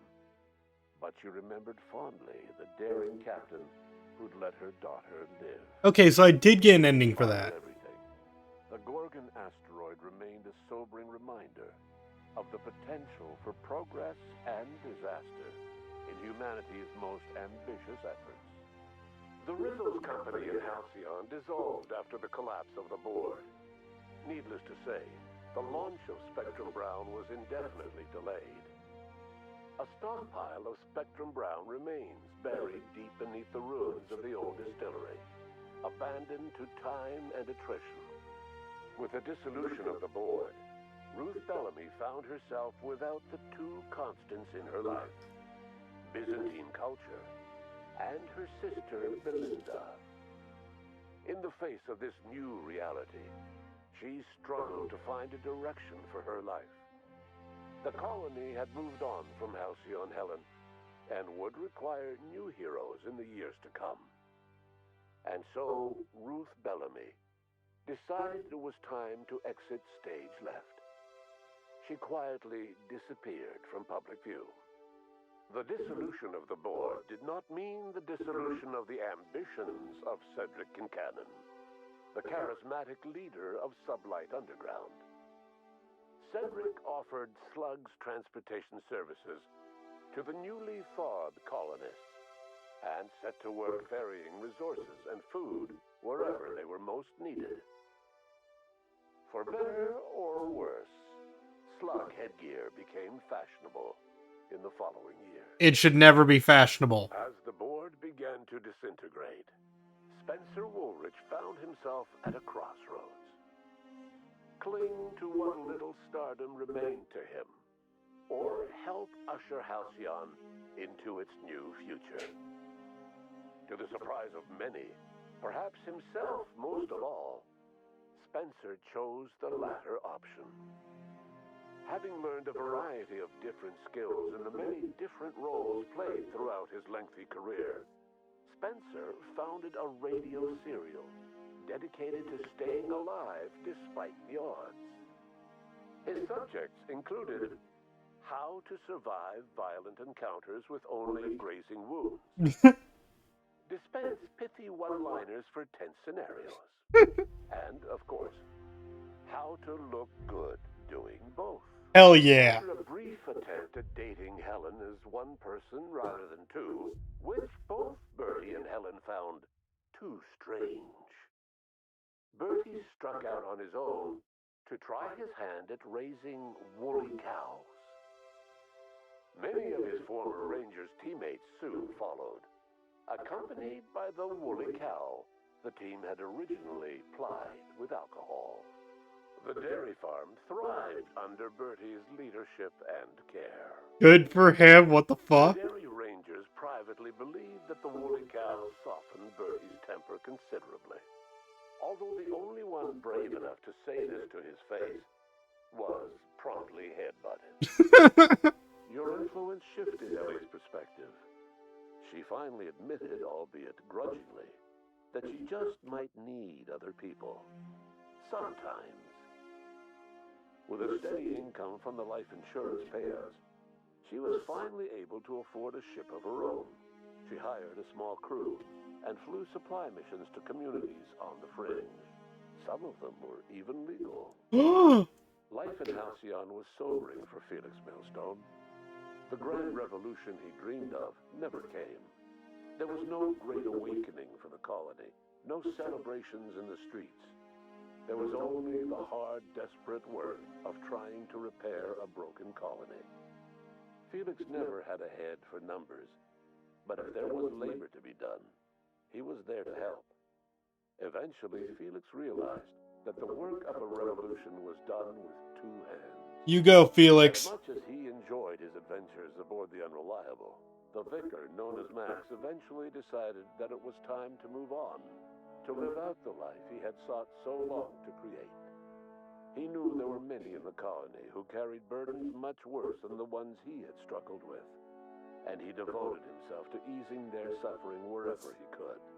He only ever took up arms again to defend the defenseless.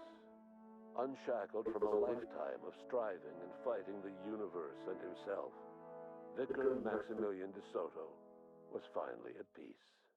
Once You have it, the Max. home colonists was resolved, Junlei bashfully asked Parvati if she'd like to join her permanently on the Groundbreaker, and Parvati enthusiastically, if somewhat awkwardly, agreed. The stories of her adventures spread across the colony, and Parvati soon found herself the center of attention. Having served as the engineer of a renowned spacecraft, tramp freighters and wildcat miners sought her out by name, and in no time, she was a fixture in the Groundbreaker's mechanical ecosystem. She and Junlei were never far apart. Neither could return to Monarch to take another crack at making a permanent life for herself. She formed the Charon Group, an MSI subsidiary of ragtag survivalists and wilderness experts. Anyone in need of a guide, or just looking to throw back a beer and swap stories, could find her camping on the trail, or clearing an infestation. The SAM unit that accompanied you spread awareness of the product line's superior sanitation and maintenance capabilities across what was left of the colony. This led to a boost in SAM unit sales. Did you know that SAM units are the longest-lasting, toughest-acting cleaning solution in Halcyon? Nice. Minister Clark was released from house arrest, and his contact with you gave him a sense of renewed purpose and vigor. Once it became clear that no help would be coming from Earth, he threw his considerable efforts and talents into helping Halcyon manage the crisis before it. Chairman Rockwell served as the public face for the changes in Halcyon to come. Whenever you needed strings pulled or a voice to sell a policy change, Rockwell was only too happy to oblige. As for Dr. Phineas Wells, he spent his remaining years in his orbital lab. He eventually came to terms with his own past, and was able to forgive the mistakes of his younger self by devoting his remaining years to serving the colony. Dr. Wells was able to revive many more scientists and engineers than he first expected, thanks to the additional batch of chemicals you stole from the ministry. Wells never forgot about the human lives that were lost in acquiring these chemicals. In the end, Dr. Wells was able to save every scientist and engineer aboard the Hope. Over the next decade, nearly all of the Hope's remaining colonists were successfully revived. Halcyon saw a period of rapid technological and scientific advancement. Breakthroughs in dietary supplements saved the colony from starvation. Geoengineering projects and social reforms began to change the structure and character of the colony. Dr. Wells laid the groundwork for the project to save the colony, but he would never live to see the fruits of his labor. He passed away a few years later. His work was carried on by the scientists and engineers he revived. Rest easy, Phineas. Today, Halcyon has stabilized. The people of the colony work hard to adapt to their new circumstances. Nearby colonies send aid and supplies. Life will never be easy in Halcyon, but for the first time in its history, there exists a sense of real, genuine hope about the future. And what about you? The unplanned variable in the history of Halcyon. Yeah, what about me? You brought an end to the chaos on Tartarus, and left Dr. Wells to save Halcyon on his own. You had more pressing matters to attend to. As you tasted your first scoop of Rizzo's partially emulsified, semi-frozen milk-like dessert, you realized something.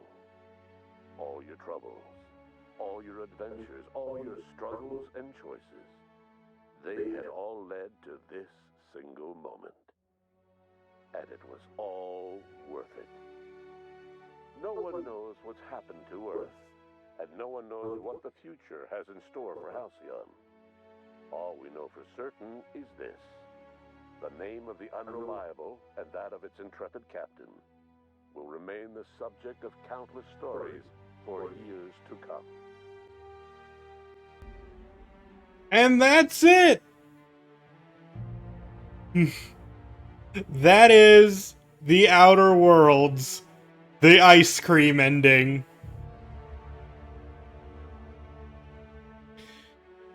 So, let's talk about what I think of the game. I think that The Outer Worlds is a fine game. It's it was all worth it, yes. I feel like visually it's good. I feel like musically it could have been better. Not a lot of the songs I will remember. I love the dumb options. I think of this game more as it's better when it's a joke. Was this the point the whole time? Yes, I knew that ending and I wanted to share it with you all. No one's doing the dumb ending. You can only do it with negative intelligence, I know. But I do think that this game is good. I wouldn't say it's one of my favorites, but I'm really happy with how it turned out. A lot of people are disappointed with this game. It could have been better in a lot of instances. I do think that reskinning some of the enemies for the DLC was kind of lackluster. Because this was also the first time I ever played through the DLC, and even seeing the Queen was just a larger scale Mantipillar. It was kind of but it was still cool. Like, this game is good. Again, it's not the best game ever. A lot of people expected this to be Fallout New Vegas again, where everything is important. Like, this game did what it set out to do and make a game similar to the... Like, it's just another of the genre of what Fallout is. And the fact that the people behind Fallout New Vegas did make this game, and they're actually working on more games like this. I'm not saying they're making Outer Worlds 2, but one of the games that they're making is called Avowed right now, and that's, let's see, I believe that's Pillars of Eternity. They're turning into a open world RPG kind of deal, set in that universe. So they're still working on games. And I'm very, very happy that Obsidian is still in business. Of course, now they're hired by Microsoft, and we might see things like it's only available for Xbox Game Pass in the future, and who knows what that will mean in the coming years. We can only guess at this point what a future of stream-only games is going to be like, because if you only make a specific profit, then that could cause some companies to take it easier. But I believe that Obsidian will go above and beyond the call, and they will try to produce the best game that they possibly can. Like, we need more companies that will do that. And I gotta say, I felt like this was worth the price of admission. I paid $60 coming into this. I actually got the DLC for free. I used a gift coupon to buy it. So I hope that their future games are good as well. But yeah, I love the writing of this game. I think the voice acting is good. All their roles are well. I think that the side characters, I did say it before, I think some of the side characters did get pushed aside. There was a lot of emphasis on Vicar Max. There was a lot of it, like so much emphasis on Parvati. Felix, His mission is an afterthought. Sam doesn't even get a mission. And don't tell me that Sam shouldn't get a mission because he's a robot. He could totally have a mission where you deck him out in, like, rocket launcher, sanitation packs, shoulders. Or give him, like, a bigger jetpack or something. They could have done something to upgrade him. But Nyoka's was eh, and Ellie's was garbage. Ellie's mission did not feel like a mission at all. Sam did deserve a mission.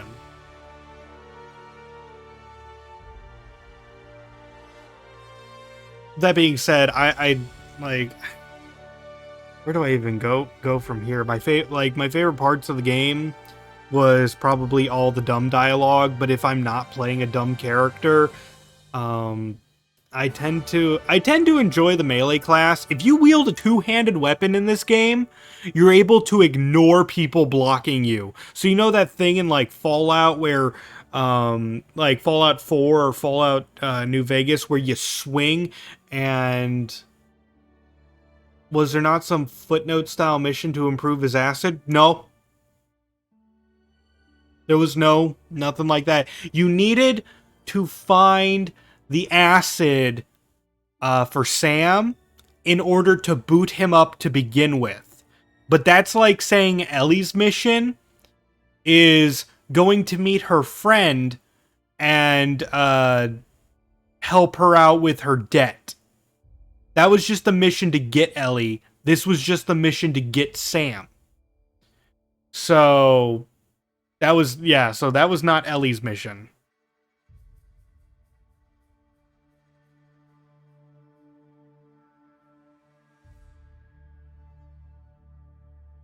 Sam never gets a mission of his own. Otherwise, let's see. Future projects. To be perfectly honest, this is going to be the end of the stream tonight. We're actually going over, but the credits are still rolling, so I wanted to keep on talking because I'm allowed to. But as for future projects, I'm probably definitely going to be starting Spider-Man Miles Morales on the PlayStation 5 next Saturday. I am so excited for that game.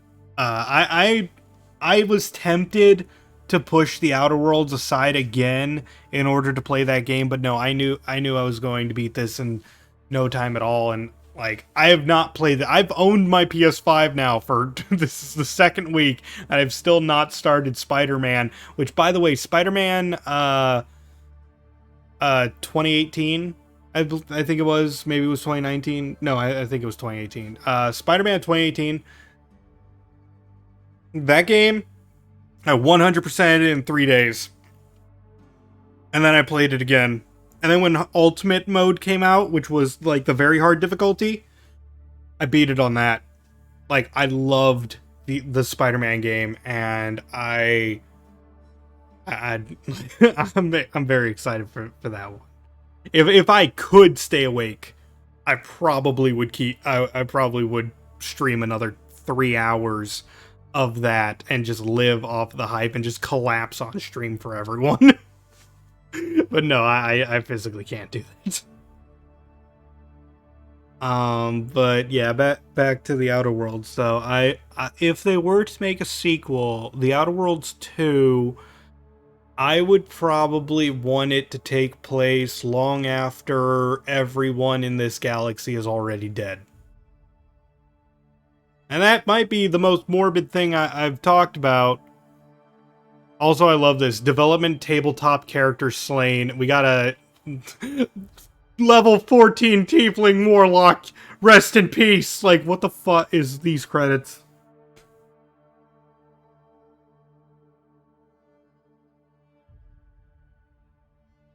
So, yeah, I want this game. I want the next game to take place long after this one, and that way it doesn't matter if you were on board with the board or Phineas. Both of the endings can be considered canon. I want a new threat. I hate it when games make a confirmed canon. That's why I never want to see a Fallout New Vegas 2.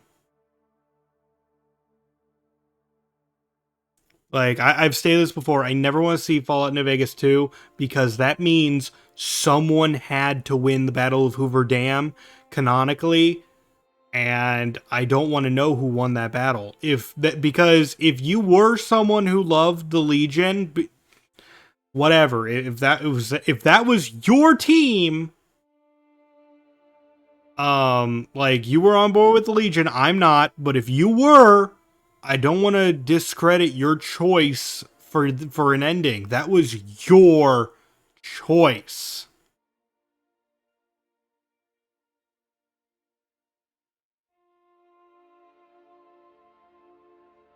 But yeah, I don't want people who actually did choose the board, because there are people who do choose the board and believe that, yeah, it is a crap situation, and we need to save what little we can for as long as possible for a sheer hope of a victory. Instead, yeah, let's see. In Dragon Age, they take all your previous endings into account, so all endings are canon. Kinda. Like, your endings in Dragon Age are just footnotes. Elder Scrolls does that? No, it doesn't. Oh, wait, yes, it does. Yeah, the Elder Scrolls does take that into account. Yes, you are absolutely correct. But I don't know if the Outer Worlds did all that. Like, made themselves future-proof for that. Because in, like, Elder Scrolls V Skyrim, there's this one mission where you have to, like, kill an emperor.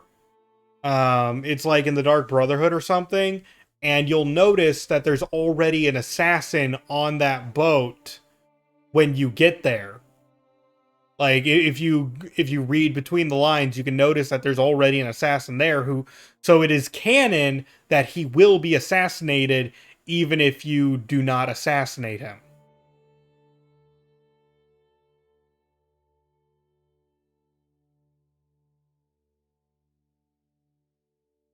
So they did think ahead of that. Like, the next Elder Scrolls game that guy's dead no matter what, and like, that's one of those things I appreciate that. But I don't know if this game took the extra miles to future-proof them, future-proof themselves so that they're able to handle all that.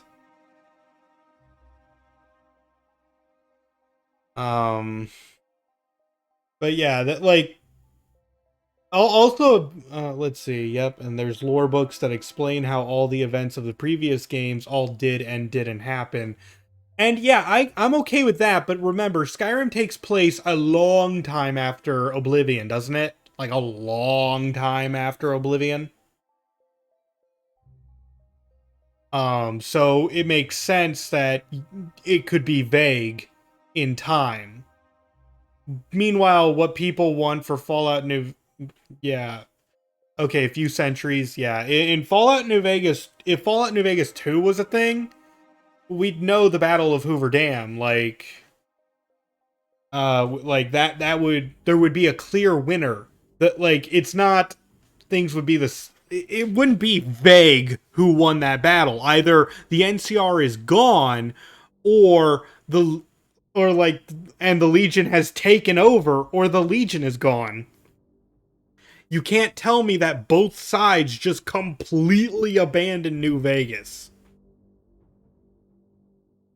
because of how important Hoover Dam is as like an electrical facility. You can't tell me it's abandoned. That doesn't make sense.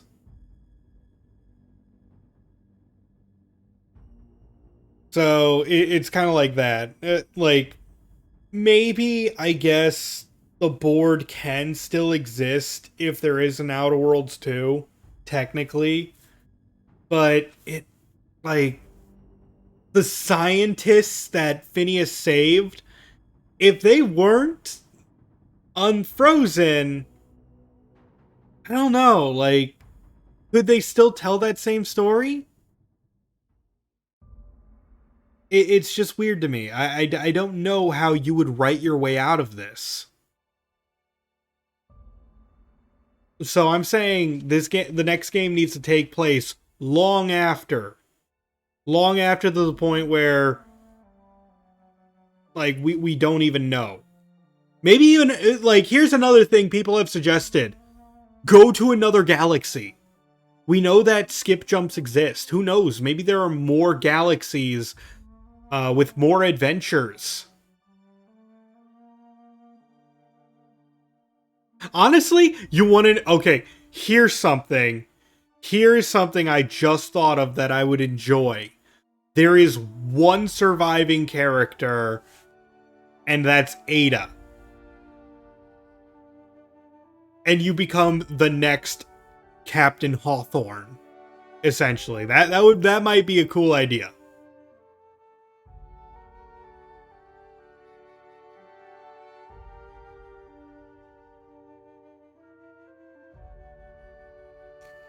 Like that might be a neat idea for a sequel, to just be the next be the next Captain Hawthorne, and that way it doesn't matter who you are. And besides, Ada was processing like what it means to be human, so maybe she just wants to see another captain, and maybe she can just say like a line, "You remind me of the last captain." You'd make a great Dread Pirate Roberts. Yes. Oh man, that would be so cool. I'm not saying they should do that. I'm just saying that would be cool. But I've been rambling for too long. I'm sorry. Oh, I'm not sorry. Saying sorry means I wouldn't do it again, but I'm totally gonna ramble in the future because that's what I do for the stream. If you're not already following me, please follow me so that I can start to become an affiliate. And once I'm an affiliate, my friends who need to view this stream at a lower resolution can do so while I improve the resolution of my stream in the future. And I appreciate it if you are following me already. It does mean a lot to me. And I thank you all for joining me on this journey. Until the next episode, guys, this has been your host, Kazaraspel, hoping to see you in the next video or live stream.